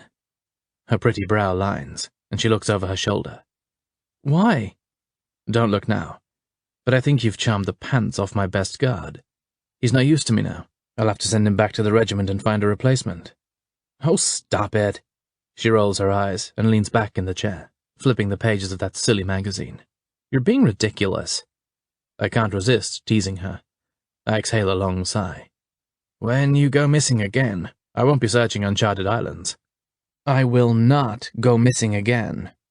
She cuts those eyes at me, and I do a little wink in response. That's what I wanted to hear. You tricked me into saying that. I lean forward to kiss her firmly. It makes her melt against my chest, and I'm not lying when I say I want to carry her inside and help her out of the bikini she's wearing. I'll book the plane and tell Logan and Reggie we're going back. Would you like to take your new friends? Her hand is on my chest, and she slides a finger around the button of my shirt. I'll talk to them. Staying here will be far less of a shock, and there's no reason for them to go with us. Give them the run of the house. We can be ready to go this evening. I'll go inside and pack. Rowan stands at the head of the table in the war room, and Reggie, Logan, Freddie, and I are with him, looking at what we know and what we're able to do. Hampton has pulled back entirely. You wouldn't even know we were once allies. You didn't cave on any of their demands, I say. We got Zelda back, and you emerged from this ordeal stronger and more ready to lead than ever. Your mother is drafting the succession referendum as we speak, Reginald says. She would like the coronation ceremony to occur around the same time as the wedding, if not before. I don't say it out loud, but I'm pleased my mother has come around to accepting Ava as her future daughter-in-law. She was downright shitty before Zelda's kidnapping and the assassination attempt on Rowan. Spending time with Ava started a revolution in thought, but once Ava exposed the rat at Occitan, her mother couldn't deny her bravery any longer. She's a lovely girl, is how her mother references Rowan's fiancé these days. They haven't presented her with Zelda and my good news just yet. We'll let her process one royal commoner mix at a time. What is the timeline on the wedding? Logan asks, holding a small agenda book and scrolling through his phone. It takes months, if not a year, to plan a royal wedding, Rowan says. Or so I've been told. Ava would like us to be married in the fall. We all look at him a bit surprised. By fall, is she meaning September? October? I think she's hoping sooner rather than later, he says, and he can't hide the hint of a smile curling his lips. So you're planning to do it in 2 months? Reggie straightens in his chair. It's unorthodox and might shock the people. A minor pause, and he quickly adds, Or you might catch them at the height of optimism and joy over a new king, a victory over Totterington, and a beautiful new queen consort. It could be exactly right. I'm going with exactly right, my older brother says in his usual confident tone. Oh yeah, he's grinning. Then he abruptly turns to me. And how is my new little niece faring? Have you decided when to broach this joyous news? I confess it is nice to have control of the flow of information again, isn't it? I glance up at him, remembering well how trying the last several months have been. I'm trying to decide the best punishment for the girl. Apparently she was hired by Lara to keep tabs on my dating habits. And she fell for that Hines fellow, Freddie says. Seems punishment enough. Facing the wrath of Nesbit is more like punishment enough, Logan says with a laugh. She won't sit easy for the next month, from what I understand. You're joking, I say, catching his eye. I'm not. He gives me a wry smile. Auntie Edna spanks. Well, this is all fine for conversation at high tea, Rowan says, bringing us back around. What are we doing about the Paxton situation? As much as I hate it, I think Reggie is right, I say. I think if we go after him now, it will be seen as an act of aggression. My brother's steel blue eyes flash, and the line of his jaw moves. He's out of his chair and facing the windows before my uncle has a chance to speak. It's incredible to think he gets away with everything, and we have to sit back and wait. We're not in a position to wage war with Totterington, Reggie says. It's what they're counting on. Our anger leading us into a rash decision. It's far from rash, Rowan argues. They tried to kill me. Justified, albeit hasty attack on our part. An easy win on theirs. Checkmate, our uncle continues. But I know Paxton. He's a thug and an animal. He'll be miffed when we don't respond as he anticipates. Then he'll seethe when he remembers our prosperity, our access to the sea. He'll grow tired of having to ask Hampton's permission to act. He will make a move. Rowan pivots slightly and looks over his shoulder at her uncle. And when he does, we'll crush his head like the serpent he is. My uncle stands and runs his hands down the front of his coat. Be patient. It's something your father never could grasp. The reason our country is nearly 900 years old is because we're in a position of power. We don't have to go after trouble. Trouble comes to us. I'm not comforted by this statement, but I agree. He's right. Chapter 25. Reunion. Zelda. The moment Ava and I see each other, we start to cry. We're across the tarmac, hugging and laughing and crying, and I don't even try to hold it back. Oh, Z, I've never been so afraid in my life, she says, wiping her eyes, still just as beautiful as ever when she cries. I couldn't eat, I couldn't sleep, she says. I walked around this place thinking I would go crazy, and you were so far away, and I was so weak, and this..." She gently touches my hand, but I shake my head. "Don't." I pull it back. "It wasn't your fault." More tears flood her eyes. "I wasn't there for you. You couldn't be there. You'd been shot." My brow lines and I inspect her torso. "Speaking of, how are you feeling? You look amazing." I touch her soft, dark waves. I touch her face. "You look happier than ever." "I am. And now that you're here, I'm happier than I've ever been in my life. 2 weeks ago, I thought I was going crazy worrying about you." "I heard you had a role in finding me." I'm holding her hand when Rowan steps up beside us. "It's good to have you back, see?" He gives me a formal kiss on the cheek, and I squeeze his forearm as I smile. "Thank you," I say with sincerity, "for saving me." He shakes his head. "Cal would have saved you no matter what. I only did my best to help him find you faster. I'm sorry it wasn't fast enough." We're at the car, and the familiar driver holds the door for us. I don't miss him smiling at me, and I do a little curious smile back. Once inside, driving to the palace, the brothers are embroiled in their own conversation, but Ava's and my arms are around each other's waists. We're together again. It feels right. I feel the stress start to melt from my body. "When we heard about what happened to Seth..." Her voice trails off, and she shivers. I think about the night after our casino heist in St. Croix, him leaving me alone in the market. Then I think about his gruesome demise. He betrayed me. He gave me to Wade Paxton for money, and then he was tortured to death. We don't even know why. "You were right never to trust him," she says. "I'm sick every time I think how I encouraged you to date him. I'll never question your judgment again." It was the worst time of my life. I thought I was in hell. My voice is barely a whisper. I can't believe Seth would do that to me. "Oh, God." She starts to cry. "They would have killed you." "Hey, Ava Bug." I exhale a laugh. "I'm okay now. Let's focus on that."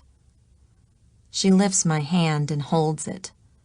My thick gauze bandage and metal brace have been replaced with a flesh-colored nylon pressure glove, and I'm able to wear my engagement ring over it. "I love your ring," she says quietly. "I love how Cal treats you." "He's pretty great," I say, unable to stop the grin splitting my cheeks. Who knew Zelda Wilder would ever settle down? Marrying Cal hardly counts as settling down, but... She sing-songs, reaching out to rub my midsection. "Being a mama might slow you down a little bit." Placing a hand over my eyes, I can't help shaking my head. Oh, don't even say it. I can't believe I'm going to have a little princess. "I'm being replaced." She fake pouts right before starting to laugh. The tears glistening in her eyes now are happy ones. "I'm so excited. I can't wait to dress her up in all the little clothes and bows and shoes and tiaras." "You'll have to visit us in Tortola." "Oh." She looks over her shoulder at Rowan. I follow her gaze and see his calm blue eyes observing our reunion. Her cheeks pink. "I don't think Rowan will let me be gone that long." That makes me laugh. "What is he, your father?" "No." Her voice goes quiet, and a naughty look passes over her face. "He likes me to be here for him." My eyebrows rise, and I glance from the future king back to my little sister. "Okay." I say before changing the subject. About this wedding. Oh! She scoots forward in the seat, holding my hands. Everyone keeps saying how we have to plan it for a year because there are so many balls and events and things leading up to a royal wedding. So, we're looking at a year of parties before you can marry him? That's just it. She leans closer. Rowan thinks we can skip all of that. He hates all the balls and parties anyway. So we're going to do one enormous gala, and then poof! She moves her slim fingers in a starburst motion. We get married. My eyebrows rise. I like it. How can I help? Just be here for me. She turns in her seat as the car slows to a stop. We're at the palace, and I peek out the window.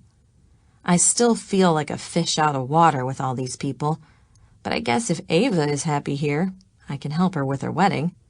I don't even go into the fact my own fiancé, the father of my baby, is one of these pampered insiders. I've just never thought of Cal that way. It's not how we relate to each other. So, I was thinking a masquerade ball would be the most amazing thing. I saw pictures of the spring mask in Venice, and it is unbelievable. Ava is off in planning mode, and I'm following along after her. A quick glance behind us, and I see Rowan talking to Hajib, but my guy, my Cal, is standing beside the car watching us go. I lift my hand and do a little wave. He laughs and gives me a wink in reply. I really do love that guy. We're in Ava's plush bedroom. I'm lying on an enormous 4-poster topped with a pillow-soft white duvet. Material swatches and magazines are spread all around us, and she's showing me sketches from hopeful designers wanting her to pick their dresses. It's so weird, she says quietly, as if someone might be listening in. They all want me to use their designs. It could make their careers if I wear their dress. You're going to be a queen, Ava Bug. You've got to get used to what that means. Nodding, she pushes a long piece of dark hair behind her ear. I don't know if I'll ever get used to it. That makes me frown. Are you unhappy being engaged to Rowan? No! Her eyes are big. I love Rowan. He's amazing. He's sexy and strong and kind and perfect. I'm not used to this kind of attention.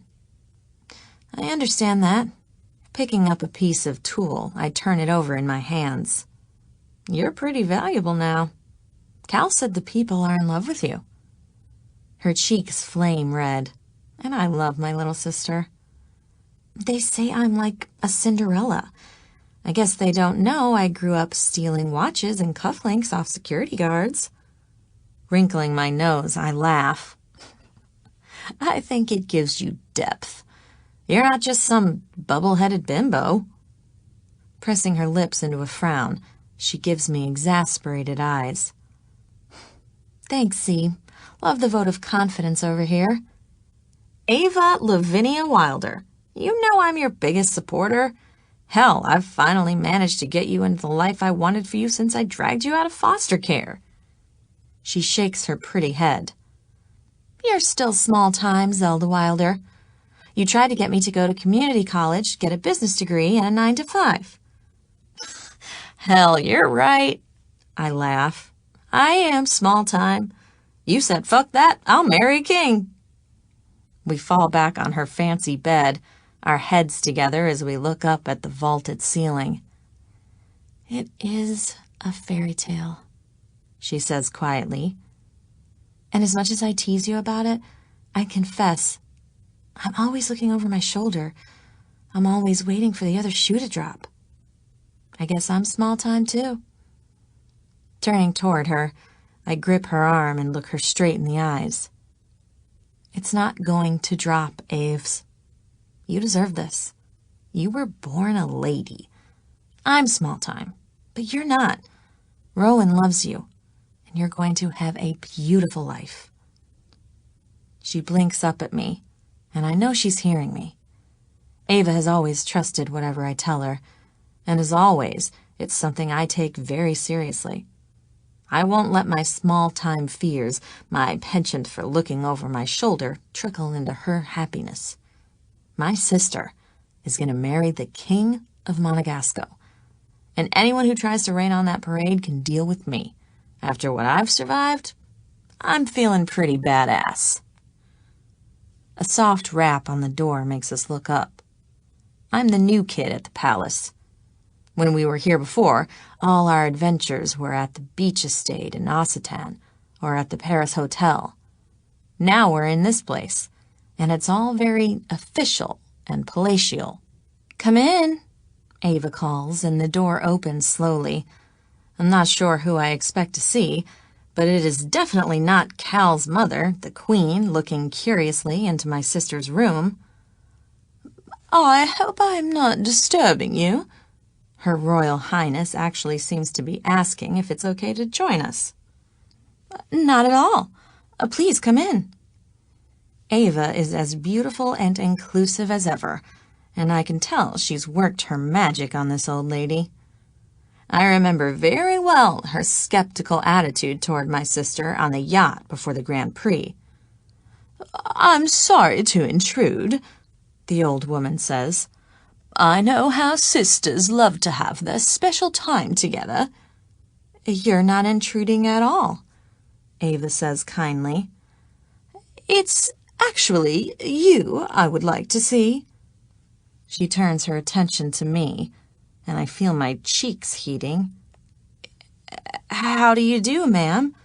I say, sliding off the bed and doing a little curtsy. "I believe we've met before." I don't point out I've met her 3 times now, because that would be rude.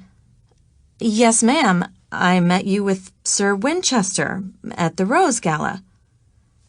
"Heavens! With all those other young ladies?" "It was a pretty packed field." I nod and glance at my sister. Ava's not even following our conversation. She's too preoccupied with having to choose a designer for her dress, or, more accurately, with having to reject 5 other designers when she picks the one she likes. My sister might be too kind for this role. "McCallum is my favorite son." Her voice is wobbly, and I'm not sure how to answer that. Is it okay to admit you like one child more than another? "Rowan is my noble leader, but McCallum is my heart." "He's quite a charmer." It's all I've got. "I heard through the royal grapevine he asked you to marry him." "Oh, well, did Cal want to tell her this together? I can't remember." "I further heard you're expecting his child, a baby girl." "Wow," I tease, "and I thought we caught that rat at Occitan." Ava's eyes blink up, and she heard that last part. "It was a girl named Juliana. I caught her, you know." You have always been so clever," I say, not even caring if I sound like a doting mother. I've been looking out for Ava a long time. "Is it true?" The Queen's voice has adopted that air of authority, because she's a queen.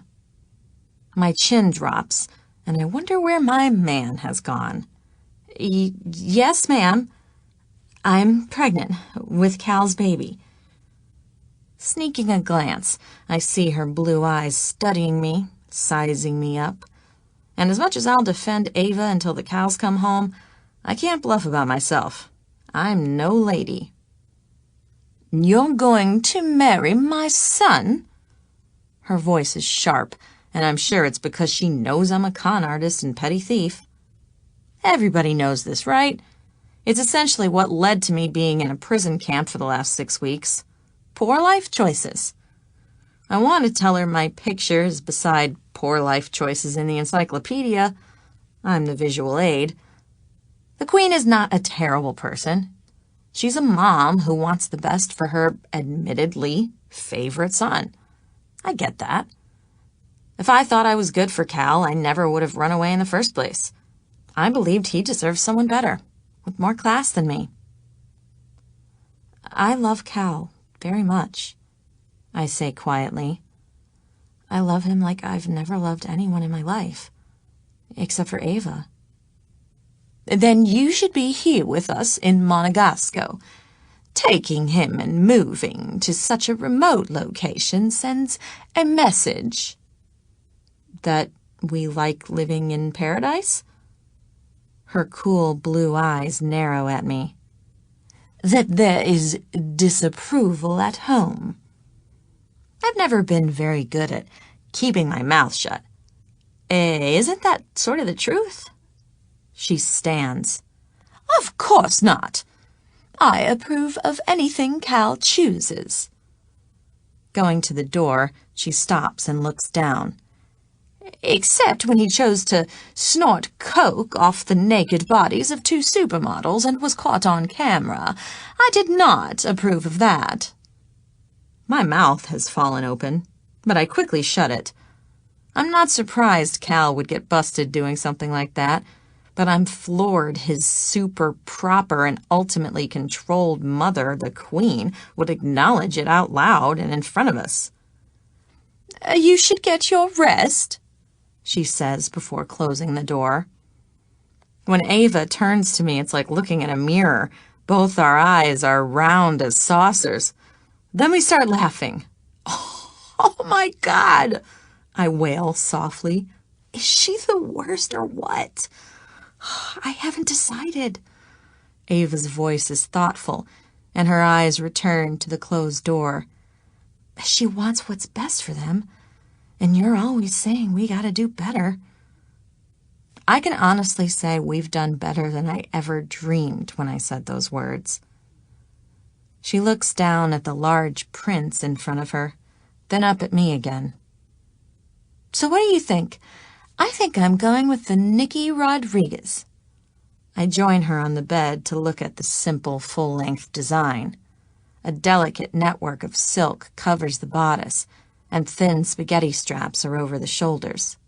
The skirt is long, flowing silk, and in the hair is a jeweled tiara. I think it's gorgeous, I sigh. It's perfectly you, and it's perfect for this beautiful place. She nods, studying the print a moment longer. I'll let him know. Then I want to go to Occitan. The palace is too stuffy, and we can spend every day at the beach and go barefoot and live in bikinis. No arguments here, I say, giving her a squeeze. Let's go. Chapter 26.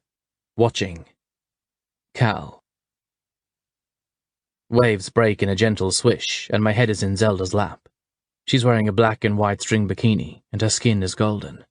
Her hair is pulled back in a ponytail, and little pieces fly around her face as she reads the tablet in her hand. I can't see her blue eyes for the aviator sunglasses she's wearing. Mrs. Kensington, you are so beautiful, I tease her. Yes, her pink lips curl with a smile. Austin Powers is hilarious. Her hand moves to my hair, and she threads her fingers in the side, absently, still reading. My eyes move down to her breasts, behind those small triangles of a bikini top, and I wish Ava wasn't in the water behind us. You're so beautiful, I say with complete sincerity this time. I love being here with you. It feels like our place. That makes her lower the device. It's the first place you seduced me, and totally ruined my assignment. You would never have been happy with Rowan. Turning my face, I kiss her barely rounded tummy. Hear that, princess? Daddy knows best. She starts to laugh, and I sit up to catch her cheeks and kiss her gently. She exhales a little sigh, and I want to carry her inside. I was pretty much done for after that night. It only took our next few nights of fucking to know for sure. I was pretty completely freaked out, she smiles, tracing a finger along my jaw.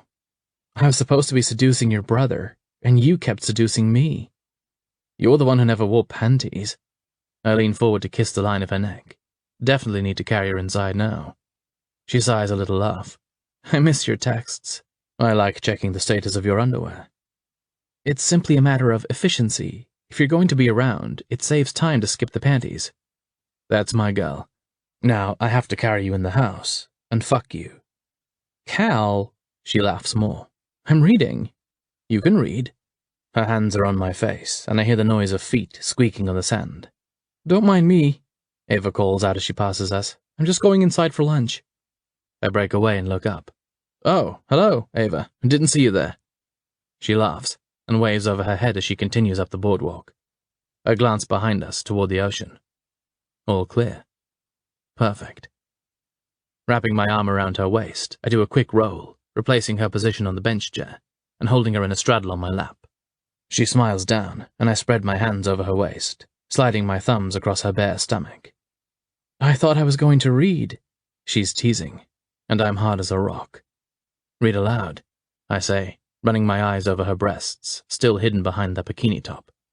It's a pregnancy manual. I trace my fingers along the line of her top. Maybe we'll learn something. Her eyes narrow, and she looks at the small tablet she's holding. Good parental care is one of the most important ingredients in making a healthy baby.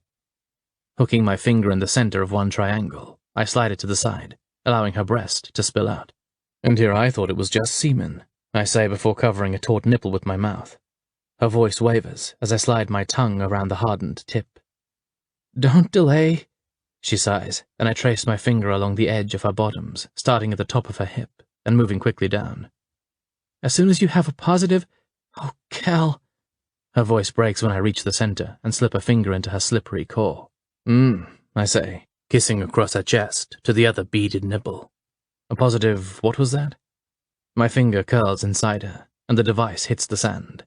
She cups my cheeks, and our mouths collide, tongues searching frantically, hands everywhere, quickly pushing what little clothes we're wearing aside. With a brief lift, we both groan as I sink deep into her clenching insides. Cal, she sighs, pushing against the chair. It's the greatest feeling in the world. I'm leaning back, watching her ride my cock. My hands are on her sides, and I slip them higher to circle her beautiful nipples with my thumbs. The bikini top is pushed away to the sides, and her breasts are full and spilling out, bouncing with each thrust. You are so beautiful, I murmur, sitting forward to cover them with my mouth. She whimpers and rides faster. My arm moves around her waist, and I pull her soft body flush against my hard one. Leaning up, I kiss her mouth, and our tongues caress. Her warm lips move against mine. I'm thrusting up now, chasing my building orgasm. My pelvis floods with tingling heat that grows tighter as her inner muscles massage and pull me. Sliding my hand down her ass, I move my fingers along the line between her cheeks, clutching her soft bottom and scrubbing her clit against me. We're moving in one fluid motion when all at once she breaks. Oh, God, she whimpers as her body buckles toward me in a shuddering wave of orgasm. Her insides clench around me, and I let go, allowing my own release to pulse through us, blanking my thoughts and bonding us together. Her movements slow, and my hands slide over her heated skin, moving around her waist. I hold her flush against my bare chest, and I can't help smiling as her warm lips touch the side of my neck. I'd say that was very positive, I tease, rolling us so her body is beside mine in the chair. She props her head on her hand and pretends to scold. I'm trying to learn about all this pregnancy stuff. I'm completely ignorant. It's pretty amazing how women had babies all the time before these books were written. Yes, but they also had mothers to tell them what was coming. I kiss her nose. Not always. My kiss moves to the top of her cheek, and when I pull back, I can tell something's troubling her. What's wrong? I lean further back. Her lips press together a moment before she says it. You should be here. Her expression is almost guilty. Your mother says Rowan needs you here. Are you saying you want to move back? She blinks down, and then out to the water. No. Good, because I really like our villa. I also think we should add another pair of panties to the roof at Bombers. That makes her laugh. Relationship goals? Definitely. I kiss the side of her jaw. I'm worried about being so far from Ava. I'm not sure she's safe here. Rowan will not let anything happen to your sister. Trust me. She exhales a sigh. I wouldn't have let anything happen to her, but it still did. Catching her chin, I bring her eyes to mine. We've gone over this. You were alone when that happened. Now you have us, and we know what we're up against. She won't be hurt again. Her eyes move over my shoulder, and I see her thinking. It's true. Stop worrying. I hug her to me. We'll stay for the wedding. Then we're going back to our place. Our place? She repeats softly, and a smile hints at the corner of her mouth. I give her another kiss. With our little princess. Logan has the satellite images spread across the thick mahogany table of the war room. Entry points are here and here, Reggie says, using a stylus to show the critical spots. Do we have a positive ID on his being there? I say, arms crossed over my chest as I survey the entire layout. The photographs are blown up, and like a puzzle, we've arranged all the prints to show the house, the grounds, the driveway, and even the road leading to his compound. I've captured his image going in and out on more than one occasion, Freddie says. He's sitting at his laptop. He's definitely there. Logan nods and straightens, stepping back from the table. I'll go in and take him out. Possessive anger tightens my chest. I'll take him out. Our eyes lock briefly before my brother enters the room, breaking our moment of conflict. What's going on here? Meeting already started? I move my angry gaze from Logan's to my brother. Freddie has a positive ID on Wade Paxton. He's at his compound in Twatterington. I'm planning to dispose of him. Rowan's blue eyes flash to mine. I said we wait. I can't stop the explosion. I can't do that, Ro. He has to pay for what he did. And he will. My brother's voice is firm. When the time is right, we're not going to be implicated in an act of aggression against a neighboring country. We have all the evidence we need to build a case, I start, but Rowan cuts me off. Hampton is giving him asylum. We have to respect his authority and observe our borders. I can't even speak, I'm so livid. Throwing my hands in the air, I step to the window to look out at the Emerald Coast. Rowan steps behind me, placing a hand on my shoulder.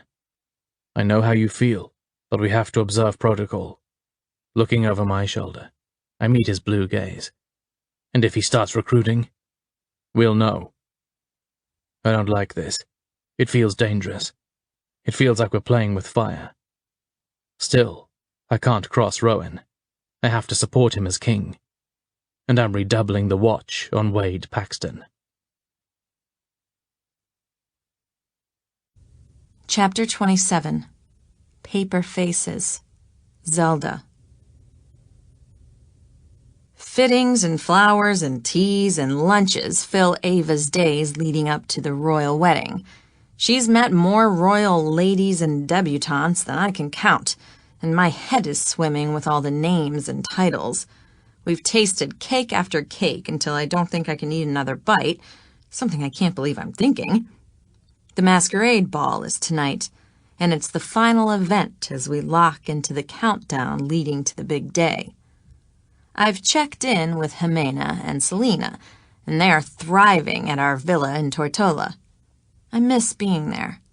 I miss the ease and the relaxed atmosphere of the place. The frenzy of wedding preparation has me exhausted, but the baby is well. I'm able to spend time with my sister, and we're almost finished. Sustaining thoughts. Cal waits at the bottom of the stairs in a dark blue waistcoat and white satin breeches. A long white cravat is around his neck, and he's wearing a simple black mask over his eyes. I'm trying to navigate an enormous Louis XIV-style gown with a giant hoop skirt. The bodice is off-the-shoulder blue velvet with silver accents that cuts low across my breasts, pushing them up and making them look even rounder than usual. My hair is styled in an elaborate updo, but I opted for a small silver mask that sits right across my eyes. This is insane, I whisper, moving the skirt around. I'm gonna fall on my face in this thing. You look amazing. Cal smiles, his eyes lingering over my décolletage a moment before he gives me a light kiss. The girls are blowing my mind. It's the dress, I tease. Not entirely. The way he says it causes a humming beneath my skin. Behave, I whisper. It took me 20 minutes to get into this thing. I'll do my best to beat that time getting you out of it. My hand is in the crook of his arm, and I'm thankful we don't have to walk too far. The ball is across the palace in the enormous grand ballroom behind the lavish grand staircase. Guests are being led in from outside, presented, and then they descend to join the party. At least we don't have to walk down those stairs, I say, going with him through the double doors and across the black and white tiled floor of the grand foyer. Ava is across the room at the head of the line with Rowan. She's dressed in an elaborate gold lame gown in an Egyptian Cleopatra theme. It's form-fitted with an enormous mermaid-style skirt. A turquoise line leads up the center of her body to a brass loop between her breasts holding the top together. Around her neck is a collar necklace made of hundreds of tiny turquoise plaques. Her dark hair is parted in the center, and 2 chains drape down the sides from the crown of her head. A shining gold mask covers her eyes. Oh, she's Claudette Colbert, I say to Cal. No wonder she wanted to surprise me. Exotic, he says with a nod. It's perfect for her. Rowan stands beside her in a matching costume. He's Caesar, wearing a knee-length tunic with alternating gold and leather strips, his tan-lined torso bare. A small collar of tiny gold rectangles is around his neck, and on both biceps are gold and beaded cuffs. He looks amazing. Sexiest couple alive?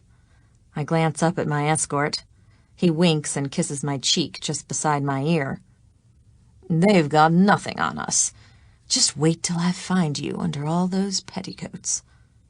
I'm not wearing panties, I say, wrinkling my nose, and he groans. Can I start searching now? That makes me laugh more, and he leads me to the dance floor as the music plays. I'm in his arms, our bodies pressed together as we sway.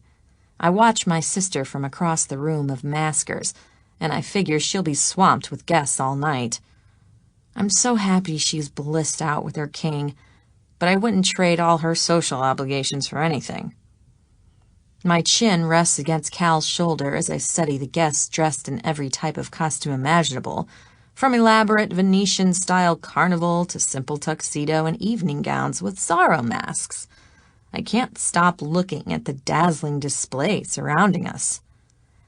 I thought it would be more To Catch a Thief, I whisper, but it's more anything goes. The only rule was to have your face covered. The song ends and Cal takes my hand. A woman in an elaborate lavender costume composed of a vast network of beads and lace with a matching face mask and enormous headdress steps to us. McCallum? I recognize that voice. Is that you? He turns and takes a step back. Mother, you look startling. It's an Antonio Baroque original, she scolds, but Cal is right. Her white mask with dark eye holes is nightmarish. Your brother made a bold choice. I think he looks great, Cal says. Very intimidating. I'm sure it's the influence he's under. She's going after Ava, and I'm about to snap back a reply when Cal wraps an arm around my waist. Have a lovely night, Mother, he says, curtailing my knee-jerk mother-hen response. They look incredible, I grumble, feeling the heat under my skin. She's just an old stick in the mud. She is old, he says with a grin. And you're going to have to stop letting her get to you. Never! I pretend shout. It wins me another little kiss. I'm going to get us champagne. He steps back and lifts my hand, kissing each of my knuckles. Stay right here until I get back. Shirley Temple for me, I remind him. Smoky hazel eyes move to my breasts. I might have to get a head start on unwrapping you. Those perfect tits are causing a rise down below. My eyes narrow as I trace a finger across the top of my cleavage. Don't be too long. He grins and shakes his head. You're killing me. Laughing, I look out over the crowd as he disappears in the direction of the bar. It's impossible to recognize anyone, and I can't stop a touch of anxiety filtering through my stomach. It would be the perfect opportunity for a criminal. You look amazing. A deep voice interrupts my thoughts. I look up to see a tall, muscular male in a white pirate-style shirt and black leather vest and pants standing beside me. His mask is simple black, and his head is uncovered. Logan? I lean closer, examining his eyes. You guessed right. He teases gently. His smile reveals straight white teeth. You know me too well. I recognize your eyes. I point toward his face, then glance around us. Is Freddie with you? Is he a pirate as well? I haven't seen Freddie tonight, the handsome guard says. Would you like to dance? For a moment, I hesitate. Cal asked me to wait here, and in this mob of masked dancers, it might be hard to find each other again. At the same time, I'm sure he wouldn't care if I had an innocent dance with Logan. Can we stay in this general vicinity? I move my white satin-gloved hand in a little circle toward the floor. Of course. His arms go around me, and in that moment, I'm not sure it's such an innocent dance for Logan. You're almost never alone, he says, his lips just brushing the top of my ear. My hand is on his large bicep, and I clear my throat, wishing the song would hurry up and end. I guess Ava and I are pretty inseparable, and Cal is usually... It will be your life if you move here to live in the palace. Leaning away, I meet his blue eyes. They're heated and serious. You're right, I say with a friendly smile. But we're not planning to move here. His body tenses, and his dark brow lowers. Where will you go? I don't know why I feel guilty all of a sudden. We're staying in Tortola. Cal bought the villa we were renting. It's where we want to live. He's quiet, and his face turns away toward the crowd. The muscle in his square jaw moves. You deserve better than that, he says quietly. He's putting you in danger again. My insides tighten, but I manage to laugh. You do remember I'm a con artist and a thief, right? I think I'm getting a better deal than I've ever deserved. Blue eyes return to mine, and the emotion I see there puts a knot in my throat. You can't see yourself like I do. I start to pull away, but his arms tighten around me. I'm sorry, he says quickly, recovering. I shouldn't have spoken so plainly. It's just that we spent a lot of time searching for you. I don't want to feel like it was in vain. In vain. I think about Tortola. I think about the beach club and Logan bringing us food. I remember the night Cal rescued me and how Logan was there as well. We're not moving, and I'm pretty sure the song has ended. I'm so sorry, Logan, I say quietly. I never thanked you for all you did to help Cal find me. His arms lower and he steps back. You never have to thank me. No one could have kept me from helping find you. Still, I never expressed my personal gratitude. You sacrificed time, and I'm sure it was very dangerous. This time, when our eyes meet, his flash with something like frustration. I only want to be sure you're safe before I turn in my resignation. What? My eyes widen. But you're Cal's best man. You and Freddie have been with him since... I need a change of scenery. His voice lowers. It's difficult to keep watch over you like I did before without... His voice trails off, and embarrassment clenches my chest. I remember how the guards are always with us, no matter where we are or what we're doing. What Cal and I are always doing. I understand. Nodding, I feel the burn in my cheeks. At the same time, I hate to be the reason Cal's special unit is divided. What if you requested another role? A reassignment? I'm not sure what I'm talking about.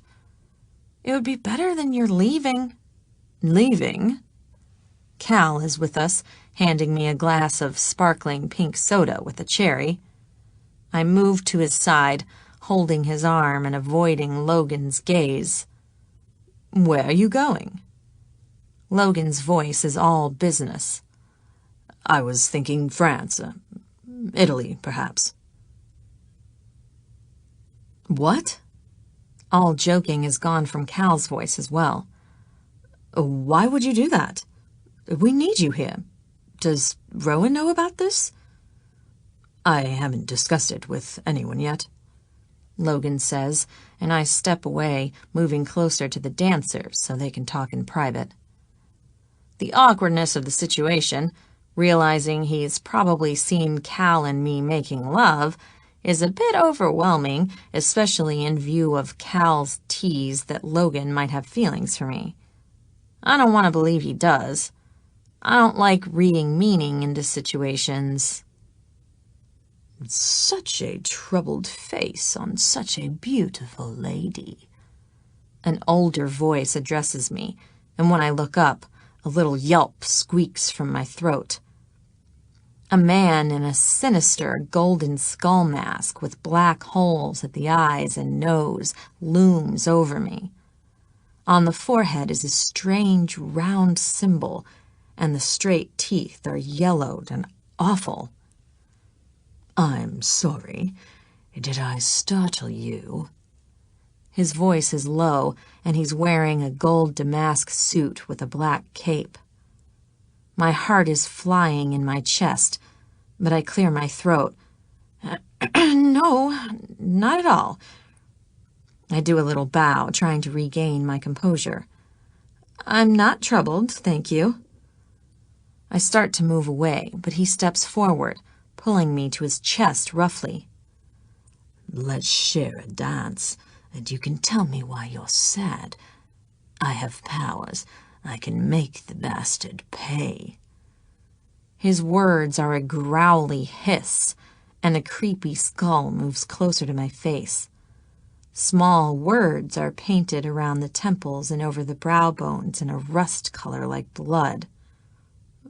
Who are you supposed to be? I don't miss the tremor in my voice. I'm the Triskel skull. I can see inside your mind. His eyes widen in the dark sockets, and I can't tell if he's trying to tease me or terrify me. He's succeeding at the latter. It's very unusual, I manage. We move side to side, and his eyes hold mine in a steely, angry gaze. I swallow forcefully, ready to pull away when he speaks again. You think you've beaten me, but you're wrong. The voice is no longer disguised, and with a jerk, I know who it is. I always win. Wade Paxton! All I can think is protect myself, protect the baby. I struggle against him. I'm breathing too fast, and I can't get away. That little finger cut was only a tease. Have they told you what was done to Mr. Hines? My entire body is shaking, and I'm afraid I might throw up. You are never safe from me, Zelda Wilder. Let me go! I scream, but my words are lost in the blast of the music. He holds me a beat longer before dropping his arms and backing into the crowd. Revelers close around him like a sea, and I realize what's happening. He's getting away. Wade Paxton is in Monegasco, and we have to capture him before he disappears again. Stop! I scream. Stop that man! The music is too loud, and only the people around us have bothered to look.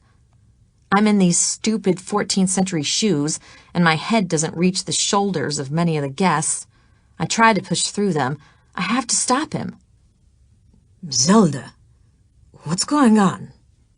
With a little cry, I turn to see Reggie standing beside me. He's wearing a long satin tunic and pants. A turban is on his head, and his mask is off. His skin is bronzed, and he has an Aladdin-style beard attached to his chin. Paxton is here! I grab his shirt front. He was just here threatening me. He disappeared into the crowd that way. I'm pointing and gasping, and Cal returns to my side. Z. He holds my arm. Breathe, Z. Tell me what happened. His words are in my head, and tears coat my cheeks. I'm trembling and weak, and I feel like I'm right back in that little camp on that hellish island. Paxton is here. Reggie speaks low in Cal's ear. We need to spread out and find him. Cal's eyes widen, and he looks quickly from me to his uncle. It's going to be like finding a needle in a haystack. How is he dressed? Skull! I managed to gasp. Triskel Skull. He's in a gold suit with a black cape. Get Ron inside, Reggie snaps. He's completely exposed. Anyone could take a shot at him. I feel like the world has tilted sideways. Ava! I have to get to Ava! I gasp, gripping Cal's arm. Logan! He shouts over the guests surrounding us. At once, the beefy security guard is with us. Take Z to her room and stay there. Message Freddy. We need all guards to be on alert. Paxton is here. What? His voice is a shout. I'm going with you. I need you to stay with Z. Protect her. I'm going to finish that bastard tonight. I'm going to finish him, Logan argues. You're wasting time, I gasp, wiping away the tears. Somebody get to Ava! Reggie is already gone, headed in the direction of the royal couple.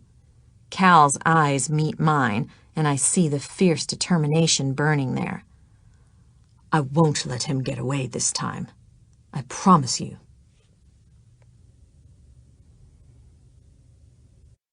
Chapter 28. Double Strike. Cal. Reggie takes off in the direction of Rowan. I signal Freddy. He's across the room in a plain black tuxedo and no mask, but he's hampered by the multitude of guests. We're not alerting the crowd of what's happening in the hopes of avoiding a panic. I scan the 4 exits, searching for a skull mask, gold damask, and a black cape. So many masqueraders are in the ballroom, and the legion of headdresses and Venetian costumes makes it almost impossible to find him. Like a needle in a haystack, I growl, pushing through the dancers. Frustration tightens in my chest. I promised Z. I promised myself. I will not let Wade Paxton slip away this time. A thump at my wrist, and I pull my sleeve up to check my smartwatch. It's a text from Freddy. Southeast corridor. Turning quickly, I catch a glimpse of a man in a black cape, moving quickly and steadily through the dancers toward the south door leading out, and I immediately spring into action. Grabbing arms and waists, I gently but firmly move the party guests aside, keeping my eyes on that black cape. He's ahead of me.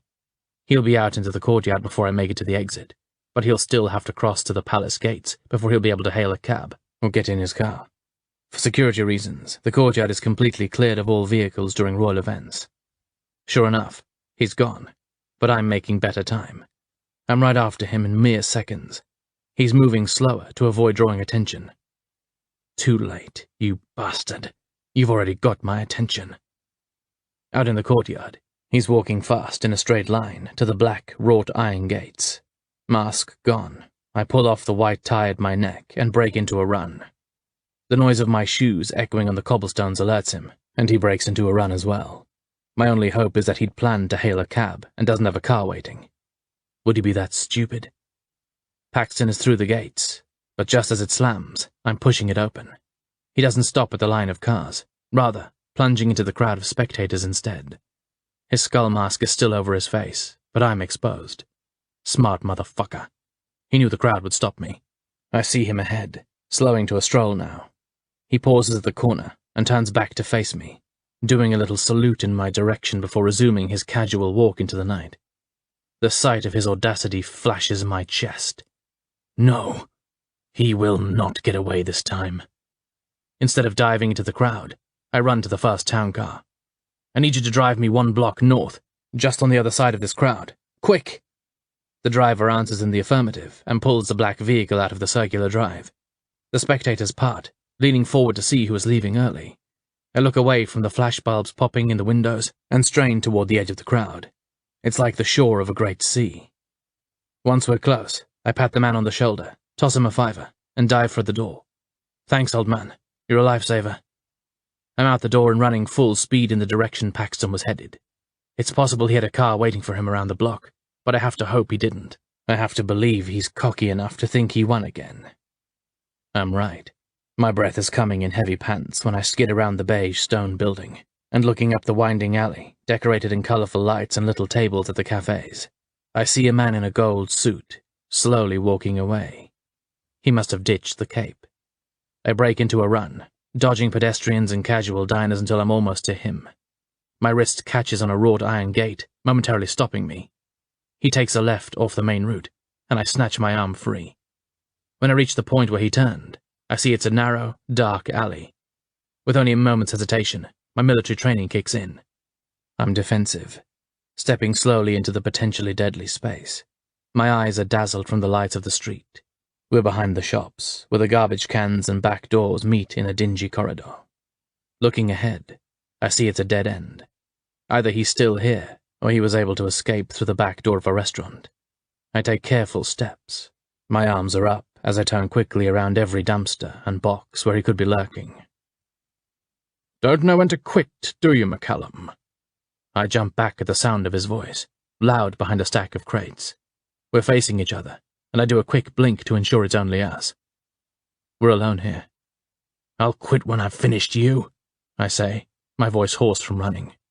Murdering a prime minister is a capital offense. You'll hang for it. Yes, and attempted murder of a king is punishable by death. It evens out. He reaches up to remove the skull mask. His dark hair is greased back, and the thin moustache quirks over his lips. Let's see what you've got, boy. His fists rise, and while I know Freddy will use the GPS on my smartwatch to find us, I'm happy to spend the time it takes them to get here, beating his ass. I lunge forward, and he attempts to swipe at my jaw. I dodge, and plant a solid right jab in his mouth. A satisfying crunch and a grunt of pain from Paxton gives me more pleasure than I expected it would. What did you think would happen coming here tonight? I say, circling him, watching the line of blood slowly trickle down his chin. Just reminding your fiancée who holds the cards in this town. His dark eyes glitter, and my throat tightens. Don't you ever speak to Zelda. Don't you ever go near her. I'm breathing fast, rage clouding my judgment. I don't have to, he says with a sinister grin. My men are in every part of this country. Which is why we won't be living here, I think. They'll scatter without a leader, I say, moving closer. I want another shot at this asshole. Perhaps, he says, not taking his eyes off me. Still, I have other ways of inspiring your cooperation. A royal baby is an incredibly powerful chess piece. The snarl rips through my throat as I lunge at him. I'm not in control at this point, and I'm finished reasoning with a thug. Zelda's battered face, her tears, and her severed finger are in my mind. Seth's mutilated body. Our baby girl. My arms are around his neck, and I grip his face in my hands. In one swift move, I'm ready to finish him, but he lunges hard, throwing his body weight against me. I have him in my grip. His arm moves, punching me strong in the torso, just as I make the twist, snapping his neck, ending his life. He drops to the pavement in a dead heap, but I stagger back, falling heavy against the brick wall. Pain rips through my side, forcing a loud curse from my throat. When I look down, I see the twisted handle of a knife extending from my side at the level of my waist. With every breath, the pain slices deeper. A river of dark, red blood soaks my white breeches. I'm bleeding fast. Fuck! I groan as my knees give way, and I slide to sitting against the wall. I'm hidden behind the stack of crates, and I'm gasping for breath. Fatigue sweeps over me, as with every heartbeat, another gush of blood pumps from my body. I fumble with my sleeve, doing my best to pull the cuff back. I've got to text Freddy. I've got to tell them where I am. I can't wait for them to find me. I'm running out of time. Searching with my fingers, a flash of panic grips me. My smartwatch is gone. I must have lost it when my arm caught on that grate. They'll track the GPS, but it's not near enough to this alley. Blackness closes in, starting from the edges of my vision. I'm cold, and my fingers aren't following my brain's instructions. I try to shout when the noise of voices echoes at the mouth of the corridor, but all I get out is a whispered, "Freddy?" I look across the way to Wade Paxton's dead body. Fighting with everything in me, I try to hold on. But I'm not stronger than this. The clock is counting down faster. My eyes won't stay open. I'm bleeding out. After everything we've survived, all we've been through, with my last conscious breath, I call to her. Zelda.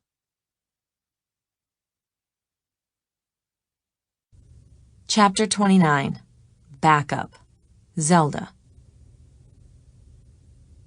Being stuck waiting in my suite is torture of an entirely different kind. I have my phone at least, so I'm able to text Ava and know she's okay. She's in her suite with guards stationed all around. She and I are under lockdown on Rowan's orders until the place is secured. Logan alternates between pacing the balcony and standing in the hallway just outside my door. I run my fingers over the heavy blue velvet of my costume, thinking with a sigh how Cal was supposed to help me out of it. Damn Wade Paxton. I'm going to change out of this costume, I call in the direction of the balcony where Logan currently stands watch. He doesn't reply, and I leave the sitting area to go into the bedroom to slowly remove the elaborate getup. It's heavy, and I could use some help with the buttons in the back, but I'll figure it out. After a series of twists and stretches that would make a contortionist proud, I'm out of the heavy thing. I toss it on the small sofa and walk over to the closet. It's a warm night, and I take out a filmy cotton dress with crisscross spaghetti straps. It's loose around my middle, and I don't bother with shoes. Standing in front of the mirror, I start the process of removing pin after pin as my hair drops around my shoulders in large curls. So much for the masquerade, I say, mostly to myself. We checked every guest as they came in, Logan answers, causing me to do a little jump. Sorry, he says quickly. I thought you knew I was here. I guess I did, I say, trying to keep my hands from trembling. I wasn't really sure where you were. It's stupid to act awkward around Logan. He's been with Cal and me for so long, and he helped to save me. We're friends, for Christ's sake. He takes one step from the balcony into my sitting room. I wanted to apologize. Looking down, he clears his throat. If I made you uncomfortable earlier, I guess I expected you to stay in the palace. For a moment, I pass my eyes over this fellow. He's very tall and a bit bulkier than Cal. He has short dark hair and a light scruff on his jaw. A dark brow pulls severely over blue eyes. He's very handsome. He should stay here and find a lady of his own. You don't have to apologize, I say, giving him a kind smile. And I hope you change your mind about resigning. Cal needs you. You and Freddie and he are a team. Clearing his throat, he runs a hand over his mouth. We were a team.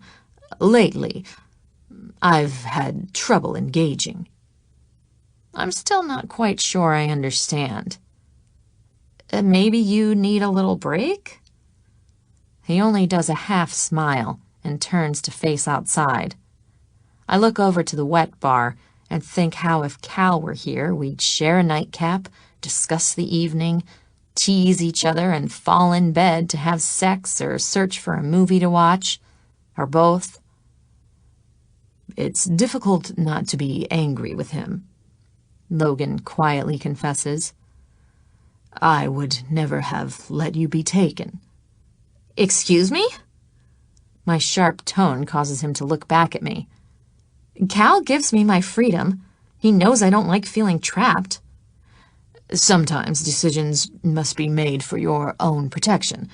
Like right now, you have to stay in this room until we're sure it's safe. My lips press together. Look, I appreciate what you've done for me, your part in my rescue. An edge is in my voice. But you will not criticize Cal to me or blame him for what happened. I'm sorry, he says quietly. I didn't mean to make you angry. Logan. I exhale and walk to where he stands at the edge of the balcony.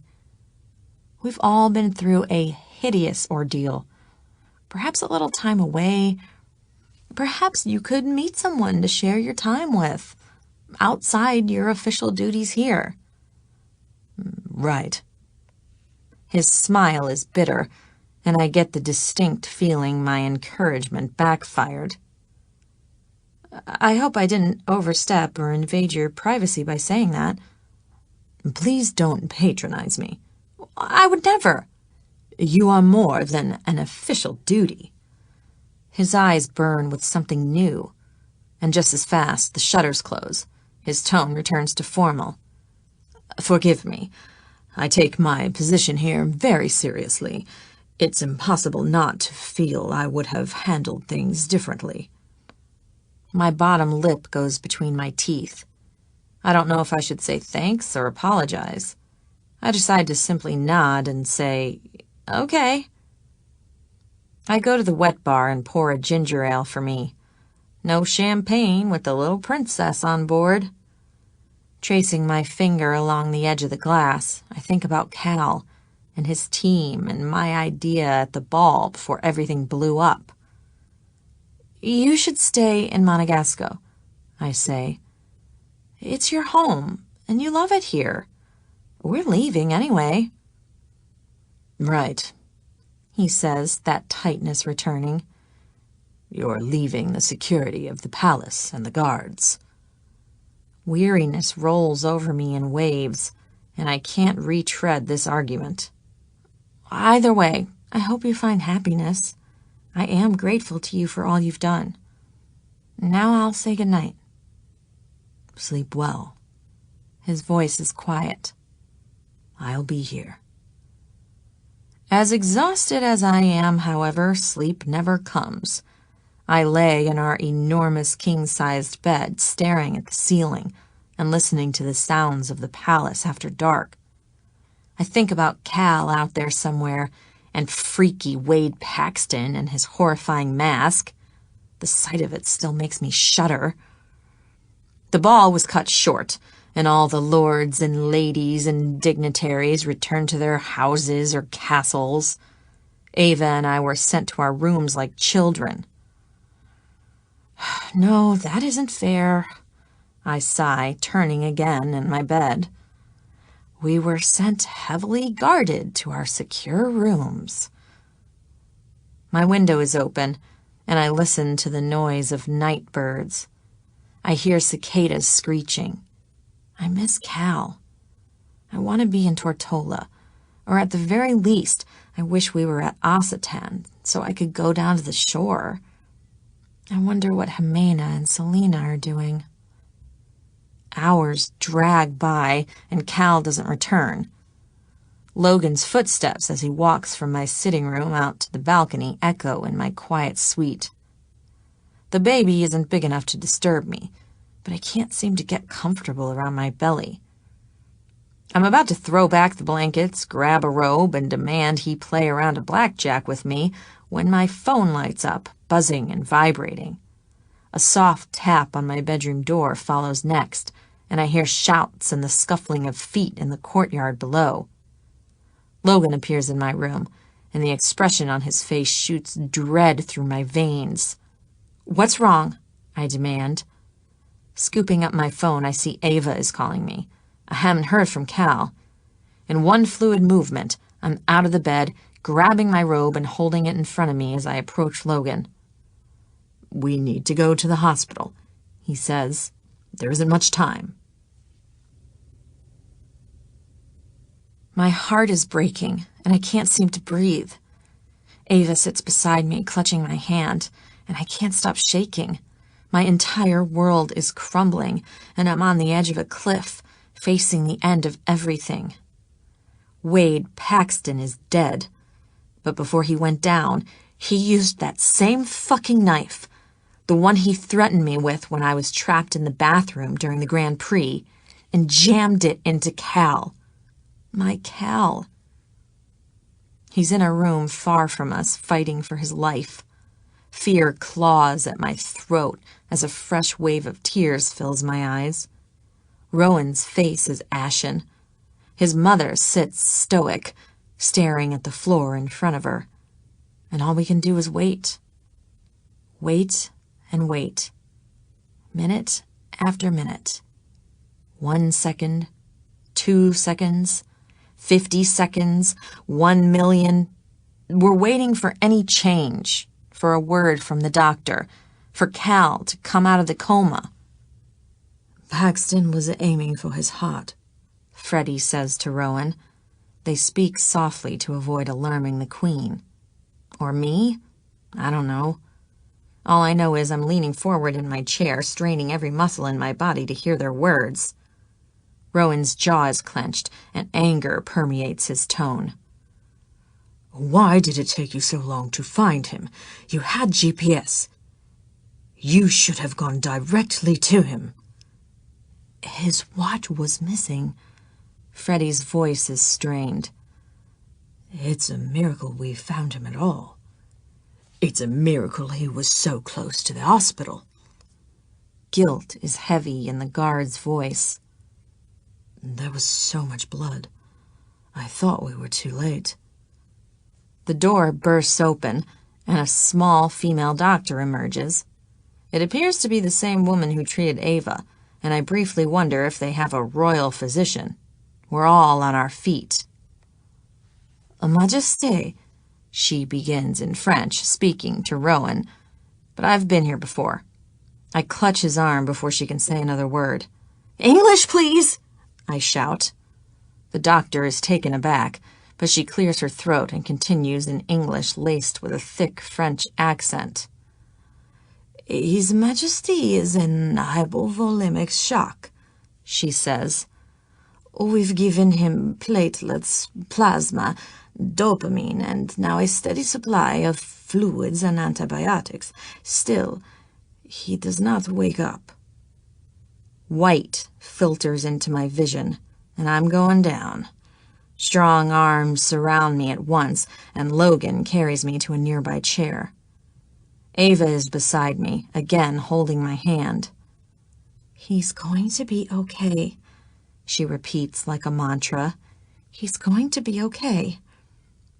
I'm not sure she's right this time. "What can we do?" Rowan asks, and all of us, the Queen, Reggie, my sister, the guards, me, lean forward, hanging on the doctor's words. Her voice is grave. "We are keeping him warm, and we are monitoring his kidneys and other vital organs for any sign of failure. If he is a religious man, we have a priest on standby." Ava's mantra dissolves into a little cry. My stomach has relocated to my throat, and I lean forward in my chair until the tightness recedes. "I'm so sorry," the doctor says. "All we can do is pray he responds to treatment." I need to be with him. Somehow I manage to stand. I grasp Rowan's forearm again. Let me go back to him. I need to be there. 3 sets of eyes are on me, and it's Ava's voice that tips the scales. If it were you, she says softly to the Crown Prince, and his eyes close as he nods. Zelda must go back. He would want her by his side. Of course, Majesty. The doctor nods. She steps to the side and motions for me to follow her. On shaking legs, I do so. We go through the double doors into a wide, white hall. Fluorescent lights coat everything in a clinical green hue. The air is cold, and a faint smell of disinfectant assaults my nose. We approach a pale wooden door, and the doctor slowly opens it, letting me inside. When I see him, my heart drops. Oh, Cal, I whimper. He's so pale. Dark circles stain the skin beneath his eyes, and his full lips are blue. So many tubes run under the blankets to his body. My nose heats, and I carefully pick through the monitors and machines to his side to where I can touch him. His hand is cold, and I wrap it in both of mine, holding it to my lips. He is receiving a steady supply of antibiotics and fluids, the doctor says. A shiny silver stool is in the corner, and I step over to roll it to his bedside. My limbs are so heavy. My entire body feels heavy with despair, but I sit at his side, pressing our palms together, resting my cheek against the back of his hand. No matter what happens, I won't leave him. Through the steady beeping of the monitors, the slow rise and fall of the respirator, I'll be here. I'll wait as long as it takes until I see his warm hazel eyes again. An incoherent prayer slips from my mouth before I turn and press my lips to his skin. The doctor touches my shoulder, and a sad smile is on her face. I'll try to find a more comfortable chair. The nurse is available if you need anything. Otherwise... She goes to the door and leaves us alone. Carefully, I place my hand on his chest, just above his heart. I can't feel it beating, but I see it on the screen. Leaning my head against my arm, I blink back the tears. Don't leave me, McCallum. My voice breaks. I can't live without you. No change. I love you, my Playboy prince, I whisper, closing my eyes as more tears fall. I'm alone in this dark room. The only sounds are the machines letting me know if he's still with us or if he has slipped away. This will be the room where my life ends. I hold his hand to my cheek as grief overwhelms me.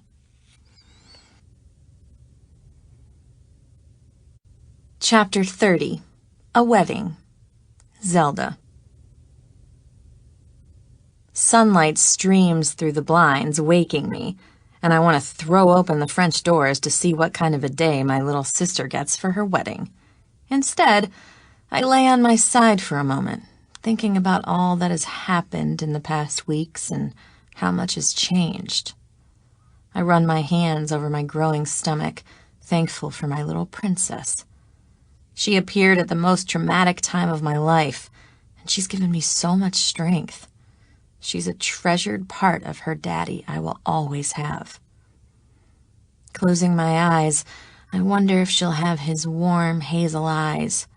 I wonder if she'll love movies and pizza. I'm pretty sure she'll love pizza.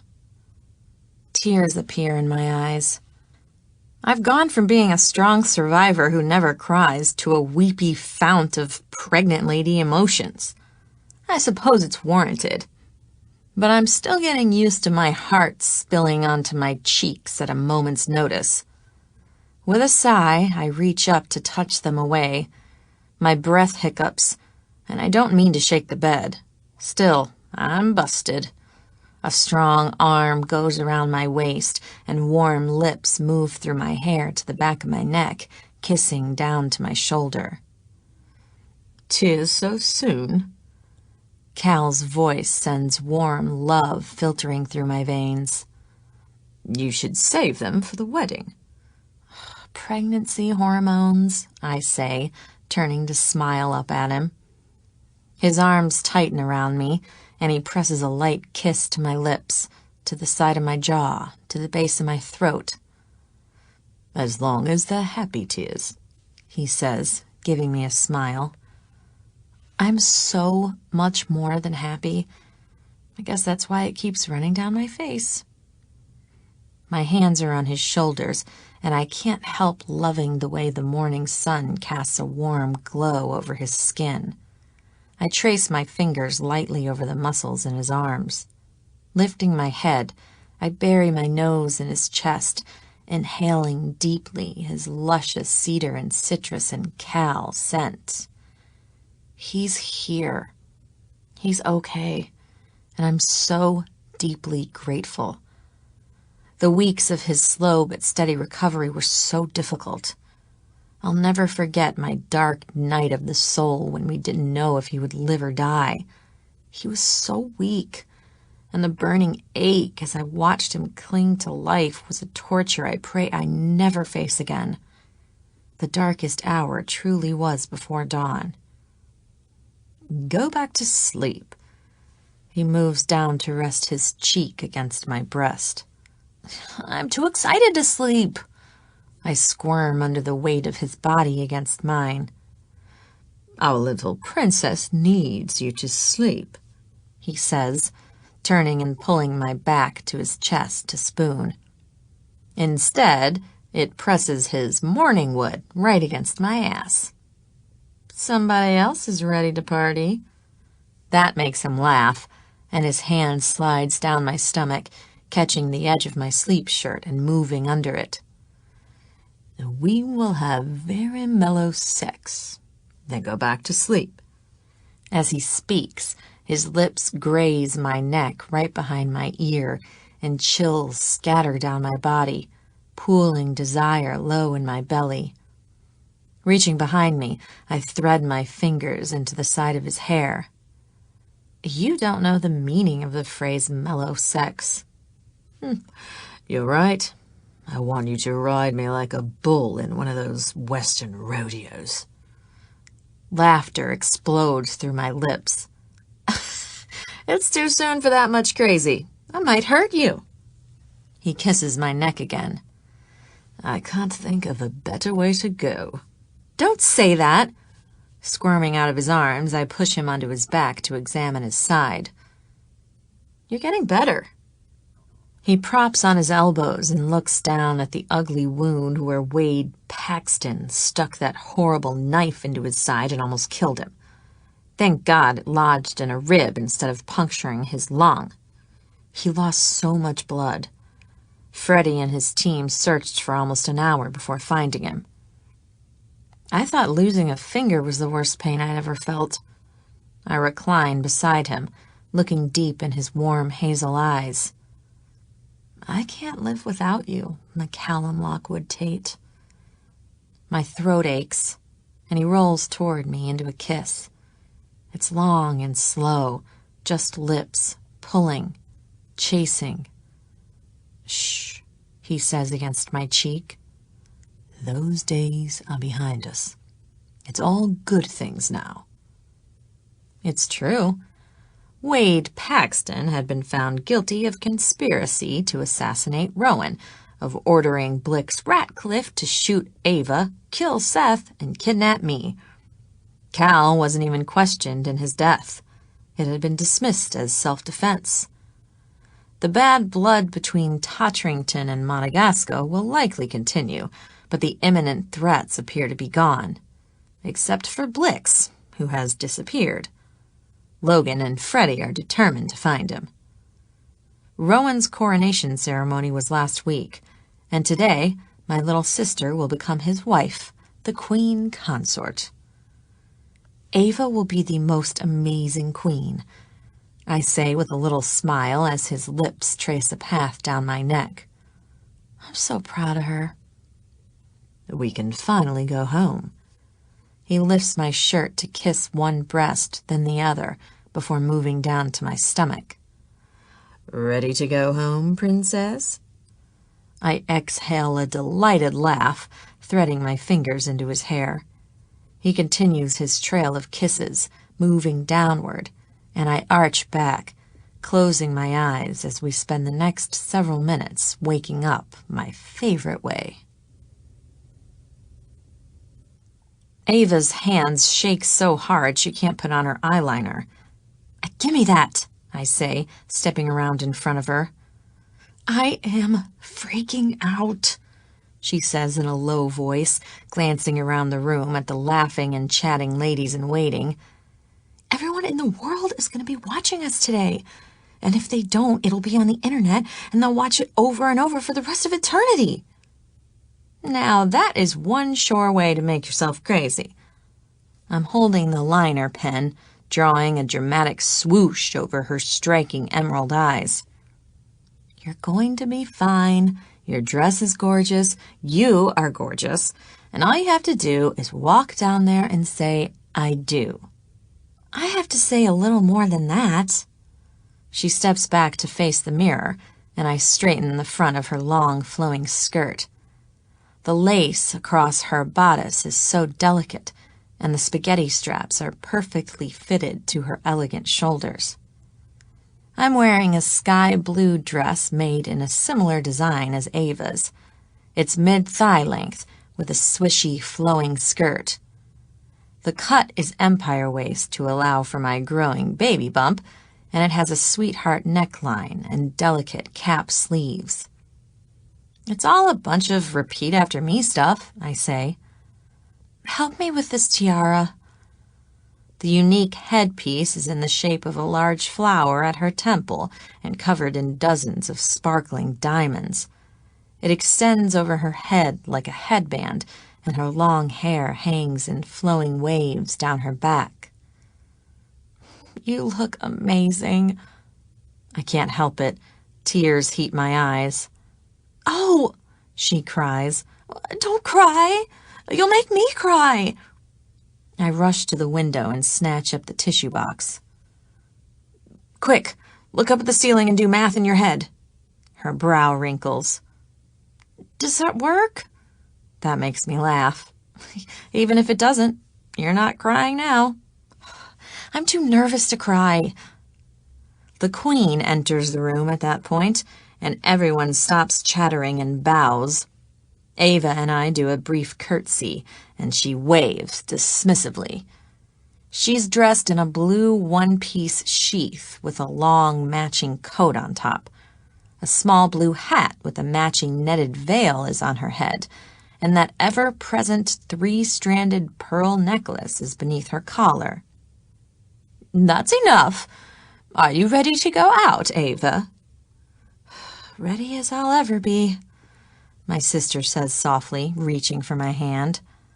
I give hers a firm squeeze, and as maid of honor, I step around to help with her dress and flowers. You don't need much help with your dress, I say. You look very beautiful, the queen says in her stern voice, startling us. I step behind her majesty and make big, teasing eyes at Ava. A compliment, I mouth, and she blinks away, doing her best not to laugh. Thank you, Ava says. You look like Bridget Bardot, the queen says, turning to me. Wow, really? Thanks. I feel truly complimented. Whether she meant it that way or not, it's hard to know with this woman. My hair is styled in a barrette with a jeweled flower clipped over it. The rest is down my back in waves like my sister's. I give it a quick check in the mirror, and we step out into the large foyer where, ironically, Reggie waits to escort my sister into the car that will take us to St. Augustine's, the enormous old church where the wedding will take place. And here you thought this would be me, I can't help teasing. Perhaps. Reggie cuts his blue eyes at me. Perhaps not. I hesitate a moment, wondering if he knew it would turn out this way all along. We don't have time to discuss it. A car is waiting for us under the covered back patio, where a tent has been set up around the door to prevent early photographs of Ava in her dress. Paparazzi again, I tease her as we settle into the car. I forgot how much I hate those guys. I think they've succeeded in blinding me, she quips. I hardly even see them anymore. They're a menace, the Queen grumbles, looking out the window from where she sits beside her brother. Willing to kill us for a simple photograph. I don't like that sentiment. Ava nervously plays with her bouquet, and I put my hand on her forearm reassuringly. She takes mine and smiles. You're going to be fine, I whisper. Hajib is with us. It's a short drive to the church. Our trusted driver stops the car at the end of an intimidatingly long red carpet. Reggie steps out to escort the Queen into the enormous edifice, leaving just the two of us in the car. Ava turns to me and grips both my hands in hers. We've come a long way since that rainy night in the ditch, I say, smiling through the tears. I'd never be here without you. Her voice is soft and tears glisten in her eyes. I dig in my hidden pocket for the tissue. Here, I touch her eyes gently. No more tears. It's your fairy tale. She leans forward and we hug each other a long moment. I think about my mom, and I hope she can see us from above. I know she'd be so proud of her Ava bug. She might not think I've done too bad myself. The thought makes me smile. We hear the noise of a throat clearing, and I look up. The rumor mill is starting over this delay, Hajib teases. Tell them to keep their shirts on. I scoot toward the door. You got this, Ava Bug. I'm right behind you. She nods, and we step out of the limo into the next chapter of our lives. An endless stream of ups and downs and vows and songs and sermons and pictures, and I'm finally in Cal's arms on the dance floor. I'm going to send Ava a personal thank you note for this dress, he says with that naughty grin. Your legs stole the show. You're not too shabby yourself, I reply, running my finger over the epaulette on his military coat. Hot. It's a chick magnet. Oh, really? My eyes narrow. He laughs lightly. No. Come now, McCallum, I tease. Don't be modest. I'm sure the captain of the Carabineers bags lots of babes. The number is way down as of late, he says, playfully serious. It's actually been stuck at 1 for quite some time now. One very happy babe. I stretch up and kiss his cheek before placing my temple against his square jaw. We're still dancing, and I curl my fingers in his soft brown hair. Sir Sexy Cal. What's that? He pulls back, grinning. The first night we met, you were wearing this coat. I think about the charity ball, him knocking me off balance from the start. I'd never been attracted to a man in uniform. I'm usually ready to run when I see one. No worries. I've become accustomed to running after you. That makes me laugh. We're interrupted by the announcement of the King and Queen of Madagascar. Ava and Rowan arrive in all their pomp and circumstance, and a sad twinge tightens my stomach. Cal doesn't miss a thing. The music resumes, and I'm back in his arms. "What's wrong?" he asks softly. "She seems so far away from me now," I say. "Like she's moved to another world, and I'm left behind." He slides his thumb over my hand. "Everyone's excited about the coronation and the wedding. Give it a week or two. It'll die down, and you'll be just the same. Look at Ro and me." My voice is quiet. "I hope so." "Anyway, you'll be the Duchess of Dumaldi, wife of the heir presumptive. You'll be as snotty as the rest of those titled biddies." "I can't do all this again," I say with a sigh. "I'm exhausted, and I miss our villa." He holds me close. "I'm taking you home first thing tomorrow." Our eyes meet, and relief washes over me. "You make me so happy." "I plan to keep on making you happy for a long, long time." I lean in against his shoulder, and a naughty idea makes me smile. "I know what will make you happy." My voice is low and sultry, and right at his ear. "I'm not wearing panties." "Time to go." He stops dancing and steps back, gripping my hand to escort me off the floor. I'm laughing when I notice the crowd has parted. A tall woman in a crown and a flowing white dress is making her way quickly toward us.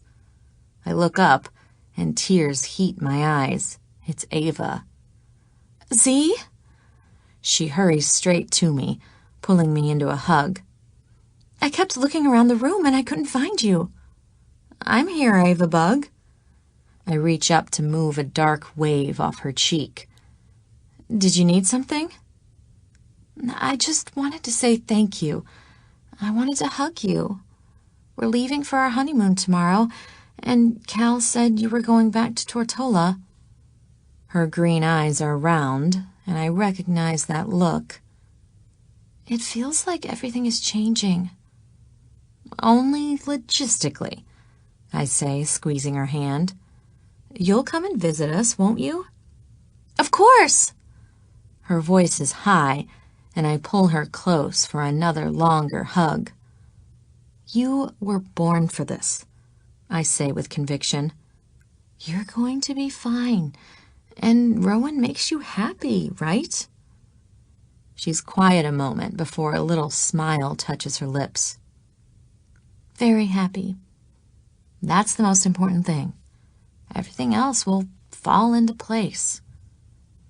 She blinks a few times, and I know she's hearing me. Nothing has changed. She'll trust whatever I tell her, and I take that responsibility very seriously. I watch as she's pulled away from me into the crowd of dignitaries and debutantes, and warm arms surround me from behind. Cal is at my back, his arms around my waist.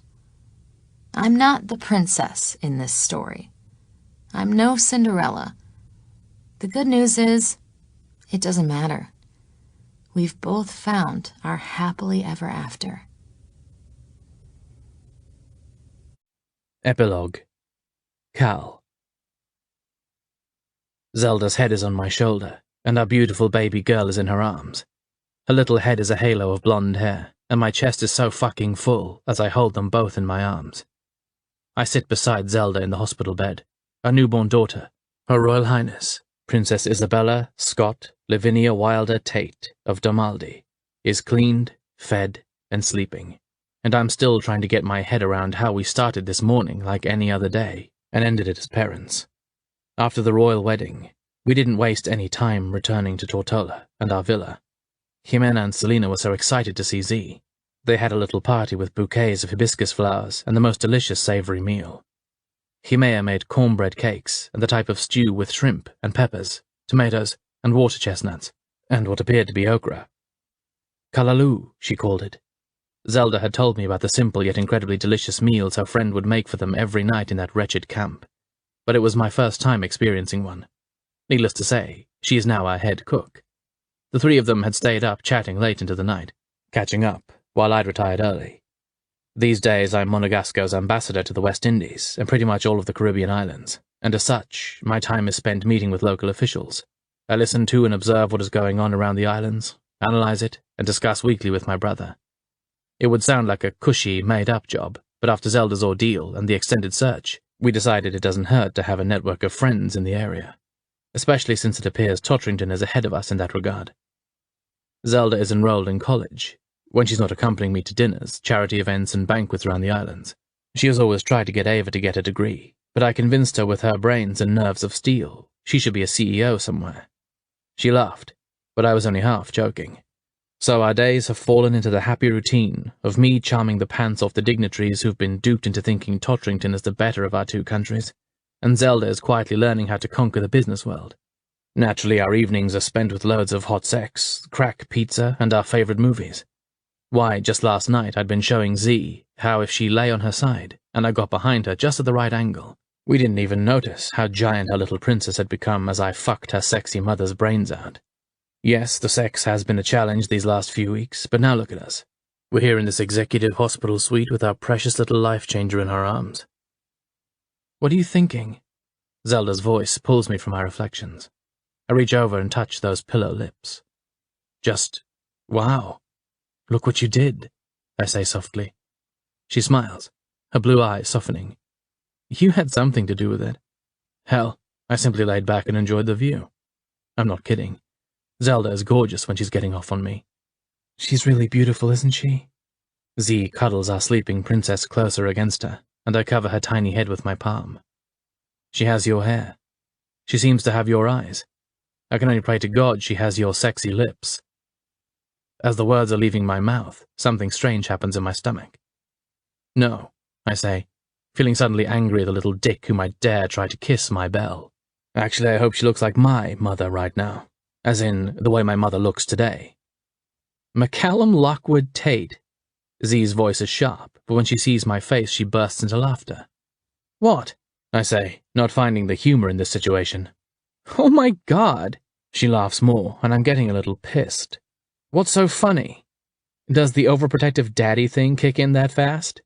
She's looking up at me with those sexy blue eyes, and I lean down and cover her mouth with mine, sweeping my tongue inside to silence her sass. I guess it does, and I don't give a shit. She's going to have to date Cal. A frown pulls my lips. We can discuss it when she's 30. Beautiful Belle, she smiles, cuddling her closer. You went with Belle, I say, remembering the endless names crossed off and added and crossed off her list. She was always my favorite princess, Z whispers. She likes to read. She's smart, I agree.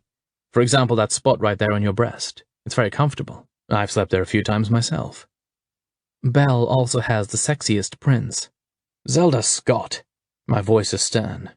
McCallum Lockwood. Hers is a tease. 30, I say, kissing her again as she giggles. The arrival of our bundle of joy increased the pressure on Zelda and me to tie the knot.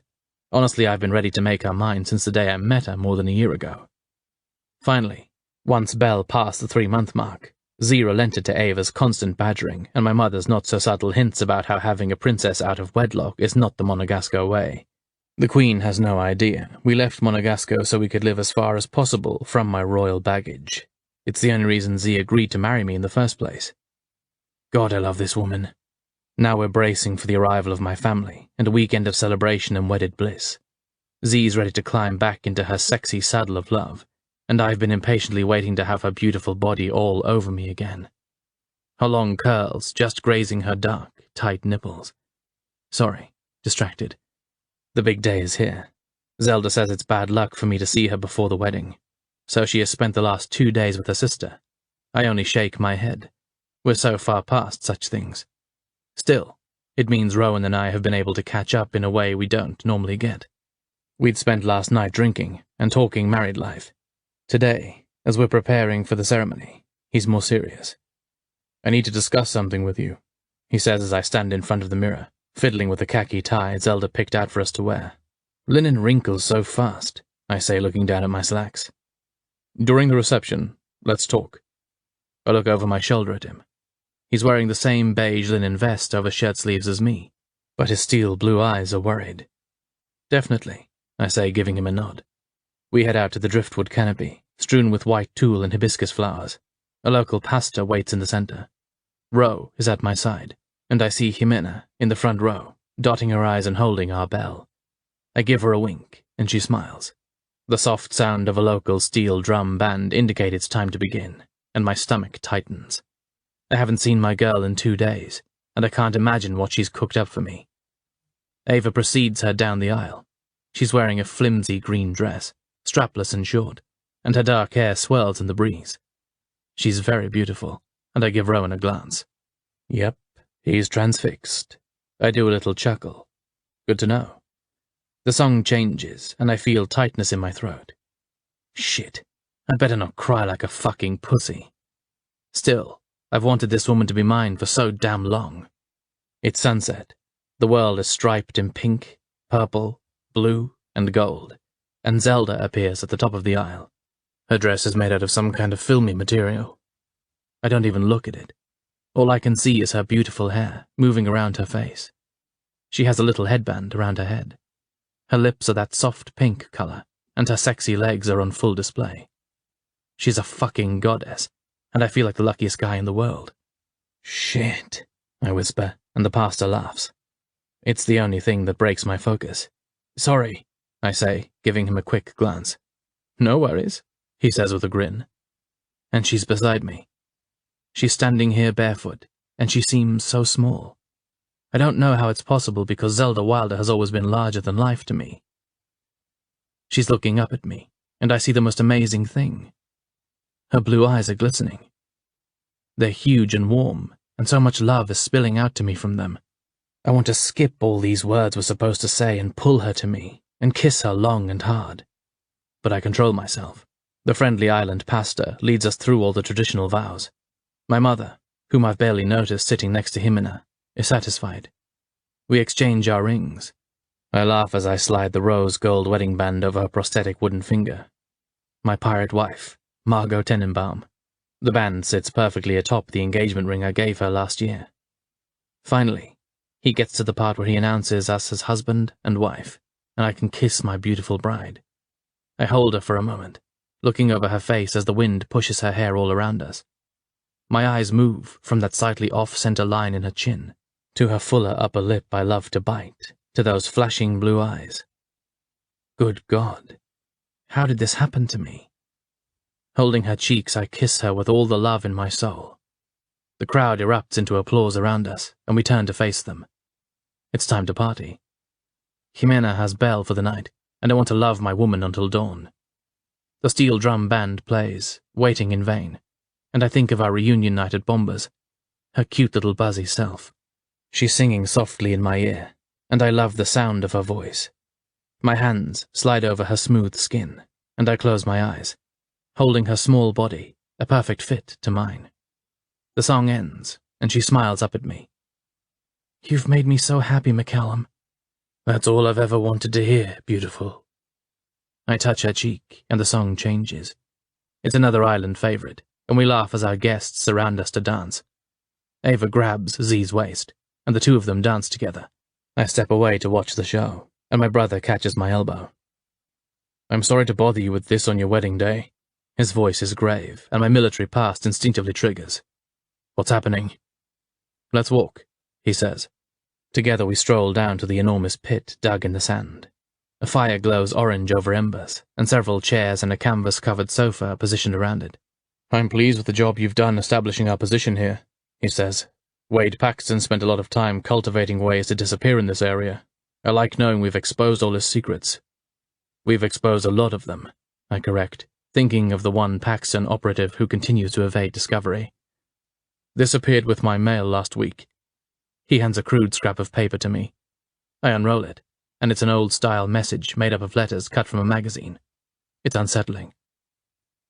Wade Paxton owed me £20 million sterling. I want my money. Instructions for delivery are pending. Don't make me move on your family again. B. My stomach grows tighter the more I read. What the fuck? I hiss. My muscles tweak and I'm ready to fight. Who else knows about this? I've shown it to Reggie, Logan, and Freddie. He looks back over his shoulder, and I follow his gaze. He's thinking of Ava. I will not let her be hurt. I watch the glowing orange flames dancing over the embers as I think. Ava is stronger than you realize. I remember how she found the rat at Occitan. I'll find this fucker, and I'll take care of him. I'll be sure he remembers every finger he's ever cut. Rowan turns to me and smiles. I knew you'd want to do the honors. Still, I'd be happy to have a few moments alone with him before you do your worst. Done, I say. We'll get on it tomorrow. His large hand covers my shoulder. Enjoy your honeymoon first. Ava is safe at the palace for now. I just wanted you in the loop. I nod. Have a presidente on me. He exhales a laugh.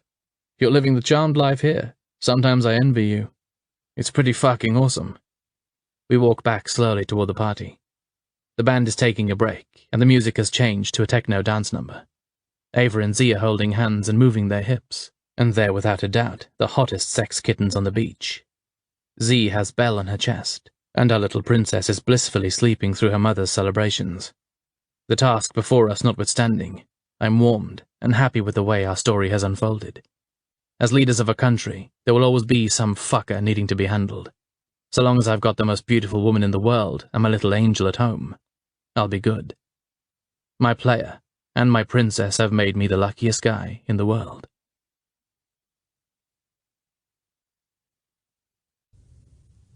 This has been A Player for a Princess, Dirty Players Volume 2, written by Tia Louise, narrated by Natalie Duke and Gary Furlong. Copyright 2016 by TLM Productions, LLC. Production copyright 2016 by TLM Productions, LLC. Audible hopes you have enjoyed this program.